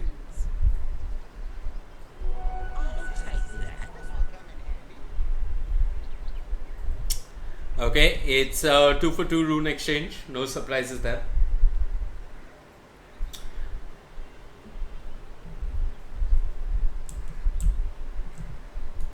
Pew pew pew, already hanging by the tree, waiting to make life difficult. DX Power does drop the ward, and that was scouted out by pew pew pew. Pings are coming out, so they do know where DX Power does have vision.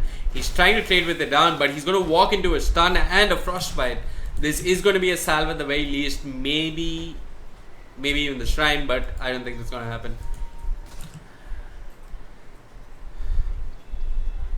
This mid lane matchup, okay, he pops the shrine instead of the salve. Not the most efficient thing to do. I mean, the shrine gives you mana as well, right? So you'd want to hold on to that. He's trying to get the stack off.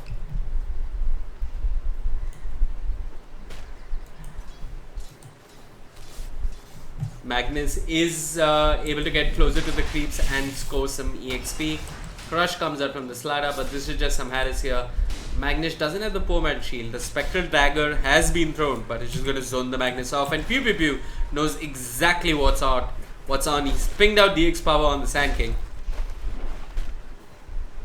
And he's leeching EXP at the very least.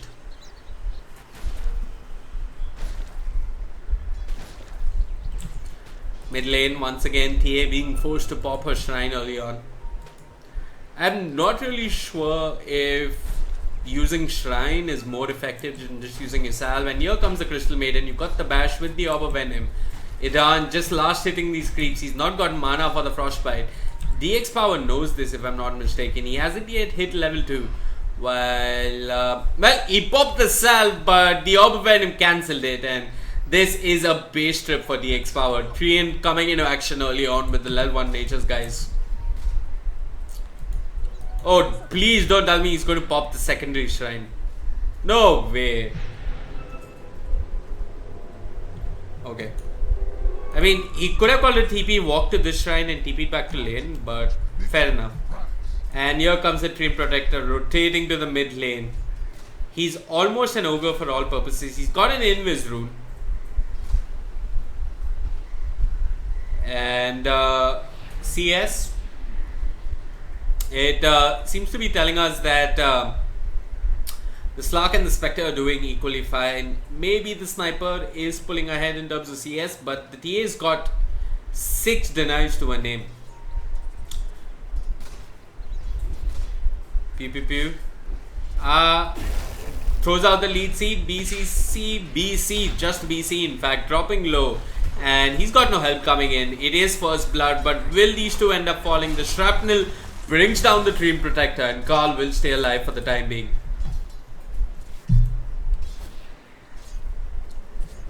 A 1-for-1 exchange. I think the die will take that any day. Sure, they got the Sniper, they lost the Treant, not too bad. Treant has hit level 2, will be looking for that level 3, so he can start distributing his living armor across the map. How's the Magnus doing? I mean, he's getting his levels at the very least. He's picked up his Iron Talon, he's gone to the jungle. For all purposes, he's good to go now, while DX Power is still sitting at level 1. Not sure why he's not moving into the lane. Of course, his ward did end up getting dewarded, but he can contest the Slark early on in the lane, and pew pew pew. He's just going to rinse and repeat here. Actually, the Treant and the Crystal Maiden is a good support duo. I mean, the Treant is mana dependent. Living Armor does consume a fair amount of mana, and with the aura coming out from the Crystal Maiden, he can keep it going across towers, heroes, whatever he wishes for. Ooh, he spots out the stack. If they contest this, it's not the start you want on the Sand King. Anyway, the lane was pushing towards him, so he will get his level 2. What's the Crystal Maiden doing in the... Okay, so the Crystal Maiden did hit level 3. Is rotating now to the top lane. Slark does need help to deal with the Caustic Finale coming out from the Sand King. They are thinking about that rune though. It looks like we got a rotation coming out in the mid lane. Oh, that's a Radiant Ward. Excuse me. Look at that shrapnel just burning through those refraction charges. It is a level 2 refraction, so it does get better, but really does it? I'm not too sure. Pew pew pew, sitting at level 2, still waiting for the wraparound on the Sand King. Maybe waiting for him to go to those neutrals. The X Power rooted up. 2 points in Caustic now. Much more confident of sitting in lane. He's completed his 4-man shield. I also think this is one of those points where, yeah, you take a point in the Ascent shift on the Slug, and it looks like the loop around is real. Pew pew pew hanging around. The root is there on DX Power. Pew pew pew just walks in, takes an impale to the face. Couple of hits from the Caustic. Uses the lead seed. Will end up falling. That was not the play, my friend. And confident and happy that the Treant Protector has been brought down. DX Power can move into his own neutrals and clear up that stack. But Slark has a minus at 6 minutes. That's disgusting. And he gets the kill on DX Power. He is one disgusting farmer. Meanwhile, on the other side of the map, Magnus skewering back the Slaughter, excuse me, and will get that kill. Clean disengage coming out from him as well after that. Might have to make a base trip, but he won't mind too much. He's getting what he wants from the offlane. Much better than the Sand King actually. Yes, Slark getting free farm, as someone pointed out. He's sitting at 40 CS while the Spectre is at 30, and the Spectre's completed his own, building into the face boots. And it's rather situational how you build from there. BC, he was thinking about the Assassinate. Here comes that giant walking tree, lifted up into the air, pulled back. They've got the crush, they've got the shrapnel, and they just leave him to die there. Pew pew pew, not getting any assistance from his teammates. Meanwhile, top lane DX Power, he's getting some alone time in this lane, can contest the Slark more and more. I think as long as he's alone versus the Slug, he's pretty much fine here.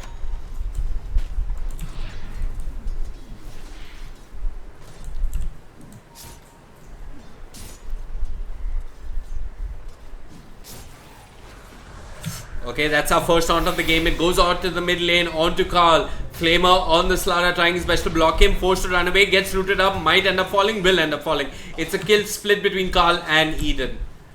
And I think the Dire would take that any day. They force out a haunt, they get a kill in exchange.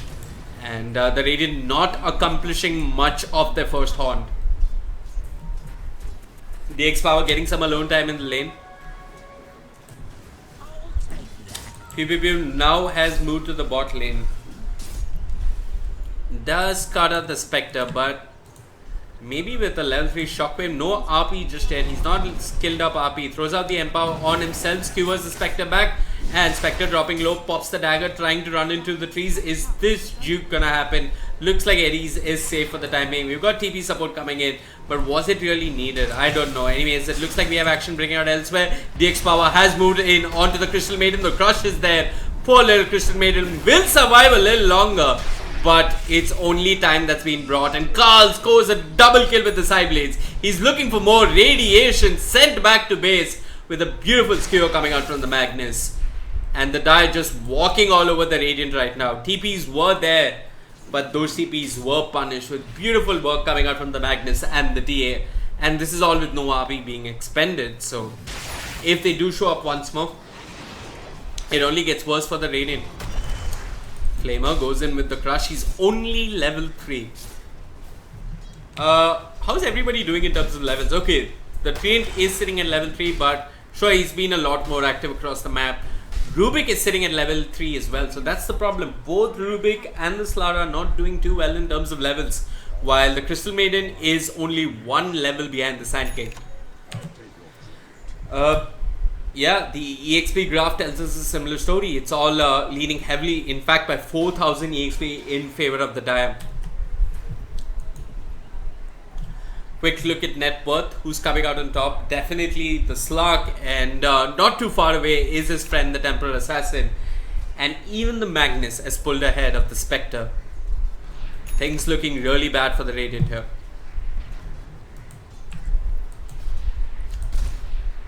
They are losing their lanes, but they do have all the ingredients of a good comeback.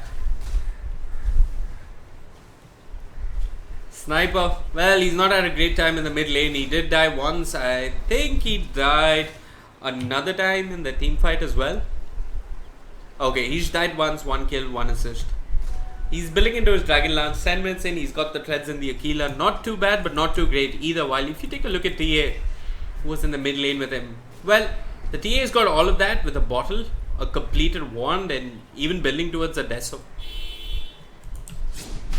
Lanes definitely have in favor the Radiant now. They're trying to make a kill happen on the Magnus. He waits for them, baits it out, gets the RP, brings down the Slara, and Ares is forced to run away. And with the living armor, he won't even take a fall to any of that aggression coming out from the Radiant. Pew pew pew with the Nature's guys looking for more there. Ooh, Ares, he has to be careful here.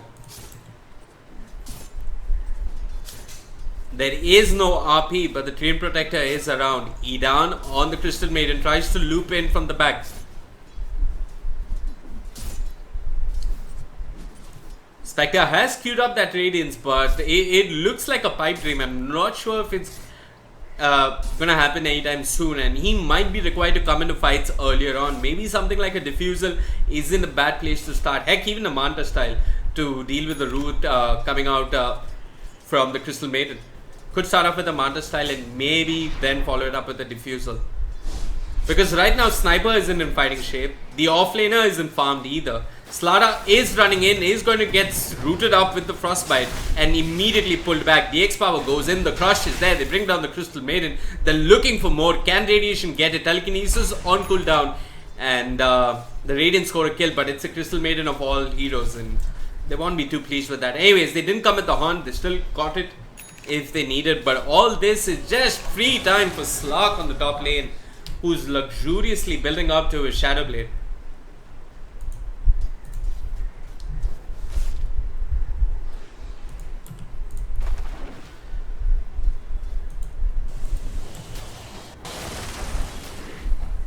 Yeah, he's got his Shadow Blade completed along with his threads. He can look for plays around the map, and Rubik, an underlevel Rubik and a Slat are very tempting prospects. I think it's about time the Dire maybe group up, get some aggressive vision down so that they take further control of the great start they've had in the lanes and totally shut down the Radiant. Ares trying to farm as much as he can. His tower, well, it did take some damage. And right now, the Dire, I guess their first objective would be to take down the safe lane tower, and they're prepping for just that. Pew Pew Pew is there hanging in the trees, but Flamer is hanging in the trees as well. Ares denying a couple of creeps. This will only help the Dire wave push in. Okay, we've got the Horn coming out. It's in the mid lane, but it looks like with the epicenter, they did manage to kill off Hidan, while Carl scored a kill on the sniper. The more valuable kill going the way of the Dire. Carl impaled up. Is there a living armor to help him out? He's got refraction. Living armor just used on Carl. And there's the Meldet on Ares. Twice the toxicity, twice the damage. Brings down the Spectre. And DX Power forced to run. Has he got an impale to get out of there? Well, he's thinking of turning in. I wouldn't be so sure of that, my friend. But he just disengages for the time being. So they lose 3 and they get 1. Was that really worth it for the Radiant? And they lose the Spectre, a core of all heroes. BC on the sniper, building slowly but surely to his Dragon Lance.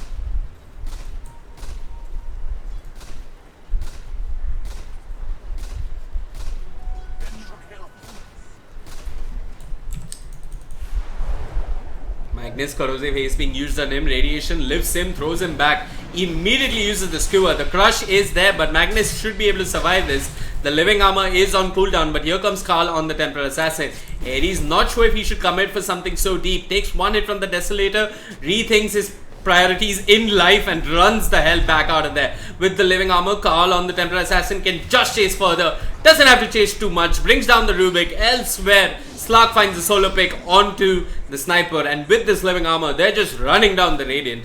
And there's nothing they can do without DX Power around. He is key and crucial for the Radiant to take fights, if they do take fights at all. If the Radiant are not taking fights on their terms, and if the Sand King isn't around, they're pretty much guaranteed to lose fights, and it looks like they're going to lose towers as well. Now with the Slark, with the Shadow Blade completed, the sniper has to be pretty much shit scared of moving outside a tower or even near a tower. And immediately the Radiant are on the back foot. This means that Rubik and Slara will probably have to spend a lot more on wards and maybe secure some defensive vision for the Radiant if possible. Radiant's bottom tower is under attack. Just so that they don't get picked off by the Slark. And Carl on the TA almost completes his Blink Dagger in a bit. I think as the Radiant, you just wait for DX Power to complete his Blink, which is not too far away, but is significantly late, and make plays post that. Dire do have excellent vision, a ward behind the mid tower. They do have vision of DX Power on the Sand King, and they've got a side trap even on the neutral creep. This tempting little stack is there, but DX Power is going to leave it. Not sure for who though.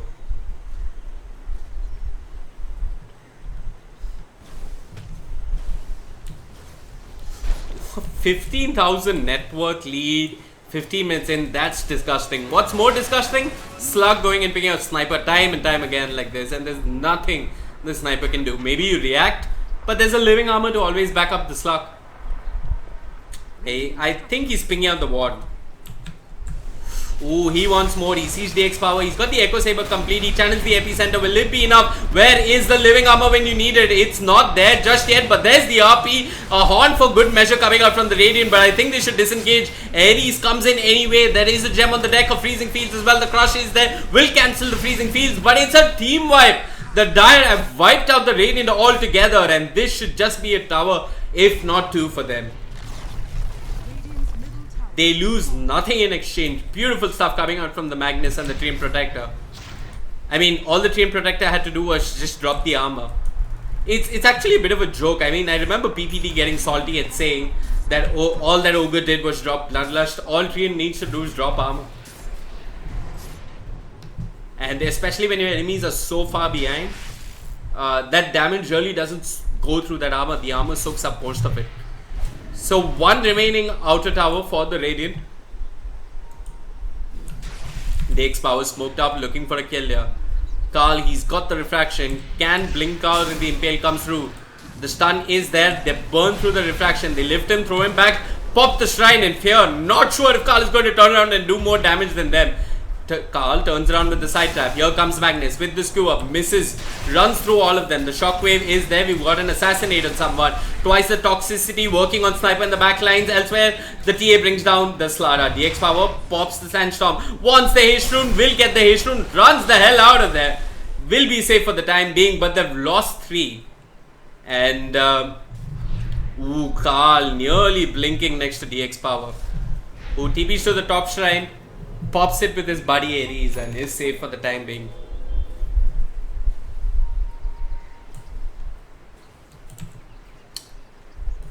I think the Radiant just need to buy Sand King some time, and I'm not sure why Sand King. Okay, he gave the stack to Ares. Ares is building into a Vanguard. A 25-minute Vanguard, it's not going to amount to much. The Blink Dagger on the Sand King is a lot more important. Slug, he's got the Shadow Dance, will be safe for the time being. They are slowing him down with the Shrapnel. The Impale will miss. The Assassinate, will it do anything? Yes, it's a godlike streak going the way of BC on the Sniper. And look at his gold, 1,620 coming in all of a sudden. Actually, it was 1,500 gold just off the kill of the Slug. 7.00, my friends. The more gold the enemy has, the more gold you get for killing him. The more net worth the enemy has, or is it unreliable gold? I'm not exactly sure about that. Doesn't matter. Slug still sitting at 2,700 gold. Is building into a Silver Edge. Yeah, I mean, sure you can disable dispersion, but fair enough. The stats are handy. The hit coming out of Silver Edge is neat as well.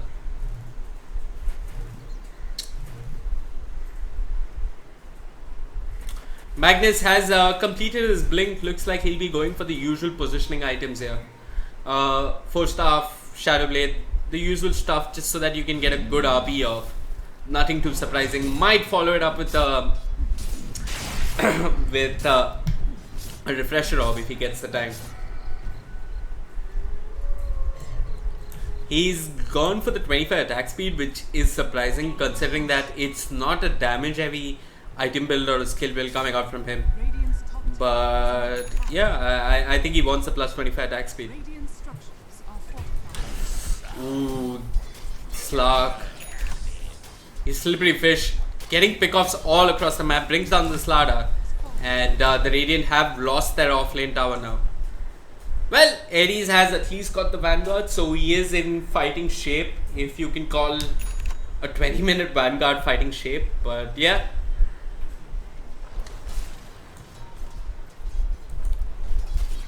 Mid lane. Okay, Slug has changed track here. He was going for the Silver Edge. Excuse me, but he skewed up the Skadi now.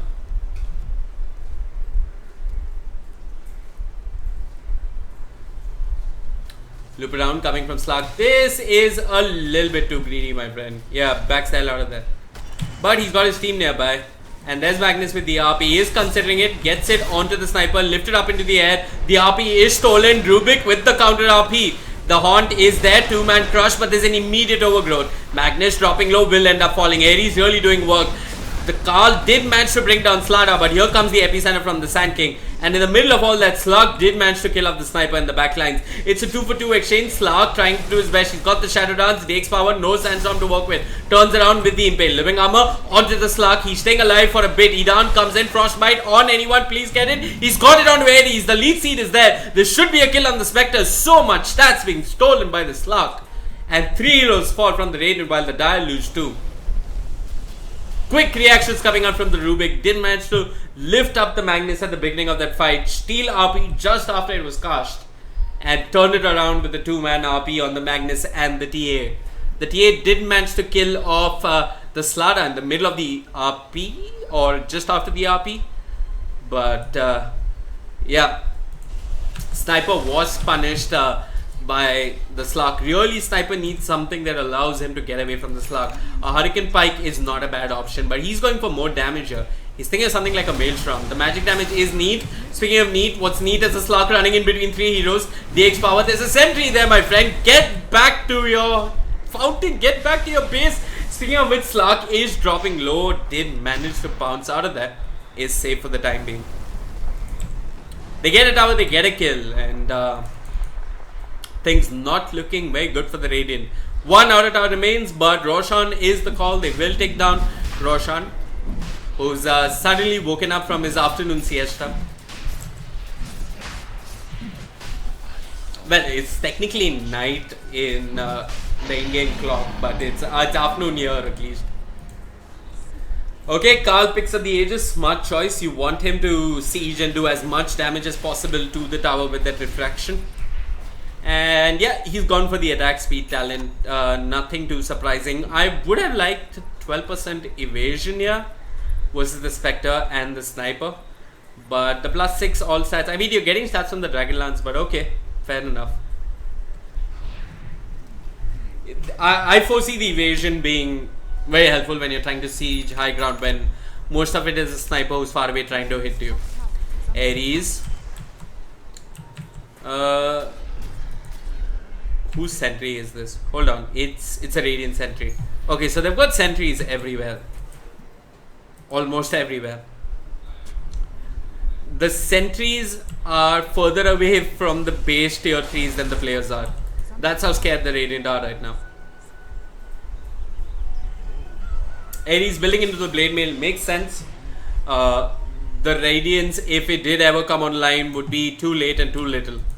And the Blade Mail at least offers something in fights versus all the physical DPS and even some of the burst damage coming out from the Crystal Maiden.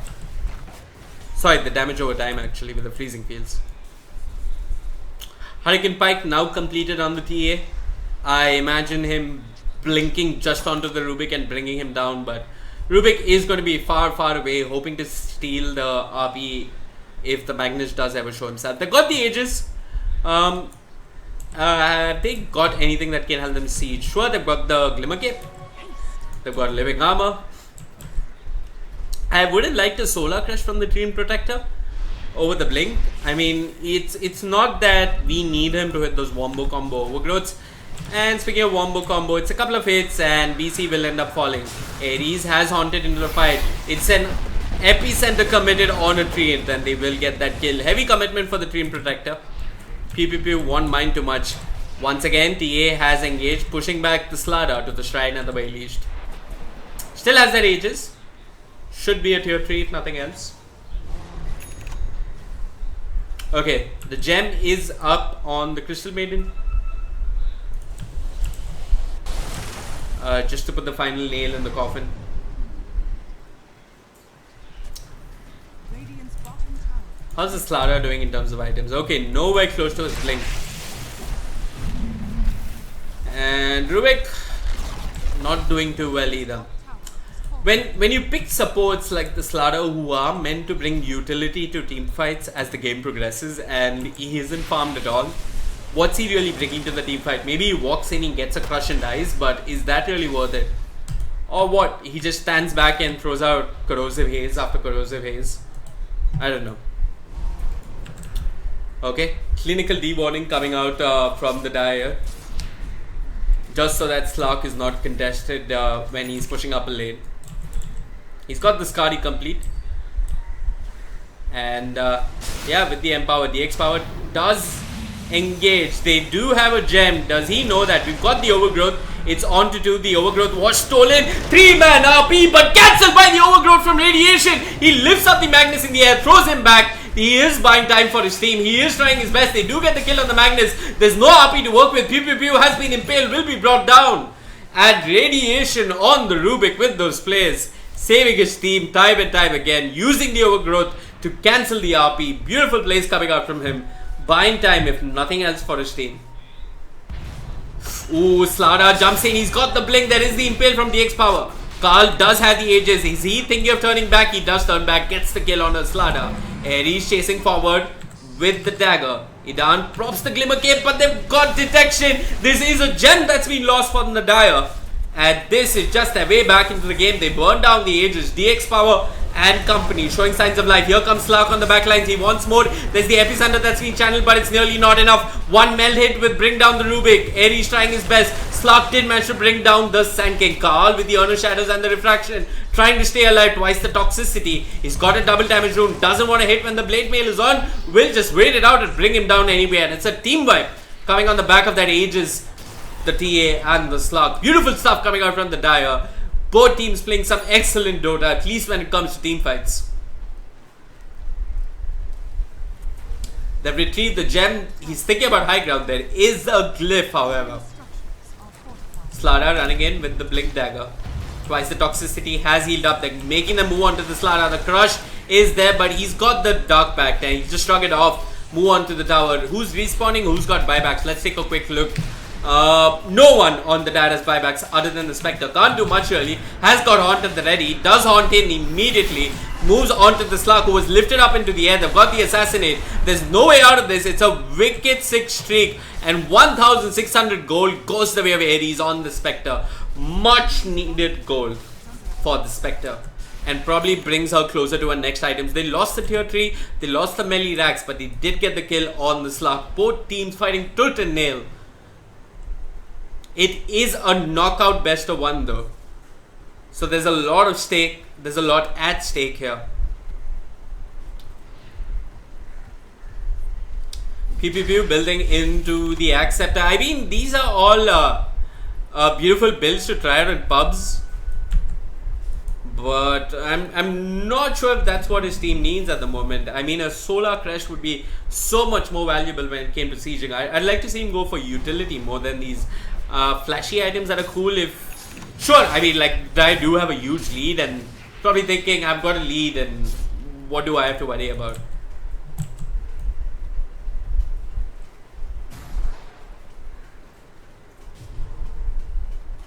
Magnus building into the BKB.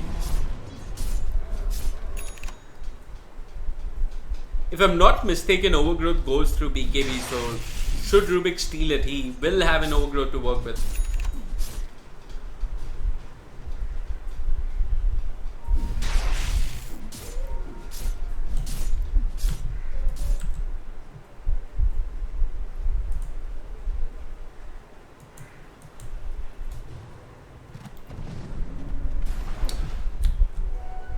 Well, it is a 30,000 lead in the favor of Flus, but it looks like HR are working their way back.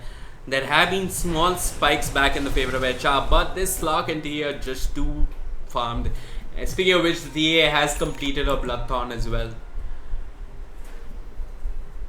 The Blade Mail really paying off in the previous fight for the Spectre.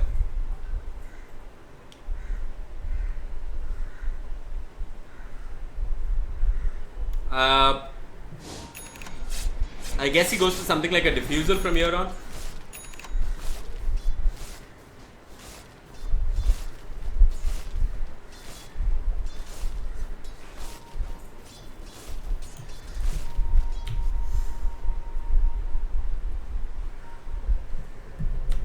Okay, it looks like the Dire want to siege high ground once again. They haven't got the Aegis to work with. But yeah, it is possible. Keep your eyes on this man, Radiation. A lot of it is going to boil down to what he steals in that team fight and how he executes the spell that he stole him. Templar Assassin has got the Bloodthorn, however. Will set her sights on that Rubik or maybe even the Slada. The good thing is Rubik has managed to farm up a Ghost Scepter, so will have more survivability. Speaking of farm, how's the Sniper looking? I mean, he's gone for the Maelstrom, he's completed the Hurricane Pike. So, can stay away from the TA. But if TA gets off her Hurricane Pike before, well, those hits will still go through. I mean, he's sitting at a reasonable amount of HP, so will stay alive for a bit actually.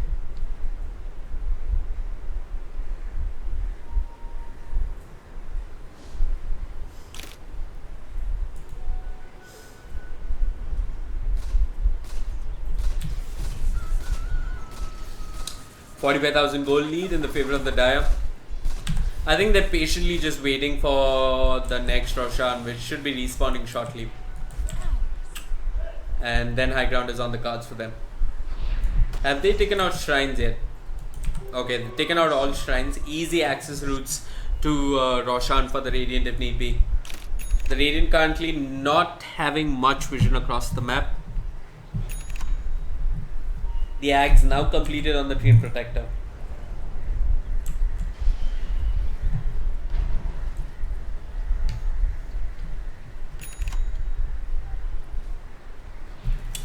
Okay, Roshan is up.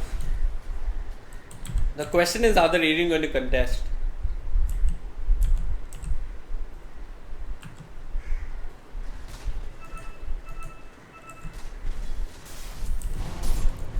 Magnus has got the BKB complete. Slug this time holding on to the ages. I mean, he is their most significant damage dealer. But I mean, he's the one who's like in the middle of all heroes actually doing damage, while TA probably tries to look for a pick off in team fights, jump on a one hero, bring him or her down, and progress from there. But TA is the one who does more damage to buildings. Sort of similar actually with refraction and empower. Slug goes up the high ground, takes a bit of damage, goes back, will heal up with the living armor and do this once more. Ooh, the Radiant, they popped a smoke in base here. I hear the epicenter being channeled. He blinks in, it's onto the Slug and Carl. There's the Haunt, it's onto everyone. The Crush onto Ares on the Spectre, trying to do his best. They're focused down the Slug, who pops the Shadow Dance, turns around. The Overgrowth still not used. The RP not used either. So they basically forced out everything from the Radiant and only expended a Shadow Dance. And this is when they do this all over again. Slug. Ooh, Magnus jumps in, gets the RP, it's on the sniper. RP has been stolen.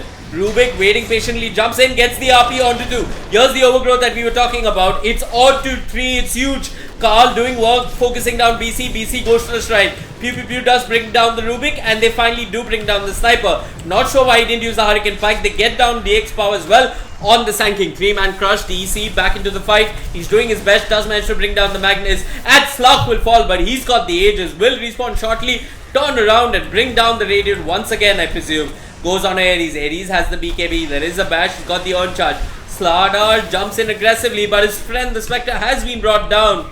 And Carl and the Slug teaming up beautifully to bring down the Spectre and the Slardar. Slardar does buy back.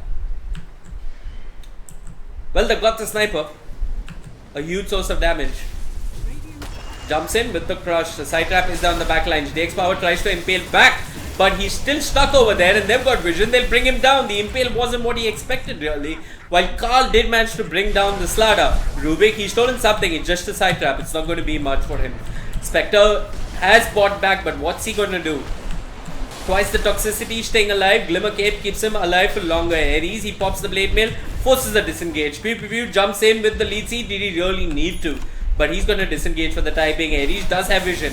The living armor is there on the Train Protector. They could go for round 2 if they want to. But they're just going to take the melee racks and walk out for now. Carl.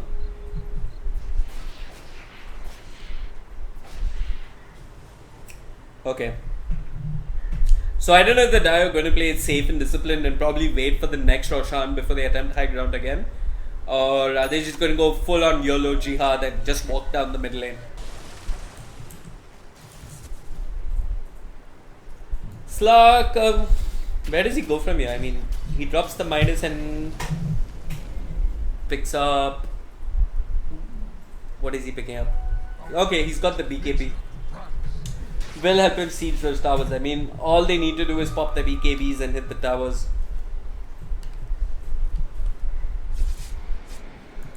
Ares on the Spectre. It was a buyback from him. He's going back for the Radiance. Not completely in agreement with this. It's going to be a while. I mean, his Radiance isn't going to come before the next team fight. His buyback is not there for 5 minutes. If I were him and if he sees the opponent marching down the mid lane, I think you just buy Diffusal. No point waiting, holding on to that gold. And yeah, while I was discussing Spectre's items, they just found this Sand King and brought him down. Spectre still holding on to the gold here.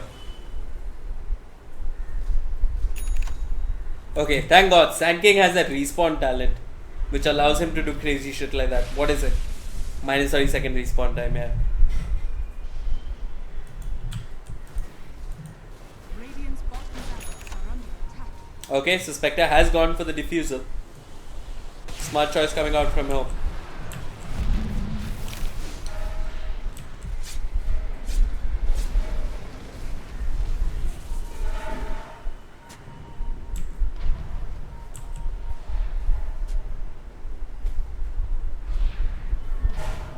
Rubik with some of his own words, trying to slow down the creep wave and slow down the push. Pew pew pew, he has to be careful here. Okay, he's gone back for the Solar Crush now, which is great for seeding purposes. Twice the toxicity, walks up, gets crushed, pounds on cooldown, but they get a kill on the Slara anyway. We've got some haunt action here, not sure exactly where. It's on to poor little Crystal Maiden, who's got the Glimmer Cape, will stay alive but not for long. Magnus walking in. I think they have detection, my friend. Is thinking about the skewer back, will miss the skewer. And now it's Slug's turn to jump in, will miss the jump altogether. There's the epicenter, it's on to 3 heroes on the die. They couldn't have asked for a better epicenter, but they've lost the sniper and the RP is there. Carl doing damage and more damage. It's just bringing down everybody from the Radiant. It's the range barracks going down in the bottom lane. Then moving on to the mid lane, the tier 3 is down. There should be a lane of racks. No one on the Radiant has buyback. And this is pretty much game.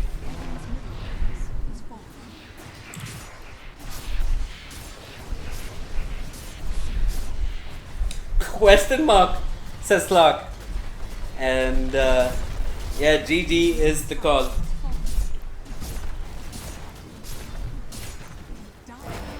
Okay folks, my name was Vivek. I hope you enjoyed the cast. Do not go anywhere. We will be back with another game very soon.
10 seconds remaining. Radiant team banned. Hello folks and welcome back to the Cobx Indian Esports Championship. These are the qualifiers, these are all best of ones, and this entire qualifier will hopefully beat out the best from the rest.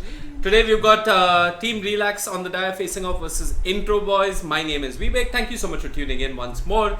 And pretty standard bans other than the Luna. They've got the Monkey King.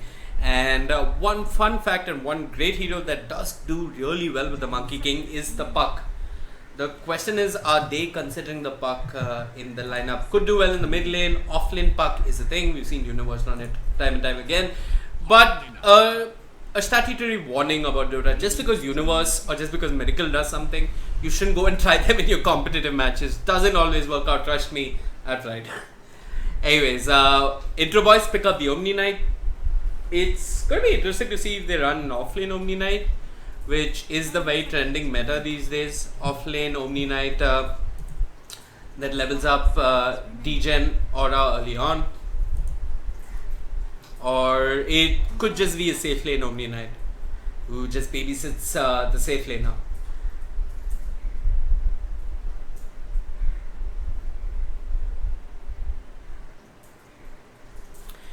Next pick on the board for Intro Boys.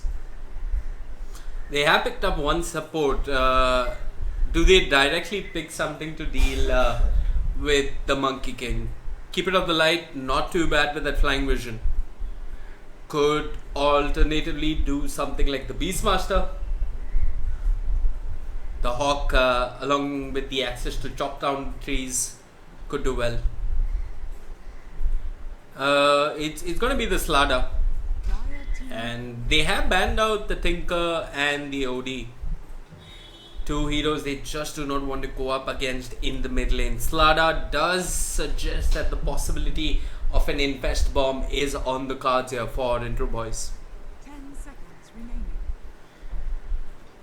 Some familiar names that I do see here. Kalnayak, if I'm not mistaken, is a player I have come across. Radiant team banned. On the side of Team Relax. Blaze seems like a familiar name. Next pick for Intro Boys. Sorry, next ban. 10 seconds remaining. You think about banning out something like the Ember or the Jug probably, but it looks like they're going to ban out the Enigma. Team banned. Wow, this has me puzzled. Are they thinking of a very melee heavy lineup, or is just the Magnus and the Enigma too much team fight? Usually Magnus goes to the off lane, so then where do you run the Enigma and the jungle as a pseudo support?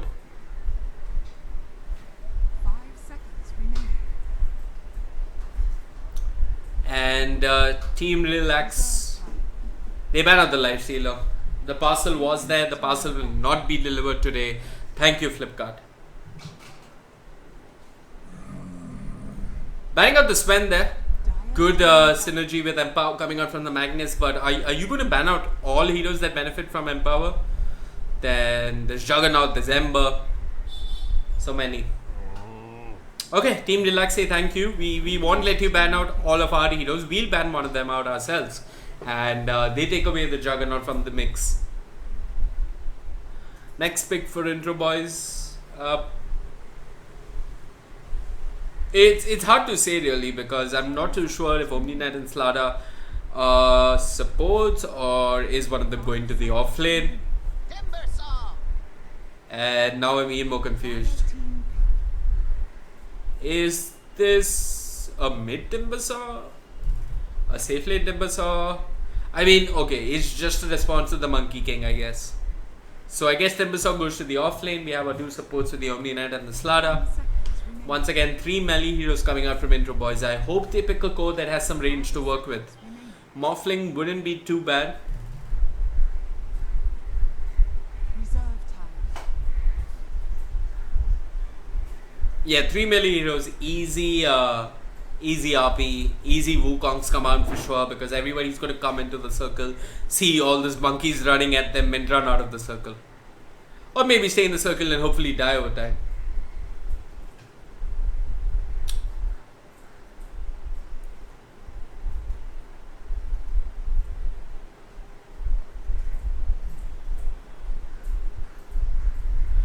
Okay, this is hilarious actually. One of the players is watching YouTube while they're in the game. That's my guess. But yeah, thanks for tuning in, mate. Disruptor. Okay, so the next pick coming out from Team Relax is the Disruptor. Great at zoning out the offlaner. Great at providing some much needed follow up to the RP coming out from the Magnus. Already potential of 10 seconds. a beautiful team fight coming out from the side of Team Relax. 5 seconds remaining.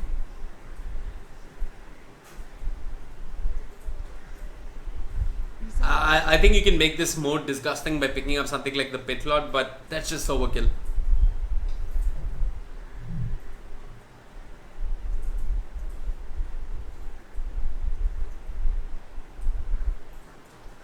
Next pick for intro, boys.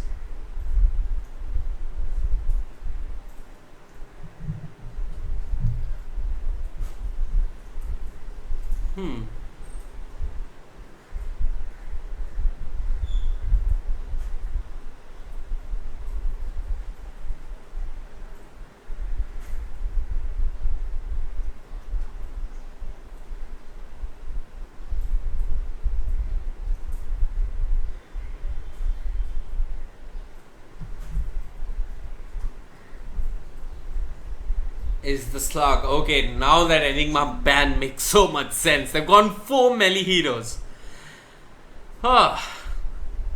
This...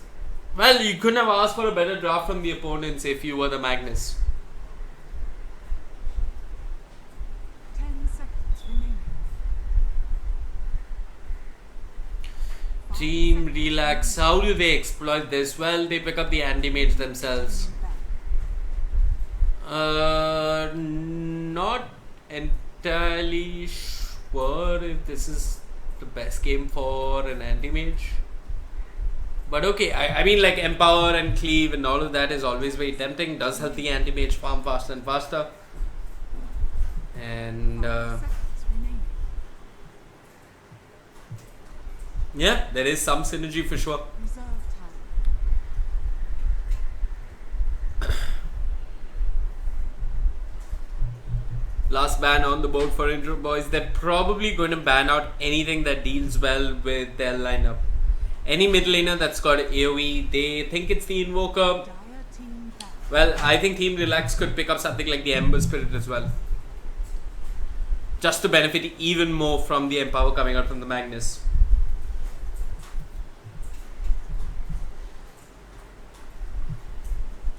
Legion Commander will be the ban coming out from Team Relax. Of course, Duel is one of those ways to lock down the anti-mage and hold him in place. Last pick for Team Relax, it's something for the mid lane here. They're not sure what's going to come to the mid lane from intro, boys. It is a safe lane Slug who should be aided by the Omni Knight and the Slaughter. Timbersaw goes to the off lane. What goes to the mid lane, they aren't too sure, but they have to reveal their mid pick right now. Mid laners that are banned out are the OD and the Tinker, so they could pick up something like the Ember, who might have a safe time. Alternatively, they could do Shadow Fiend if they want even more wombo combo, or if they just want to benefit from the Empower. Ember is always a good choice.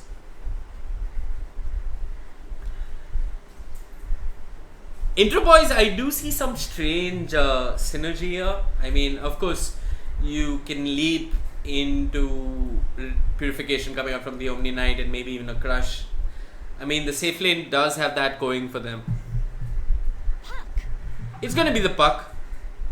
Radiant team. Something that I did mention, I mean, a good Dream Coil with a Wukong's command on top is just even more disgusting team fight coming out from the Tire.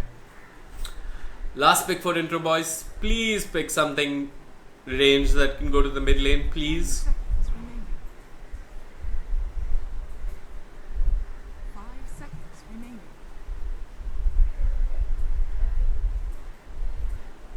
Reserve time.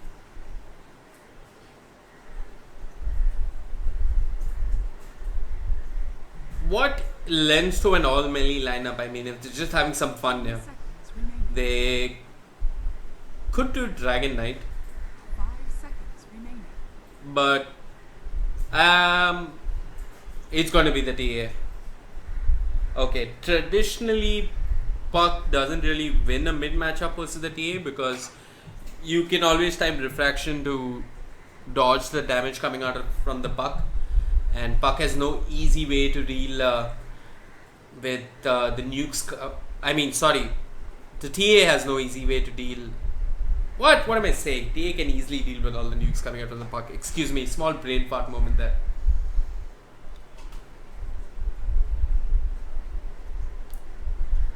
Well, intro boys, I do hope they know that this is a single elimination match, and if they lose to a 4 melee lineup, I hope they can live with that. Remaining. 5 seconds remaining.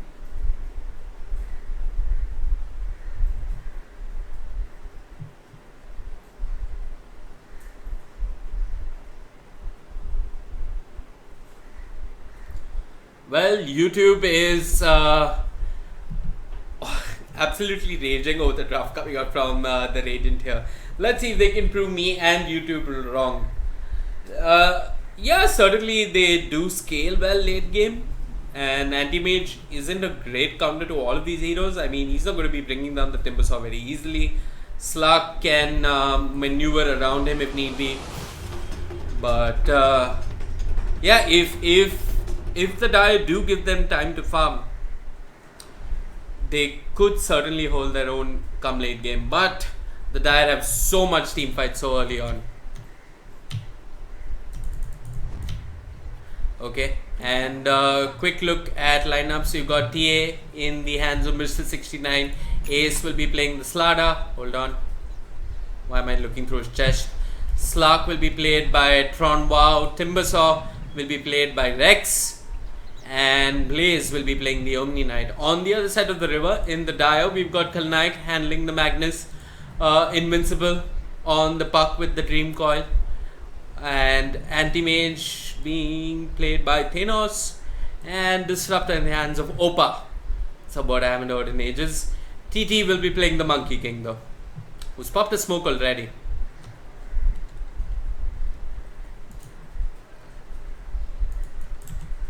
Wow, a lot of teams prioritizing this ward early on.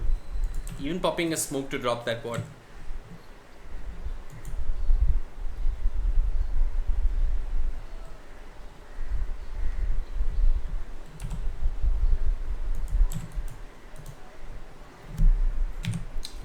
And almost as if it is tradition, the start game pause comes out.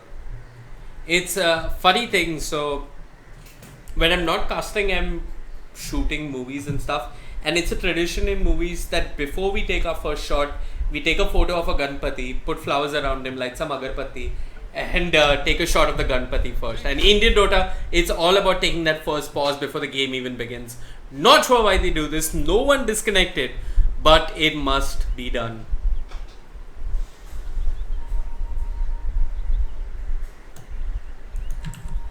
Okay, there's a second pause. This is a new tradition, and now it actually makes sense. Puck has disconnected.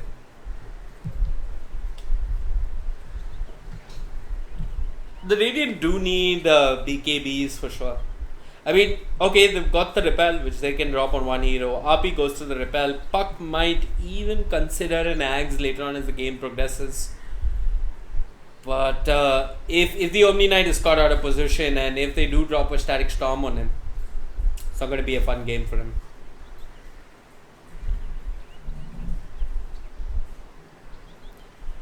A lot of theory crafting going on in chat. People are speaking about TA getting a Bloodthorn to lock down the AM. But unless the AM has a shit lane where he's not getting his Manta style anytime soon, that Bloodthorn is not going to be coming when needed. And as long as AM has a Manta style to work with, he'll be fine. Bloodthorn is, after all, the most expensive or the second most expensive item after Dagon 5? Not sure.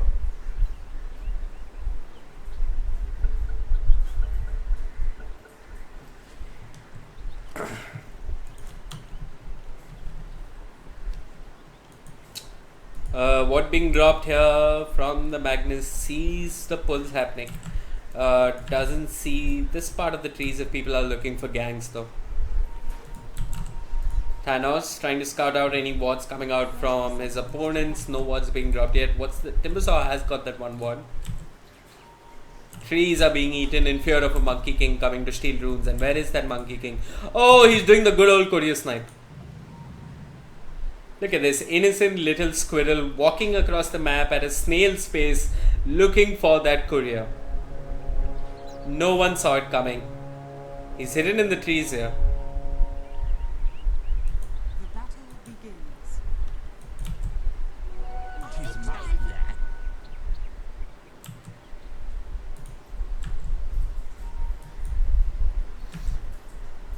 Keeping my eyes on this Monkey King for the courier snipe. He hasn't got a TP if he needs to TP out of there.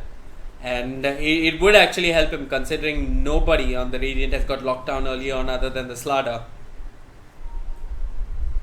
Okay. He's in position.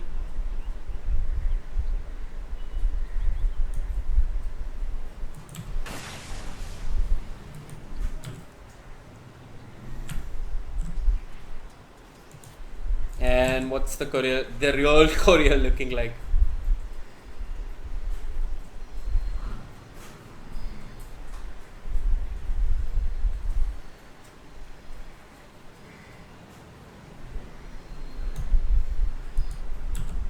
Okay, hold on. Where did the courier go? Where's our Monkey King? I do not see him on the map. 1 second, he's moved to the top lane. Excuse me. They've got the Thunderstrike onto the Timbersaw. They've got 3 Jingu Mastery stacks. I really like this small change of skill build coming out from the Monkey King. Not prioritizing the tree dance. Timbersaw, well, the Jingu Mastery has worn off. They can go again if they want to. Have they got anything to pull him back? No, they've got Thunderstrike. That's going to give them vision. TT doing the loop around on the Monkey King. He is getting there, but here comes Blaze with the purification. Is that really going to keep him alive? The Jingu Mastery will kick in, but it's not going to get the kill. It does force a rotation, which means that Magnus can go to the lane and farm if he needs to. Oh, this is a misplay of sorts. They're pushing the wave, and Magnus, yeah, he's going to use the shrine, get some EXP, a range creep awaits him.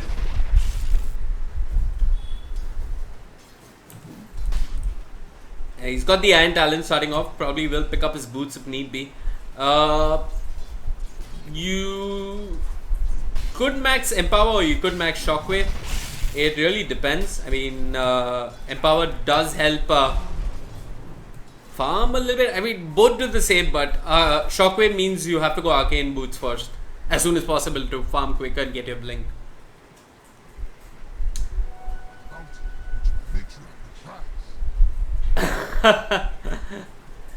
Okay, my highest MMR was 3.5k. I'm sorry.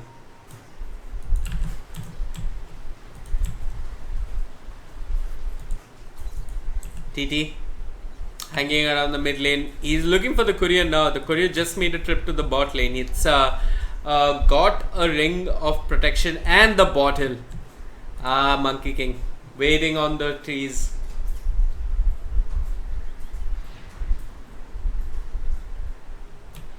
He's got the Primal Spring. He's got the Orb of Venom. Now's your chance, sir. Okay, I think he's going to wait for it to come back.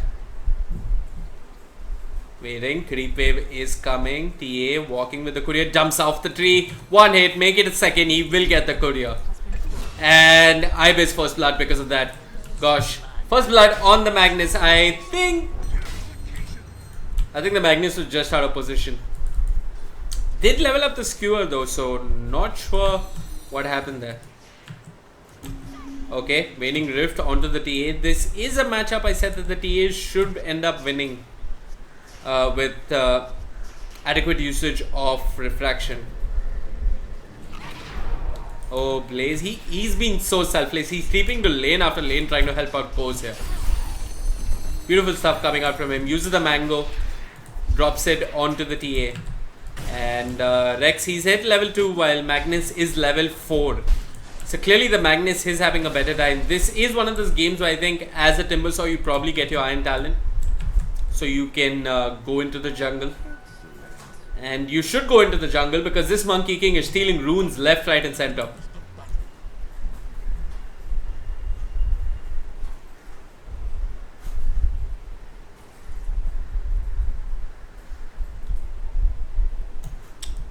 Magnus once again pushing his luck. Slark with the essence shift. Here comes the crush coming out from Ace. He's leaped onto him. The leap did connect, or the pounce, and Kalnayak in some trouble here. He's got no mana to work with. Maybe he buys items, or maybe he just jukes the Slark left, right and center. Will get out of there. Top lane, Rex on the Timbersaw. Is getting some levels, but Monkey King, there he is. He's waiting patiently. I think this ward's scouted. Okay, sorry, excuse me, it's a dire ward. He's not committing the pounds. He hasn't yet got level 3, so the boundless strike is not yet available.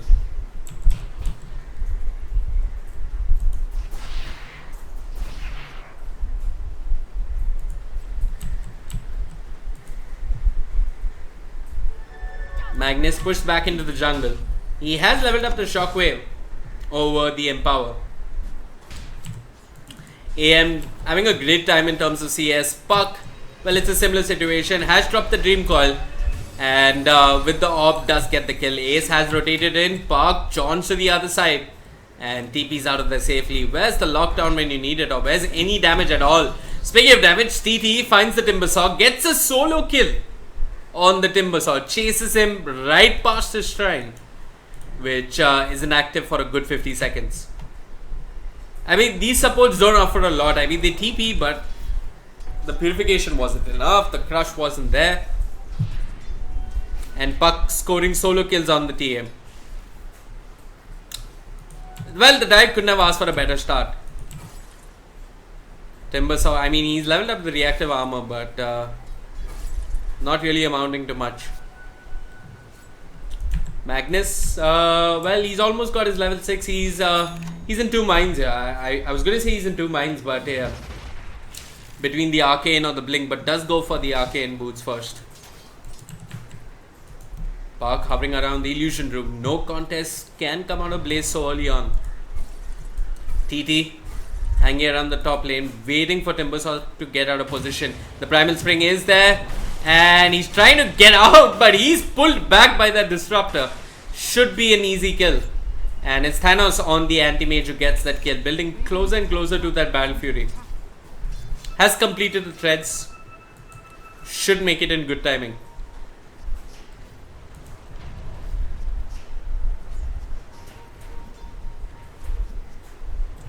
Bot lane, Magnus venturing out towards his lane. Not sure if the Slark and Slada have enough firepower to kill him. What's really worrisome is the offlaner is level 6 while Slark is still level 4, inching towards level 5. And gosh, I gotta keep my eyes on the mid lane. They get another solo kill on the TA. Both the TA and the Slark not having a good start in terms of CS. I mean, come on, the Magnus is ahead in terms of CS. Sure, he went to the jungle. And sure, he found a solo kill on the Slark. Will pay with his life there. It's Ace who comes and gets another kill in return. Action all around the map here. The Dire very confident of their capabilities. And TA, she's got no stacks to recover. That's the real problem here. She's burning through her refraction rather quickly. And I guess this just keeps the Slark more under level, who's now sitting at level 5 while the Magnus is level 7. And almost, well, will be complete with a Blink Dagger soon enough. Okay, Monkey King has moved into the bot lane. He does scout out Ace there. The tree was chopped down, but Monkey King dodges it just in time. Jumping between trees, making Ace really work here. And top lane, sorry I'm missing so many kills, guys. They did manage to find a kill onto the Timbersaw. Shockwave after Shockwave coming out from Kalnag. Monkey King back on top of a tree. Has Blaze got a tango? Yes, he has. Invincible is there with an Invis rune. Boundless Strike onto the Omni Knight. Silence. Dream Coil onto Orb as well. It's Kalnag who scores 1 kill and TT who scores another. And Invincible scores 1 as well. Almost a communist approach to getting kills here on the side of the Dire. One for all and all for one. Top lane Thanos, not too worried about the Timbersaw, who's now sitting at level 4, horribly under level 9 minutes in. Disruptor is skipping the creep wave with him as well. Blaze is level 4. I mean, the Omni Knight is the same level as the Timbersaw. He does get glimpsed back, but the repel will keep him safe for the time being. There is a shrine nearby, so more TPs could come in. Thanos really skipping the creep wave. I mean, it's fine if he does this, but not sure if the Disruptor can join him. Ooh, did use the Mana Void, but should be a kill either way. It's Disruptor who scores the kill. AM blinks out of there. And no lockdown once again. The big problem in the Radiant draft. I mean, Thanos is just skipping the wave like a boss and getting kills for that. And Slark still searching for his level 6, waiting for that Shadow Dance regen to kick in. Because Khalnaik is absolutely bullying him out of lane right now. And he's got a Blink Dagger to make things worse. Not sure if they're going to use the RP for this. But look at this, Slark. He's been forced to run back to his bounty rune. Might even consider using the shrine. I mean, Omni Knight has to be in too many places at the same time to keep his team alive and healthy. And even that's not working.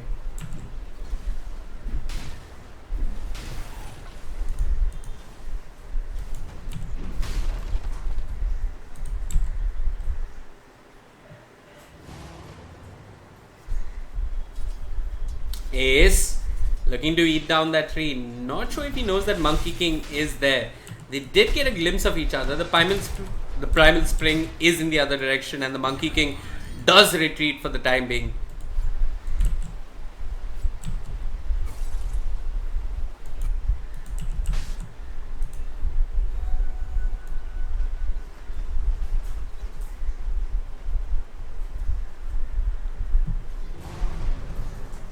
Mid lane, a lot of TPs coming in. It looks like there was a static storm on the TA. Repel being thrown in. A lot of ultis being wasted on the side of the Dire. But here comes Ace with the crush. Is this his first kill? No, it's not. It's Invincible who gets the kill onto the TA. The Puck is trying to get out of there. Does turn around with a Waning Rift. The Slara will fall to the Thunder Strike. And here comes TT on the Monkey King with the Boundless Strike. Gets the kill. RP for one, but he managed to pop the Shadow Dance. He's running for more. Wants the Disruptor, but really, is that greed justified? No, it isn't. 4 heroes fall on the side of the Radiant while Timbersaw being bullied out of the lane by Thanos. Radiant's middle tower is under attack. Radiant structure. And look at this, the beauty of a shrine. Go back, take a bath in it, and rinse and repeat, my friends. They're going to go down mid lane once more. TA, well, she's switched gears now. Was thinking of a Desolator earlier on, and is now building into a Desolator, but will the Monkey King allow her to? Does jump in and gets the hell out of there. They drop the sentry, but you do not want to commit that deep. But Khalnaik will. He goes in with the skewer, brings back Mr. The repel is there, the purification as well, and the Wukong's command just zones everybody out. No Dream Coil to hold them in place. Ace walks in, walks out. Invincible has gone for the Midas first. Makes sense considering his level 25 talent is plus 400 gold per minute, 420 gold per minute, and he could start distributing moon shards and whatnot, or he could just go for the illusory orb that runs in at full speed. Dire's bottom tower. Puck has got the coil. There is no RP. I don't think the Dire should be taking this fight. They should probably just wait out their cooldown instead of taking unnecessary damage. Invincible, I say unnecessary damage. He turns around, scores a kill onto the Timbersaw. That was with no Veil of Discord. That's just the level difference kicking in. And they want more. They can glimpse back the TA if they want to. They will. No repel in time. The static storm is there. Purification trying to keep the TA alive. The repel will let her walk out of there. And with 3 Jingo Mastery stacks, she is trying for more here. Does get off the melt hit, but Invincible will just walk it off. No lockdown means no problems, my friend. And Invincible jumps in, gets the kill on a Blaze. This Puck is running circles around the Radiant. Will he pay with his life now? He's not got the phase shift just yet. Does use it, does use the orb. Jumps in ahead, but Mr. is waiting. That's a wicked 6 streak. And that's 1000 gold going the way of the TA while TT cleans down the Slada. That was a neat play, but was it really justified? Radiant's top tower is under attack. TT building into the Midas. Not sure the puck had to dive that deep and give away so much gold. The problem is that you give away as much gold as your net worth is, or as much gold as you have, and the puck was sitting at, well, one of the highest net worths, and that's some much needed gold for TA, who completes a Mithril Hammer. Disruptor out of position, does try to glimpse back place, will be successful. Ace on the Slada running in aggressively. This kill could be useful. The crush is there. TA walking in, but held in the kinetic field. Here comes Rex on the Timber Saw. No mana to work with. Not even bothering to block him off with his body physically. But this will be a kill nonetheless. The Corrosive Haze with the crush. 262 gold. Not too bad. While Tron Wow on the Slug has got his Shadow Blade. This is a point of recovery for them. The Shadow Blade on the Slug could lead to kills on the Disruptor, and could eventually lead to the Slug snowballing. How's the AM doing? Well, he's doing very fine, thank you. He's got his Battlefield completed 15 minutes in. Has got something flying out to him in the courier. It's a Salve and a Clarity.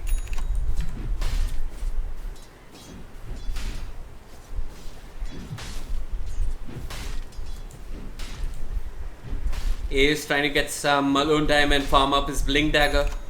The Dire, they've been getting all these skills, but they've not been converting them to objectives just yet. And that is a slight problem. If they keep running after kills and end up trading, and the Radiant do not end up losing any towers, I think the Radiant will take that any day. TA almost has a Desolator complete soon enough.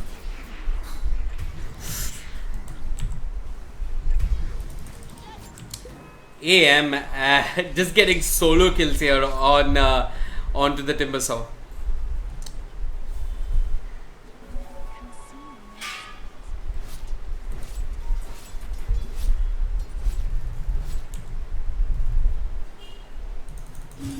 Puck jumps in with the orb. The repel is there on the TA, and I mean, that's the only saving grace of the Radiant draft here, in my opinion. It's the Omni Knight who's keeping them all alive with those purifications and repels. Radiant's top tower has fallen. Anyway, the first tower of the game falls, and it's Thanos who's been sitting quietly in this Radiant safe lane. The thing is, the Radiant want to kill, but I'm not sure how they get it. But that damage with the Desolator is real, but there's no lockdown. And it looks like the aim is safe for now. Dire's bottom Monkey King on the hunt here. Slada is going to be walking past him. He's sitting at a good 1000 gold. A lot of it unreliable. The mid tower has been lost. Wards have been dropped aggressively. The Monkey King does see him. There's the jump and the coil coming out from the puck with the Boundless Strike. Should be an easy kill. A dominating Monkey King, 17 minutes in, who just jumps back onto a tree and gets the hell out of there. Slark should be able to know if he's around with the Shadow Dance. Trees being cut furiously up by the Timber Saw, but they know he's there. The Shadow Dance should give it away. Oh, they get the right tree. It should be a dominating streak that comes to an end. Slug comes to the party. The purification is there. 478 gold going the way of the Slug. And they'll take that trade any day. And underfarm Slada for a dominating streak on the Monkey King. They'll be very happy with that.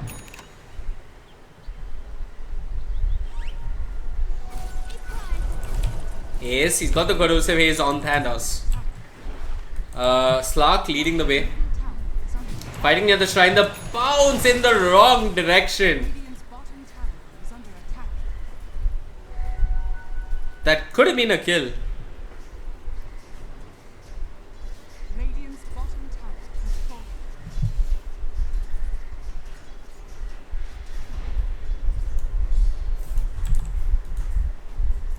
Magnus post the blink, went back for his Midas just in case to secure the late game if it does reach there. But I think the Dire, they probably wait for AM's Manta style and maybe just group up or rat it out. I mean, Thanos has I mean, whatever. He has all the freedom to split push how much ever he wants till the Slada gets his Blink Dagger, and probably till the TA gets hers as well, which is not too far away. It looks like they spotted out the Timbersaw, who's just sitting on a soul ring. Gosh, this is the kind of poverty that would get you kicked out of Dharavi as well. Radiant's bottom tower is under attack. Elsewhere, I did hear a static storm. It's on the Omni Knight. They score the kill. An orb in the right direction. A Shadow Dance popped preemptively by Slug. Why didn't you just cancel your TP? You're going to get glimpsed back for that. Skewered as well. Pops the Dark Pact. Is it going to be enough? No, it won't. Invincible gets a double kill. And this should be another outer tower for the Dire. Beautiful stuff coming out from them.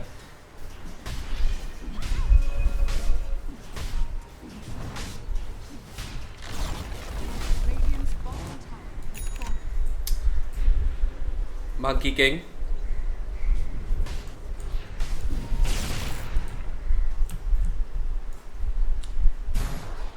Okay, quick look at the network graphs. It's a 20,000 gold lead in favor of Relax, and the XP graph is something similar, not a single spike in the other direction.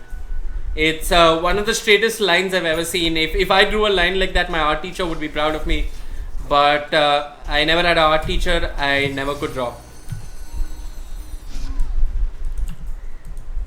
Meanwhile, in the mid lane, it looks like the next objective is on the cards here for the Dire. They're grouping around the mid lane. They've got all big ultimates. And the question is, how are they going to defend this push? With Chakra coming out from the Timbersaw? Well, Slark runs in aggressively. No sentries just yet. Oh, they get the right tree. They get the Monkey King. This should be a kill. The Static Storm is beautifully off center. It looks like Slark is trying to trade it with the anti-mage while the disruptor is being brought down. Where's that RP that we are talking about? It's there, but it's only on a Slara. They skewed him back. There should be a kill. Kalnaik doing work elsewhere. Thanos doing the real work. Gets a double kill. Brings down Blaze on the Omni Knight as well as the Slark. And he's looking for more. He's not got Mana Void to work with. He has to be careful. Rex, will that reactive armor be enough though? Looks like it will be for the time being. Not sure how they knew the Monkey King was there, but it was a good guess, and it was the best way they could have started the fight. Get down the Monkey King, pull him off his tree, and bring him down as soon as possible. Here comes Mr. 69 with the Blink Dagger. The melt hit is real. Ace, he just got sprint. No Blink Dagger just yet. Runs in with the Corrosive Haze. The crush is there on Puck. Will he get a bash? It looks like he won. The Wukong's command is there. A Boundless Strike onto the TA. It looks like Slara will fall to the Wukong's command. While Thanos jumps in with the Empower, brings down 2. Here comes the Timbersaw with 1 soul ring to hold to his name. He gets glimpsed back. Here's the Primal Spring. The Kinetic Field will hold him down. The Orb and the Waning Rift. The Skewer this time is on Blaze because the repels onto the Timbersaw. Blaze trying to do his best. Use the Purification, but it's not going to be enough. Will end up falling. Here comes the Timbersaw trying to do as much damage as he can. But he can just stand and watch as his friends die in front of him. Timbersaw is sitting at 1.8k gold. Not sure what he goes for. I'm not an advocate of the Bloodstone here. I think something that lets him just be a frontliner would be much better. Radiant's top tower is under attack. I'm thinking something along the lines of Vanguard or the Hood. Or maybe even a Yules could be decent. Middle tower is under attack.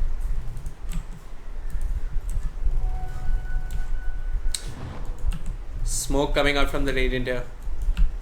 It's Slada still searching for his Blink Dagger. Will Thanos even give him the time to find it? Blaze runs in aggressively, drops the Observer. Opa does spot him out. A little bit of vision being reclaimed here by the Dire. Invincible with the Haste Rune. Feeling absolutely invincible. Running into the Slark here. He's got the Dagon. The Orb will scout things out there. TT holding on to the trees. And it looks like Slark will start things off. Puck has got the Yules should he want to use it. The Chakram is waiting. Here comes the TA. One hit is really painful on the Disruptor. The Static Storm once again will miss, but TA walks into it. But here comes the Slada with the crush. Not sure where he came from. Did secure the kill on the Disruptor. They're searching for more. They will bring down the Puck. The RP. An absolute miss. And I don't know. He's popped the Wukong's command. The Guardian Angel is there. It won't do much. They might end up cutting down this tree. And it looks like if Thanos is missing, the team fight is missing on the side of the Dire.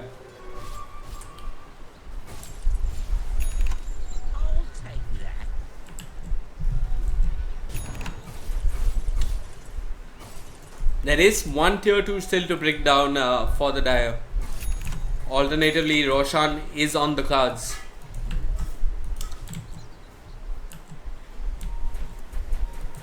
I think TA goes blink as soon as possible.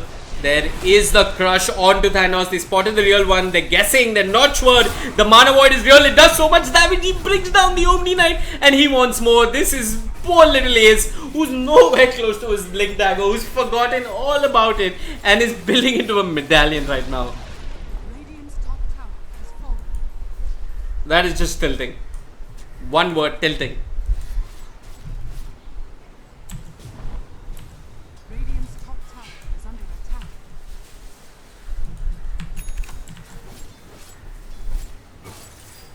Thanos, it looks like he'll be moving on to the mid tier 2 with that butterfly, feeling pretty confident.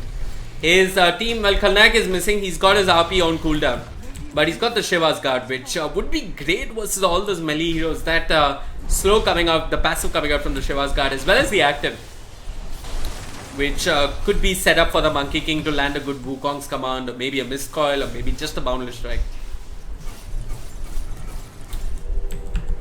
Well, both shrines on cooldown in the mid lane, and if the Dire did spot this out, they could consider high ground here.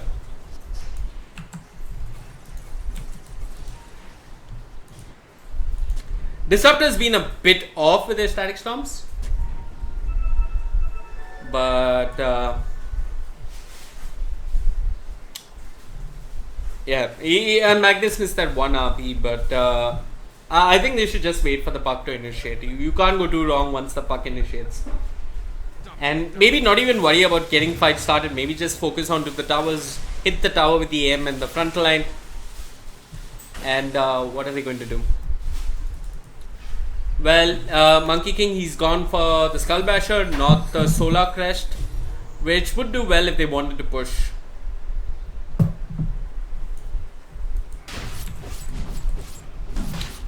Thanos working away on Roshan now.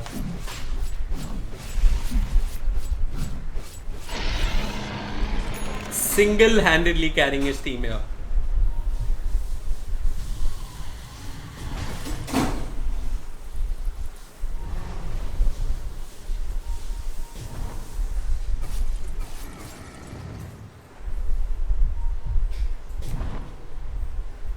Radiant's courier has been killed. Oh, please don't tell me this was another one of Monkey King's plays. Did have a fair amount of cargo on it as well. Ace, he's got the blink dagger. Could consider going in. He's given up on that medallion as well. Somehow did manage to farm up his blink dagger. This is what the Radiant needed. What? No way. I missed that. How? What? They denied the Aegis? I don't know if that is cockiness, a misplay or what, but the Radiant have just been given a huge lifeline here.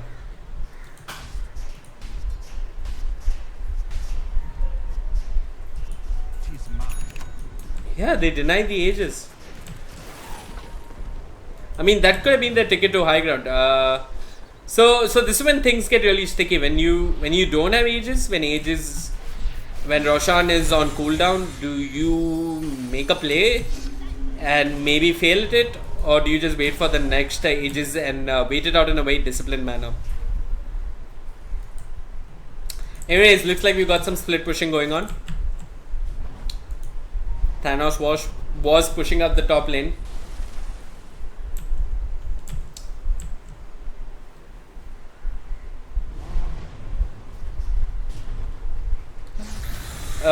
For those of you asking the CSGO stream link, I think it's Cobx Gaming 2.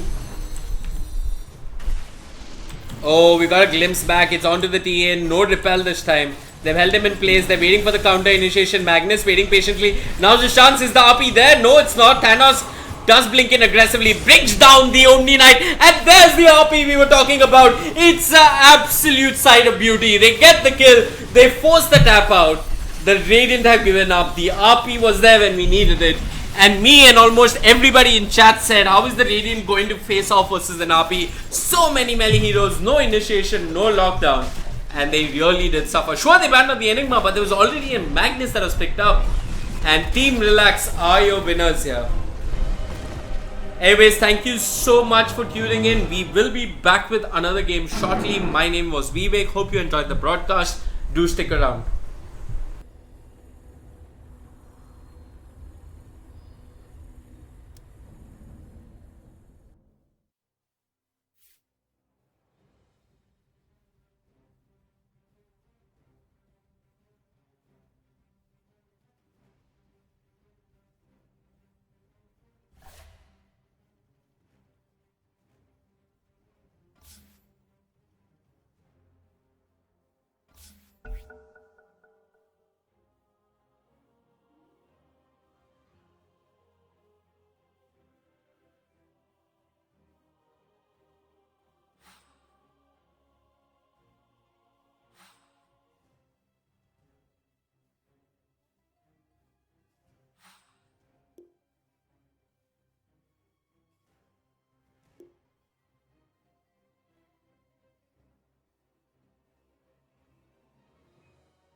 Hello, folks, and welcome back to day one of the Cobx Indian Esports Championship. My name is Vivek. Thank you so much for tuning in.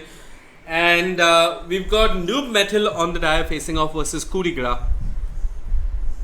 Can't say I've heard of these teams before, but the band seem quite meta so far. Nobody wants to play versus the Monkey King. Radiant team pick. Magnus, another flavor of the patch kind of hero that's been banned out as well. Not sure what the PA ban is. Maybe PA Magnus is something that Kurigra do run. They do have Phantom Assassin 10 seconds remaining. as their, what do you call it, team icon, so to say. So maybe Noob Metal have done their research here. Yeah, Kurigra is equal to PA. Ban PA logic. I mean, they do have a PA photo as their team picture. Anyway, so we won't be seeing any PA. They pick up the Slaughter. Solid first pick, doesn't give away anything. And Noob Metal, they've got 2 picks to work with. There haven't been any standard opening picks, so to say. Everybody's been alternating between what they pick. 5 seconds remaining. Slaughter has been a pretty consistent opening. If anything, the standard, it is the Centaur maybe. Or what else?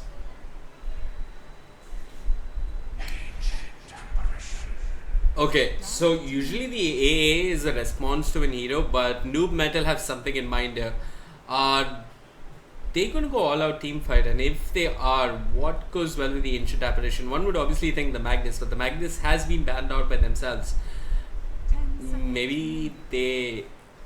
I don't think they're going to give it away just yet. They probably picked their offlaner here for fear of it being banned.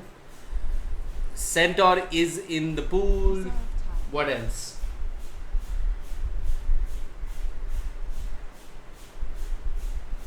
It's going to be the Clockwork. Radiant team pick. I mean, sure, Rocket can give you vision.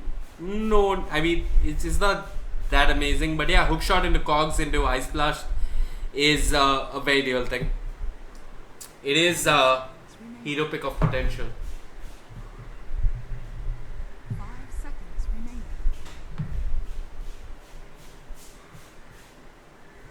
Reserve time. Kurigra, go with the Earthshaker. Dire team back. They could have done Rubik does deal with the cogs coming out from Clockwork to some extent. They do not have the possibility of picking up Tinker because Clockwork is one of the better counters to the Tinker. 5 seconds. Constantly scouting him out in the trees with the rocket flare and even having the hook shot to deal with him. Lifestealer gets banned out by Noob Metal. It is something that they could have picked in conjunction with the Clockwork, but they're not going to let Kurigra have it with the Slaughter. Back. And Kurigra ban out the Slug. This is pretty much a ban that you do not want to play against. I think they're just not comfortable playing versus the Slug, or do not want to give away the Slug to Noob Metal. Okay, this is definitely either both teams have done a lot of research, or they're just like, "Arey yaar, I don't like playing versus Chaos Knight. Please ban him. Please ban him." I mean, sure, he can to some extent pull Clockwork out of position, but are they so reliant on Clockwork that they're going to ban out a Chaos Knight and waste the whole ban? I mean, alternatively, what could you ban here? You could ban out mid laners that you do not want a mid laner to go up against. And Kurigra have done just that. They do not want to face off against a Viper.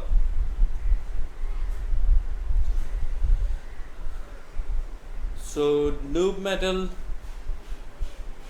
they could pick up the other support here. Probably somebody who could roam early on to 10 seconds remaining. rotate against the Slaughter or the Earthshaker. Earth Spirit comes to mind, but he's not being picked up that much these days. What else? Reserve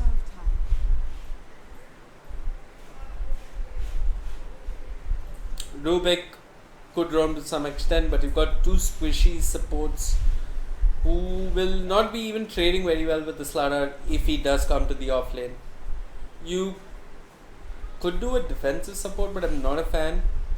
What is AA a good support hero with? I mean, the classic tri-lane used to be AA and Radiant team ooh, okay, hold on. It's A and Clockwork who are the supports. It's a support Clockwork. Battery Assault, Cold Feet, Cogs makes a lot of sense now. They do need those early levels to get things started. I don't think this is a support Sand King. I think it's a support Clockwork. But I'm not sure. seconds remaining. Reserve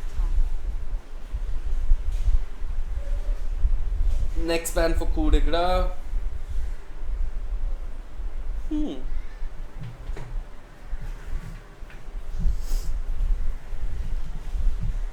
Sorry, excuse me. Next pick for coup de grace. They do know what the supports are coming out of Noob Metal. They do know what the offlaner is. You wouldn't want to pick melee. Shit, I have no read of this draft. Hold on. It's an offlane Earthshaker and Slada and Silencer are the supports. Or it's a Core Silencer. It's either one of these two things. Not too sure. We will figure it out in next couple of picks. Next pick for Noob Metal. Well, the Silencer is great. Can be like a follow-up to some initiation coming out from the Slada or the Earthshaker. Just making sure that the Sand King doesn't follow up after the initiation. Doesn't counter-initiate after the initiation coming out from the Slada and the Earthshaker. Just pop the Global Silence after you jump onto one hero and Sand King just standing on the sidelines watching. Next pick for Noob Metal. They do not want to pick up something that's very teamfight reliant now that they have a silencer to work against. They want to pick out something that can fight continuously. And this explains the Ancient Apparition pick coming out from Noob Metal. It was a deny pick so that their Alchemist doesn't have to deal with an Ancient Apparition.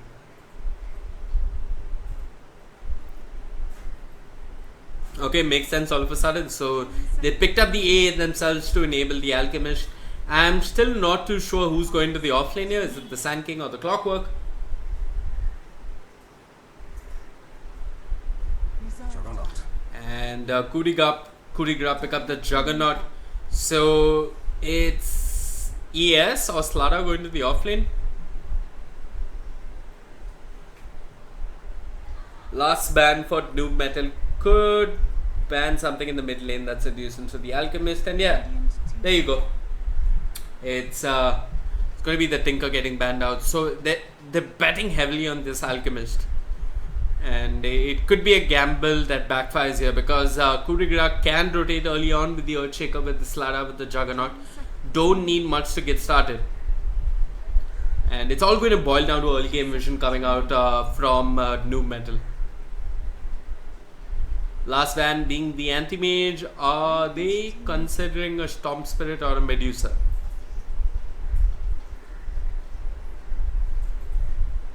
I mean, they ban out the aim. They pretty much for sure know what they want to pick last. It's going to be the OD. Fair enough. OD should be fine in the mid lane. And yeah, I'm still not too sure who's going to the offlane. If it's Slada or the Earthshaker, we will find out soon enough. An aggro try, is it really needed here? No, 10 seconds. not really. 5 Noob Metal. remaining. Last pick for them. Something for the safe lane.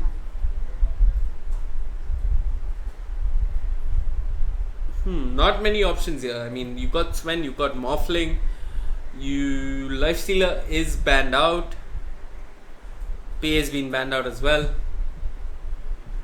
Could do...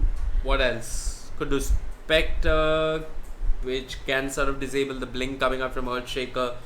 Can at least haunt and maybe jump. Oh wow, I was actually right. They did end up picking up the Spectre. Wow, I feel so good. No Woman, No Cry is going to play that Spectre.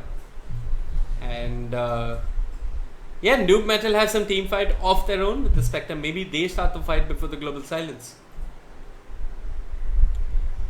What's interesting is if Sand King is going to the offlane or if it's a support Sand King. There is definitely synergy with the AA and the Clockwork.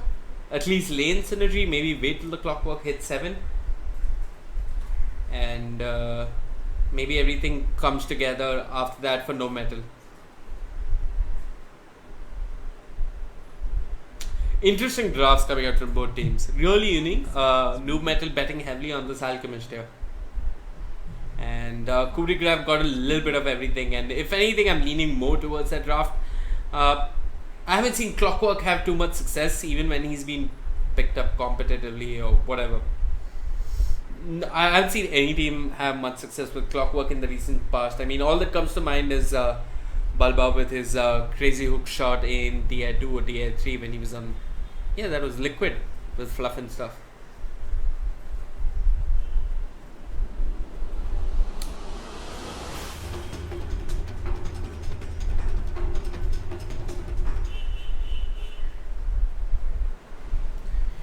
If you had to pick one hero to go to the offlane here, Sand King is my preferred choice, considering they've got a Meliko, which is the Juggernaut, and the Caustic Finale could do much better versus him than a Clockwork could do.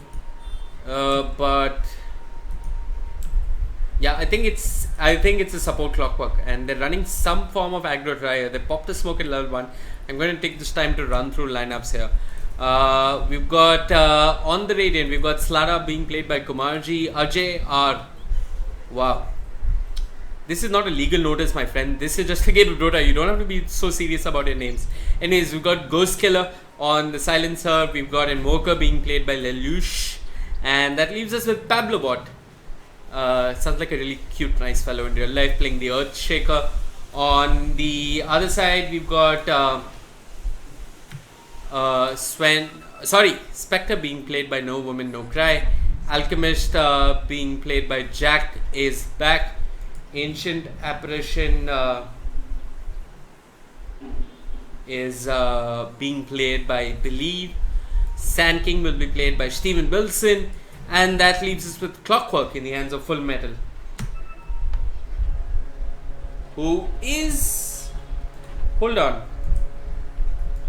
So A has done most of the heavy lifting once again.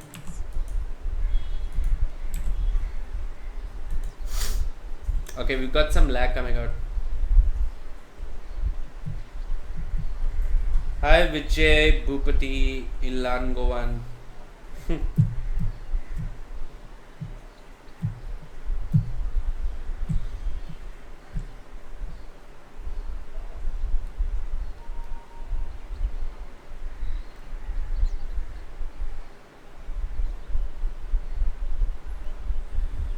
Okay, typical Indian pause. Nothing new here. What Geo issue? Are you actually playing this game on a Geo dongle? This has to be a joke. Come on. What? It's real.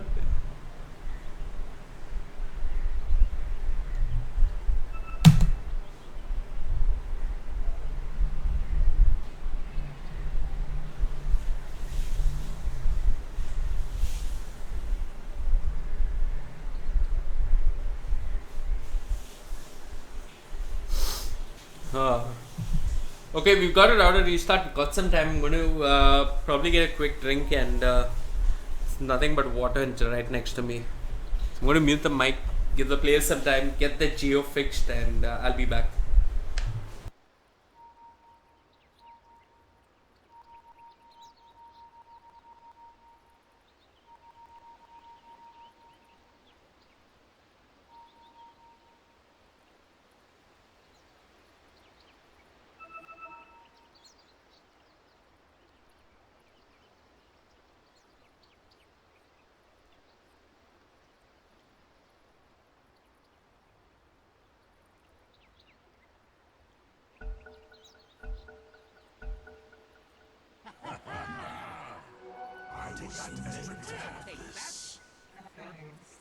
Okay, it looks like Geo's been sorted out, and yeah, I mean, Playing Dota on Geo seems like a legit thing now. If Shah Rukh Khan endorses it, it must be real, right? Anyway, let's drop the CS. How's everybody doing? Well, nobody's hit a single creep just yet. What? Where's the block? Oh, here comes the wave. Okay, I think Pablo did the classic Fisher block. Wave much closer to the Radiant Tower, and I think Full Metal, well, no, he didn't do the block with the cogs. So it is some sort of dual lane where both of these players will be looking for farm, and the Radiant are running a dual lane of their own. So for now, it seems like Ancient Apparition is going to be doing most of the heavy lifting in terms of warding and all of that. But oh, we've got a kill breaking out already. This dual lane is potent as hell. You do not want to mess with it. Caustic and oh, the Caustic kicks in. They get the kill. It's 2 kills early on. And what a beautiful start for this dual lane. If you're running a dual lane, run one that's that strong, and you can't go wrong with that. I think they can rinse and repeat. I mean, this is going to force the Slardar to probably rotate to... Not the Slardar, the Silencer would be the better choice, honestly. I think Silencer needs to come here.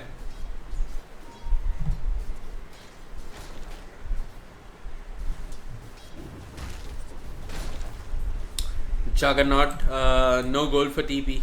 Or he's at least holding on to it. Forced to walk back to the lane.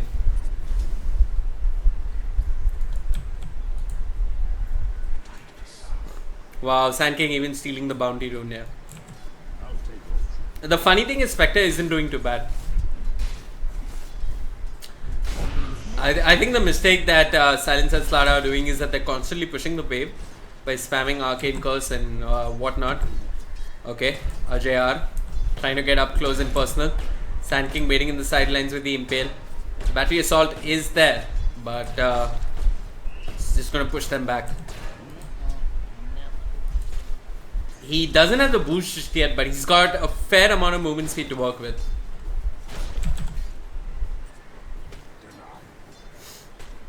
Spectre still leading the last hit shot, despite having to work off versus the dual lane and having only an Ancient Apparition.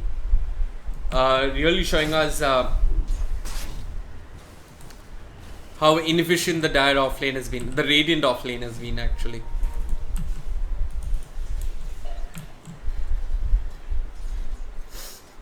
I think Ajaya needs to go to the side shop and okay, Ajaya pops the Blade Fury. We've got the 2-man Fisher coming out.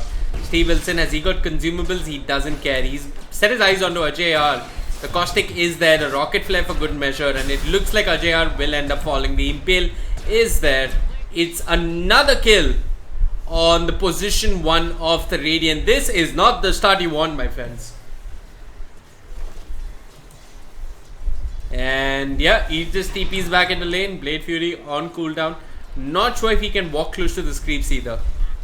So if anything, it's Steven Wilson who's playing a semi-support, so to say. Because he's giving more lane time to Clockwork. That's my best guess. Pablobot trying to get close.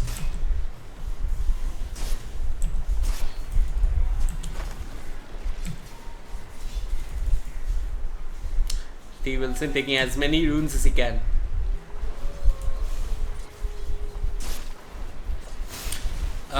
Jug, just one more CS than his support, namely the Earthshaker. Not the start you want.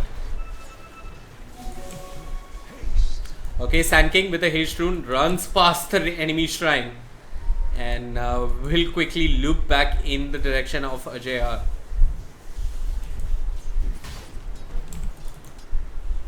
Not doing too bad, getting the levels that he's looking for.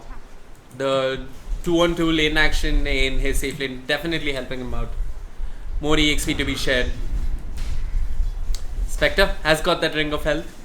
Is sitting at 21 CS. And Ajay are finally getting some time in what was supposed to be the safe lane.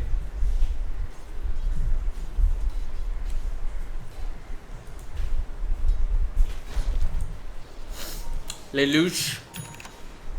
Well, not doing too bad versus Jack is Black. Pablobot has come in here. And Jack is Black will manage to dodge that. The Fisher not in a mana, pops the stick. Will get the D ward, dropped a tango instead of eating the ward, but I guess that's okay. Nobody saw that really.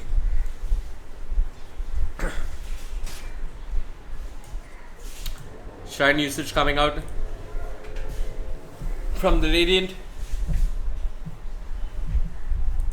And once again, this dual lane is back in action. I'm not sure why Steven Wilson is so afraid of just showing himself in the lane.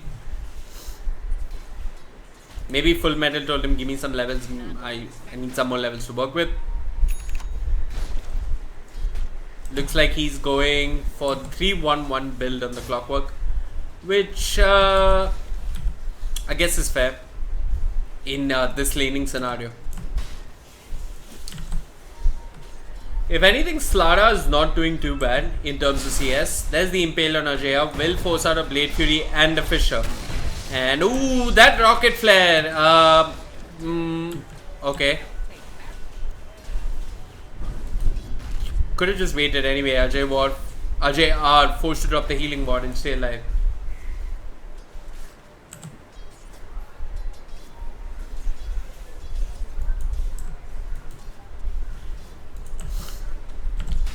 Ghost Killer and Slardar. I like what they're doing in one aspect. Oh, Kumarji runs in. He has his eyes set on the Ancient Apparition. Is there an Arcane Curse? A last word? No! Ghost Killer walks past the Ice Vortex and walks right back in the other direction. And No Woman, No Cry is definitely happy to secure that kill. It's actually Believe on the Ancient Apparition who secures that kill.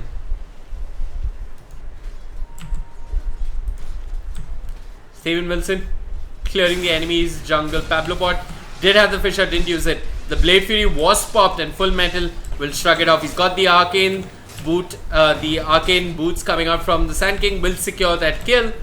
And we have a disconnect. It's actually Spectre and it's probably just another Geo issue.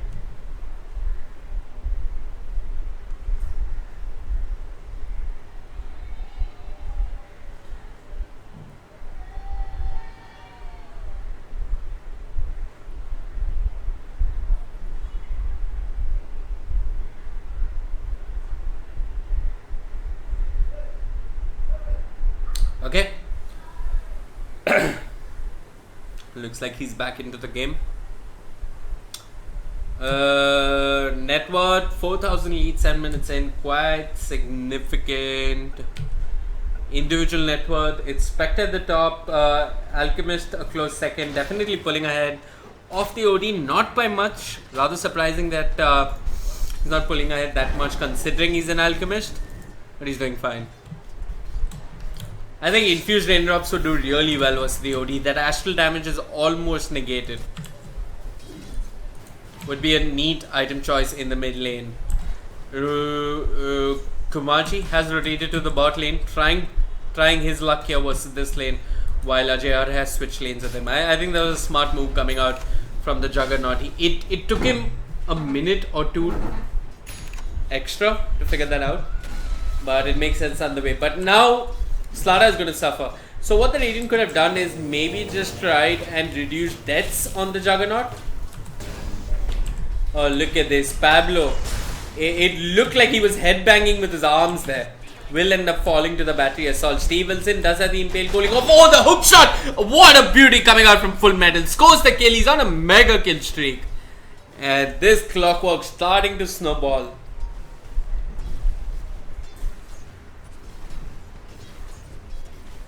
So what I was saying is the Radiant could have just kept the Slardar in what seemed to be a fine lane, waited for him to get his blink, hoped that the Juggernaut didn't die in all that time, and maybe made plays on the basis of his blink dagger, on the Slardar's blink dagger. But yeah, now Slardar's come to this lane. He's realized that it's an absolute shitstorm of a lane to be in.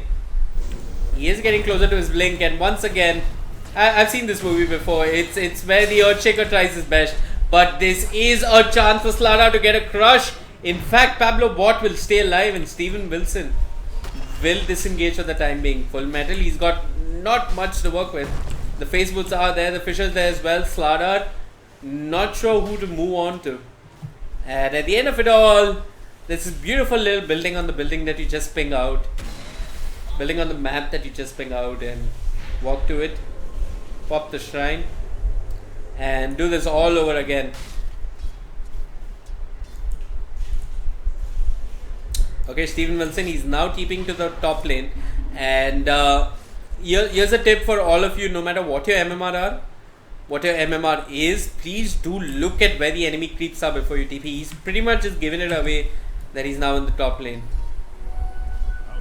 Could use this as an opportunity to rotate to the mid lane. It has been 8 minutes at least since the game started, and the mid lane ward would have probably died down. Ajay R pops the Blade Fury. Steven Wilson just walks with him. Is there any counter initiation? It's a poor little silencer. What can he do? Well, he can throw out a couple of attacks. He's stolen no intelligence so far, and he stood there for too long. The Ice Vortex is slowing him down. Steven Wilson has an impale, and this is just painful to watch. 9-0 is the score. And Full Metal, he's looking for more. Hooks onto Pablo. Pablo doing his disco dance, and will end up falling.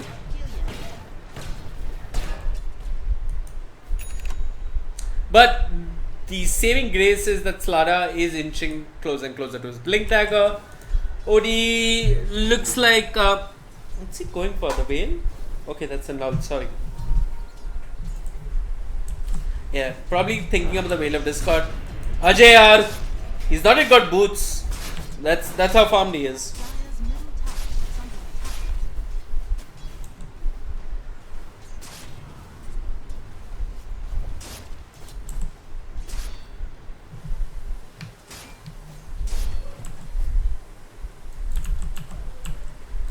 Steven Wilson hanging on the side.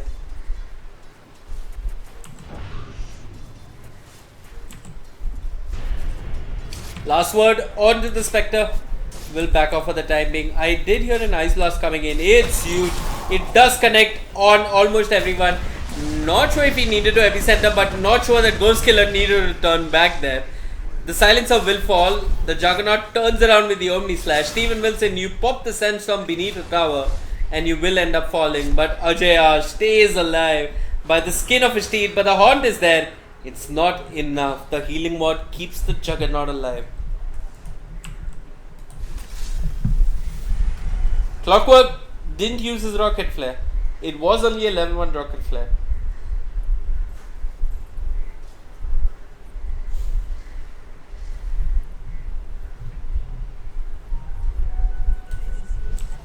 How's the Alchemist doing? Okay, he's got the Relic. This is without the Armlet. Not too bad, but not too great either. I see Initiation in the mid lane. The Ice Blast is there. Oh, and the Cogs push the OD back. He did use the hook shot. He did use the Cogs, but he didn't get OD in the Cogs. Not sure what that was about.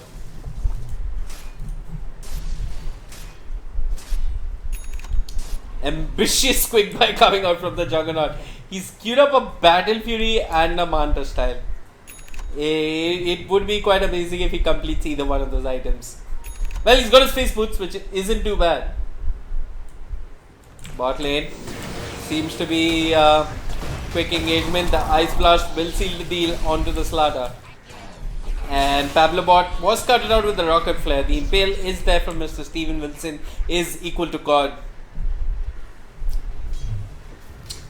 And yeah, the Dire grouping up to take down a tower.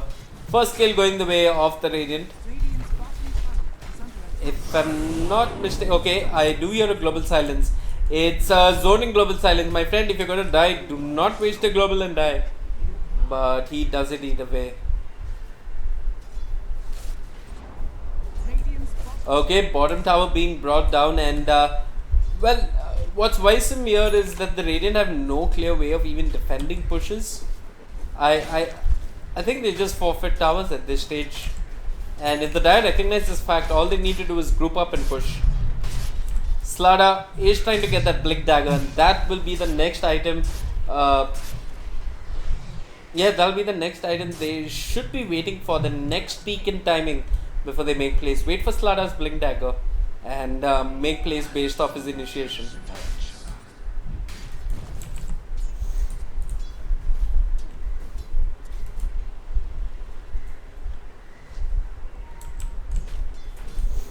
Oh, Steven Wilson. I'm not sure if he stacked this up himself, but he's getting it either way. Yeah, he's fine. He's got the Ring of Health. Top lane. It looks like it's time for the Radiant to group up, but they're just going to group up and farm here. No Woman, No Cry has that Vanguard at the ready.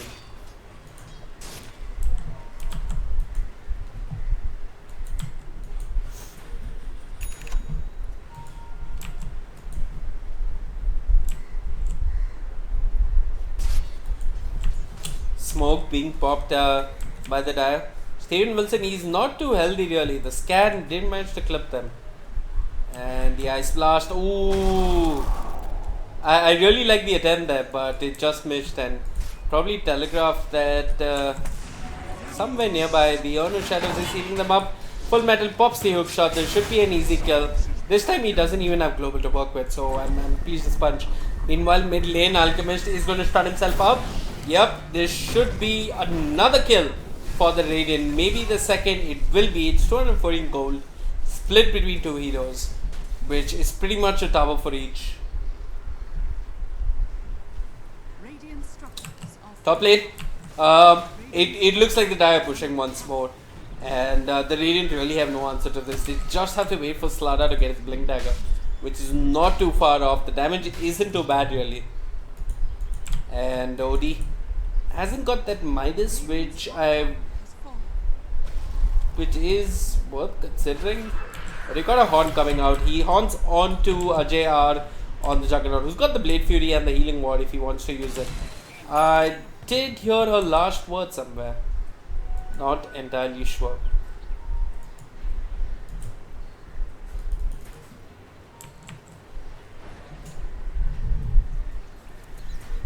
Okay. The Dire, recognizing the fact that the Radiant are lagging behind quite a bit in terms of items, are just going to group up and push. I mean, with an Alchemist and Chemical Ray just walking around in Radiance, it's going to be an absolute pesky nuisance to deal with, and the Radiant do not have any answer just yet. Here comes a rotation from the Slada. He runs in, there is a stun, it was hit beautifully onto Kumaji. The hook shot is there, the Ice Blast connects onto 3. The Astral will let them disengage for the time being. But Full Metal shouldn't be too bothered. What he should set his sights on is the tower, and they will get the tower. Steven Wilson hasn't yet got his Blink Dagger, which would be another source of initiation. He jumps in, gives away the gold to the Alchemist, and the Healing Ward does help the Radiant once again heal up. Ooh, Lelouch starts off with the Astral. There is a 2-man Fisher. The Dire have to be careful here. They're not working with too much mana. Here an Epicenter being channeled. It's not even going to get the neutral. Actually, it does connect onto Ghost Killer. Ghost Killer will end up dying to the Spectre. 2-man crush coming out from the Slada. The Arcane Orbs is there. Pablobot does get the Fisher off. Sorry, make that the Echo Slam, but the Astral what am I saying? His Eclipse wasn't enough, and now they do manage to break down the Sand King. No Woman, No Cry. Caught between a rock and a hard place, is trying to run away, but will not. That Echo Slam coming out from the Earthshaker was clutch.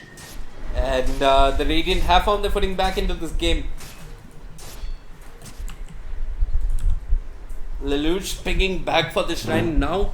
All of a sudden is sitting at 2.3k gold. That is a lot. Beautiful Echo Slam coming out by the Earthshaker. Had to walk in the middle of everyone, but he's sitting at 1000 gold now, which isn't too bad, and once he gets his Blink Dagger, he will be a force to be reckoned with. We've got the Ice Blast in the mid lane, not really doing much, and I think the Dire just conceded a big gold swing, nearly 5000 gold in the favor of the Radiant on the back of that team fight.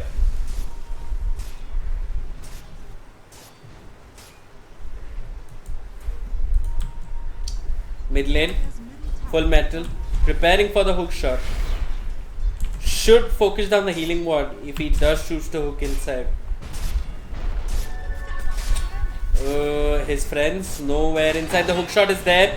The Healing Ward not yet brought down. Ajay staying alive for a bit. Fisher comes out from Pablo, and Lelouch immediately disengages with the Astral. They do manage to pick up the Juggernaut. It's a global silence that's been pressed in panic, and Steven Wilson is here. He does use the urn offensively. I'm not sure who that was, but they do manage to bring down the silencer. The impale was an absolute miss. Here comes Lara. Should he initiate? He thinks about it, gets the crush off. Onto the clockwork. The stun being channeled will not hit on anyone thanks to the Astral. 2-man impale from Steven Wilson, and no woman, no cry gets the kill. Gets a killing spree off the back of the OD, and Pablo left to watch his friends die. And once again, Steven Wilson and company will push down the mid lane. Radiant's middle tower is under attack. Alk has picked up those BOTs. Could choose to move to the bot lane quickly. I like the fight. I like. Excuse me. Missed that impale. I like the fact that he's choosing to participate in fights rather than just farming all by himself. This is definitely a much better choice, especially when you know you're so far ahead in terms of items. You participate in fights, you take down towers, and that's really helping him, helping his team more than anything else. Lot of vision coming out from the Dire. They've got one near the shrine, they've got one that was looking at the mid lane, and they've got one behind the mid tier 2 as well. Some observer action coming out here. Good recovery coming out from the Dire. After that one disastrous fight, they have done well to come back. What's the Spectre looking like in terms of items? Going for the Manta style. It is great versus the Global Silence. You can use the active and shrug off Global Silence. It is good versus Corrosive Haze. And all in all, the stats and damage are handy. Mid lane, we've got an Ice Blast. The Epicenter being channeled. Both spells are going to whiff. The Impale, did it miss? I mean, come on. Impale into Ice Blast is also fair and fine enough. Dire trying to make those YouTube moment plays happen there.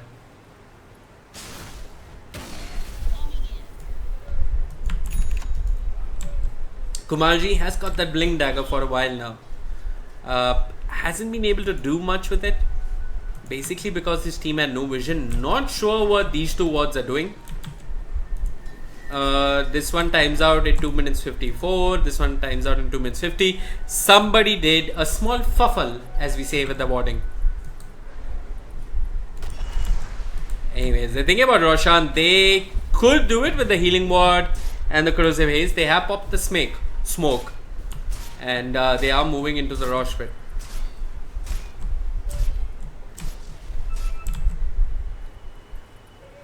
Okay, the smoke did break. Steven Wilson does have vision of them. Ghost Killer, you are not where you should be. Are they looking for the 3-man impale?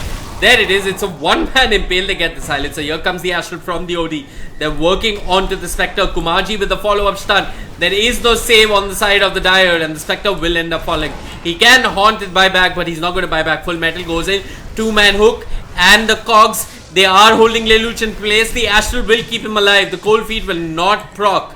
And here comes Pablo Bot with a huge Echo Slap, followed by the Fisher. It's a double kill for Lelouch. And Ajay R scores one himself. He's got the Battle Fury completed 23 minutes in. The Radiant are fighting back, my friends, and we have a game on our hands.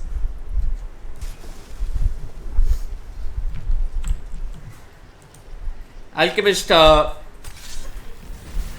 mean, his team really missed him in that fight, I'd like to say. Top tower is under attack. OD does have the Rod of Atos completed as well. Good Echo Slam coming out from the Earthshaker, who now has his Blink flying out to him. So the Radiant have to be careful. Both teams are quite evenly matched in team fight. The only difference was the Dire got off to a better start in terms of lanes. And losing a couple of team fights can negate all of that. And just put them back at square one.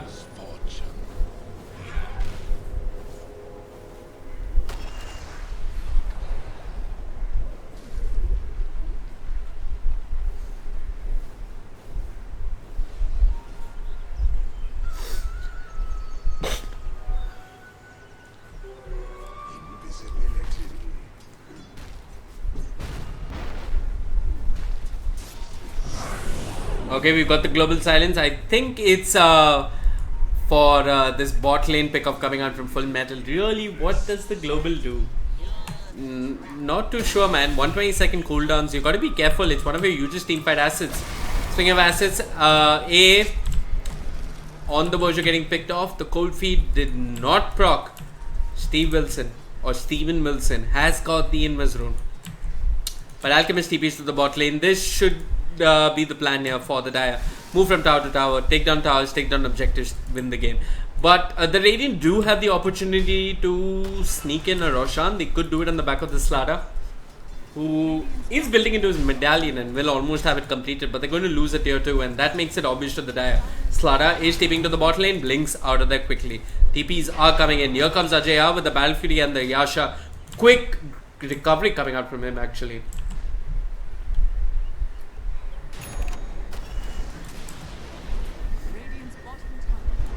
Bottom tower did end up falling. All Steven Wilson needs to do is land 2-man impales one after another, and that is the control they really need in team fights. They're not in desperate need of the epicenter. I did hear a hook shot. It did. Okay, those golems woke up, and all of a sudden, what is going on? Why are you hook shotting me? And ran back in. Anyway, wasted initiation coming out from the dive. Just going to disengage.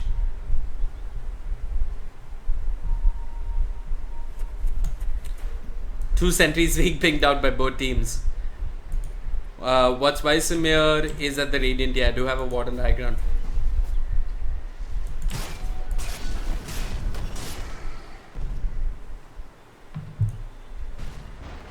Okay, a blast coming to the mid lane. Actually going to the top lane. Ooh, it really hurts Ghost Killer. I'm not sure if he's going to end up dropping to this. Okay, he's fine.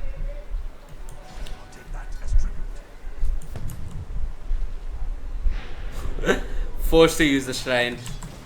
I mean, that's what a clockwork and an AA can do to you.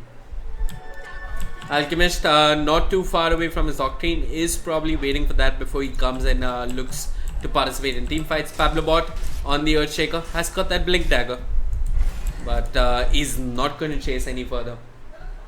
Radiant's top tower is under attack.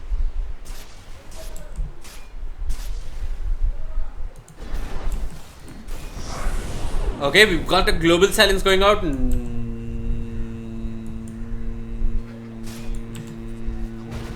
What? I have actually facepalmed myself.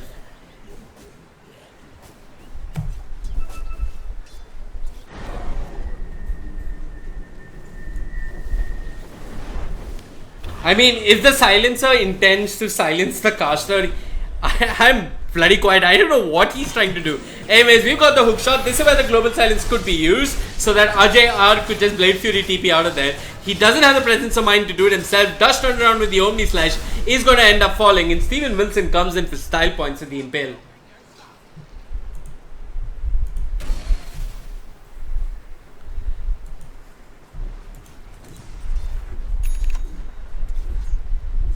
Okay, the Alchemist almost has the Octarine flying out to him.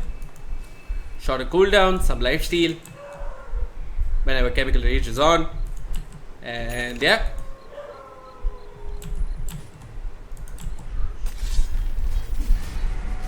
Okay, Kumarji. Well, he just trucks it off with the Manta style. Corrosive is no biggie. I think high ground should be on the cards, but I think the Dire should probably consider Roshan before doing this.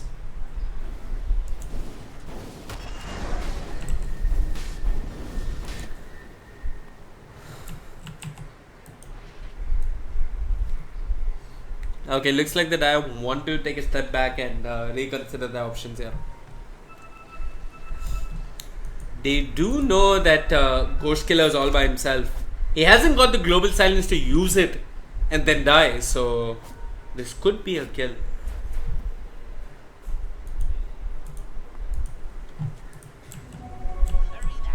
Okay, smoke being popped by the Dire, looking for the pick of Ghost Killer. Well, global silence not off cooldown yet, doesn't have it, had it just now, could buy back and use it if he wanted to. But Kumarji's come in, he'll pay with his life as well. No woman, no cry, scores an easy double kill. And this will move on into a tower for the Dire.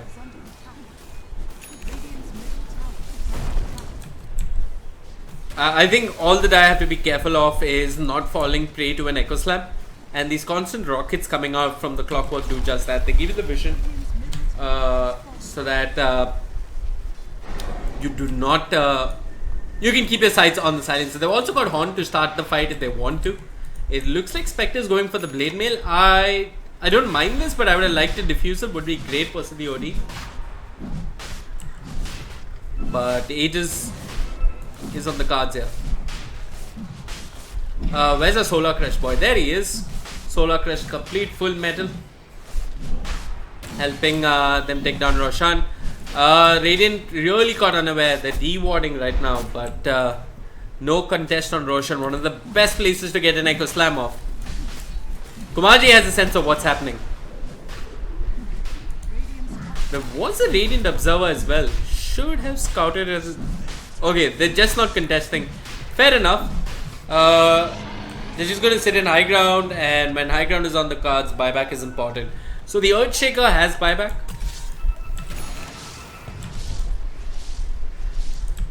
Ooh, Trigger happy with the stun. Does manage to land it onto Kumaji. He doesn't have buyback, as I was saying, and with the Cold Feet and the Urn of Shadows, this should be a kill. The Radiance take him down. Jack is back, scores the kill, and Ajay gets the hell out of there.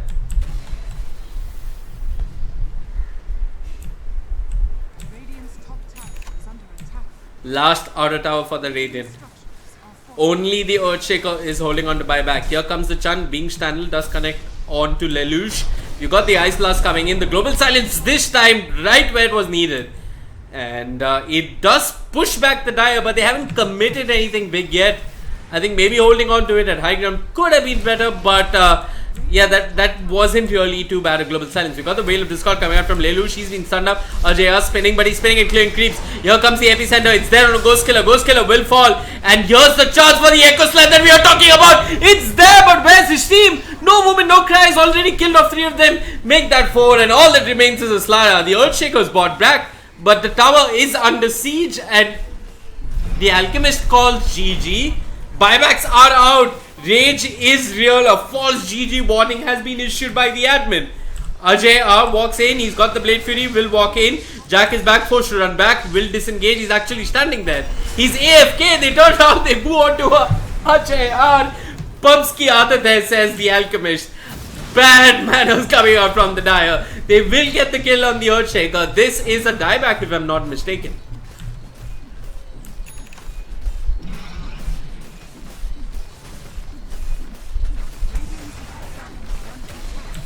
Okay, Alchemist looking for more. The Impale is there on Ghost Killer with a Veil of Discord. 1 hit makes it look so easy. Should be 1 lane of racks. Could be 2. The Radiant, offended by that GG call by the Dire, are just holding on to this game to see if anything can happen. OD, what's he got in terms of items? He's got the Hurricane Pike, he's got a Veil, he's got a Rod of Atos as well. Is that really going to be enough? Jack is back. He's got the Chemical Rage on. This should be a tower. Steven Wilson standing far behind as if he's going to epicenter, but even just a 2-man Impale would be good enough. Jack is black, channels the stun. Kumaji misses his stun, and he's stunned up now. The Rod of Atos holds the Alchemist in place, but no moment, no cry, just running forward. And elsewhere we got a hook shot. The Astral is huge. The Clockwork will fall, but the OD will fall as well. And it was A got that kill somehow. Another stun flies out, this time on a Ghost Killer. Ghost Killer saved by the Fisher. Here comes 2 forms of initiation onto the Alchemist. He's got the Aegis, no worries. Steven Wilson has got the epicenter. Now would not be a bad time, my friend. Moves to the side, waiting for the epicenter. Jack is back, dropping low. Global Silence right on time, but Kumaji will end up falling to the Radiance. Here comes Ajay with the Omni Slash. No woman, no cry, will die. And Pablo Bot is running for his life. Silencer brought down. Jack is black, diving the tower. Really pub ki aadat hai, my friend. And believe. Quietly breaking down the racks. What a chump. Okay, hold on. I heard an epicenter. It's there onto Ajay. Ajay pops the Blade Fury. And Clockwork has respawned. Are we going to see BOTs being bought furiously? No, it's just a TP scroll for the time being. Okay, 2. Oh, it's just 1 lane of racks. And Steven Wilson is still here.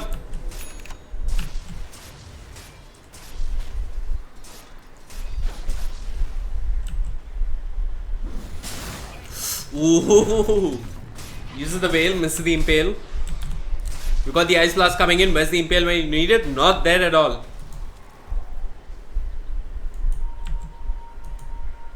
Full metal, pinging out the DD rune, building into Zag's scepter.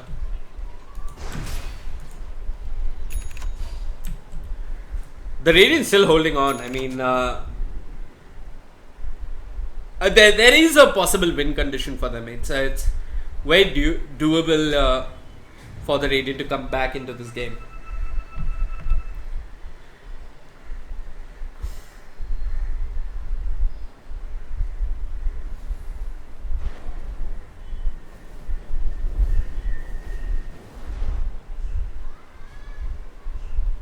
Kumarji.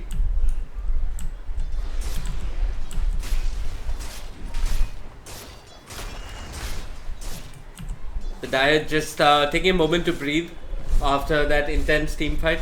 It looks like Spectre's completed the Abyssal. Will be moving on to the Diffusal, but it will be a while before the Diffusal is on cards.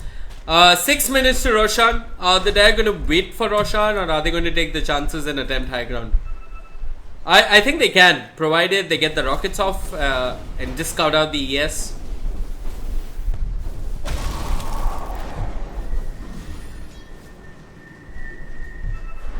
Yeah, I mean, you want to keep the creeps next to the Astral unit when you do that, but okay.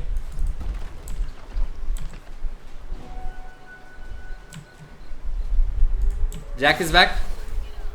Hasn't progressed much since his last item. He is holding on to 5k gold, so I would prefer if he completed something like an assault that would help him siege and stay alive generally. Not that there's a lot of minus armor coming out from the Radiant, but it would be good. We've got the Ice Blast, trying to scout things out here.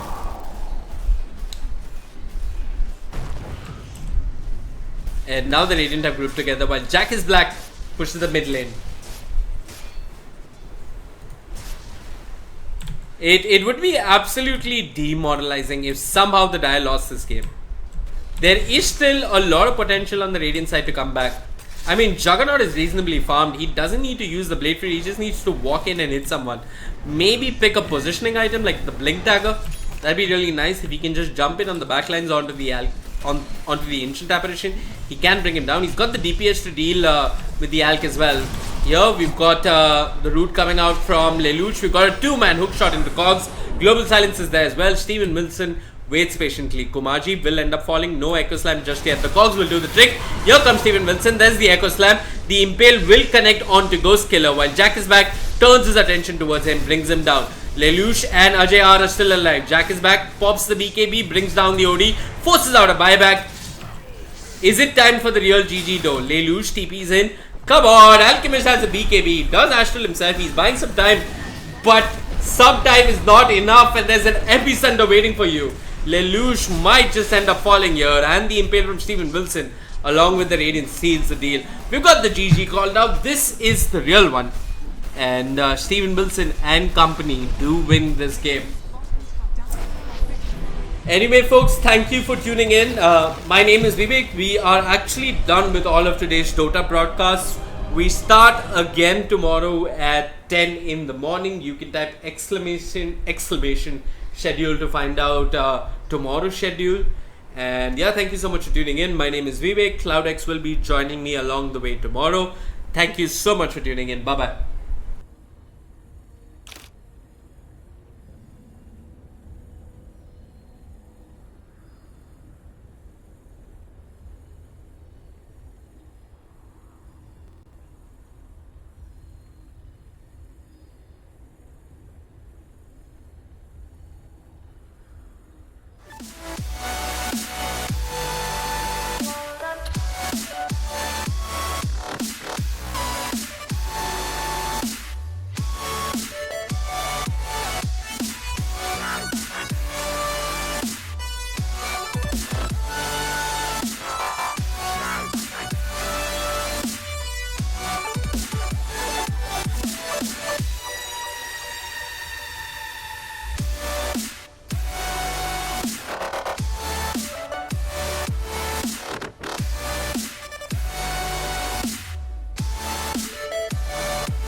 wish the day would end, because a day without you in my life, I don't know how to mend. And I was like, oh, oh, oh, oh. You were like,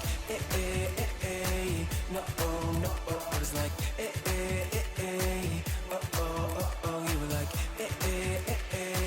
no, no, oh. Come on, let's rewind till I smile. That look upon your face. My heart is empty and unguided. I'm blind leading chase. Thought I had a plan with you and me. Was a villain of my own dream, breaking me down to my knees.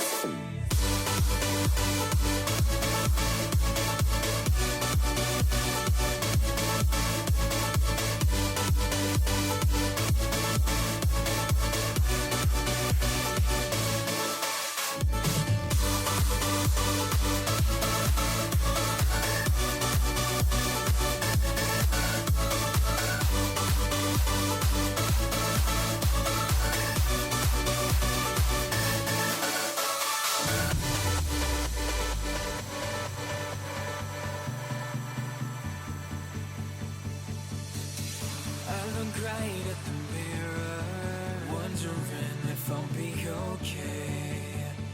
My head is telling me nothing, it's got nothing left to say. And I was like, oh, oh, oh, oh.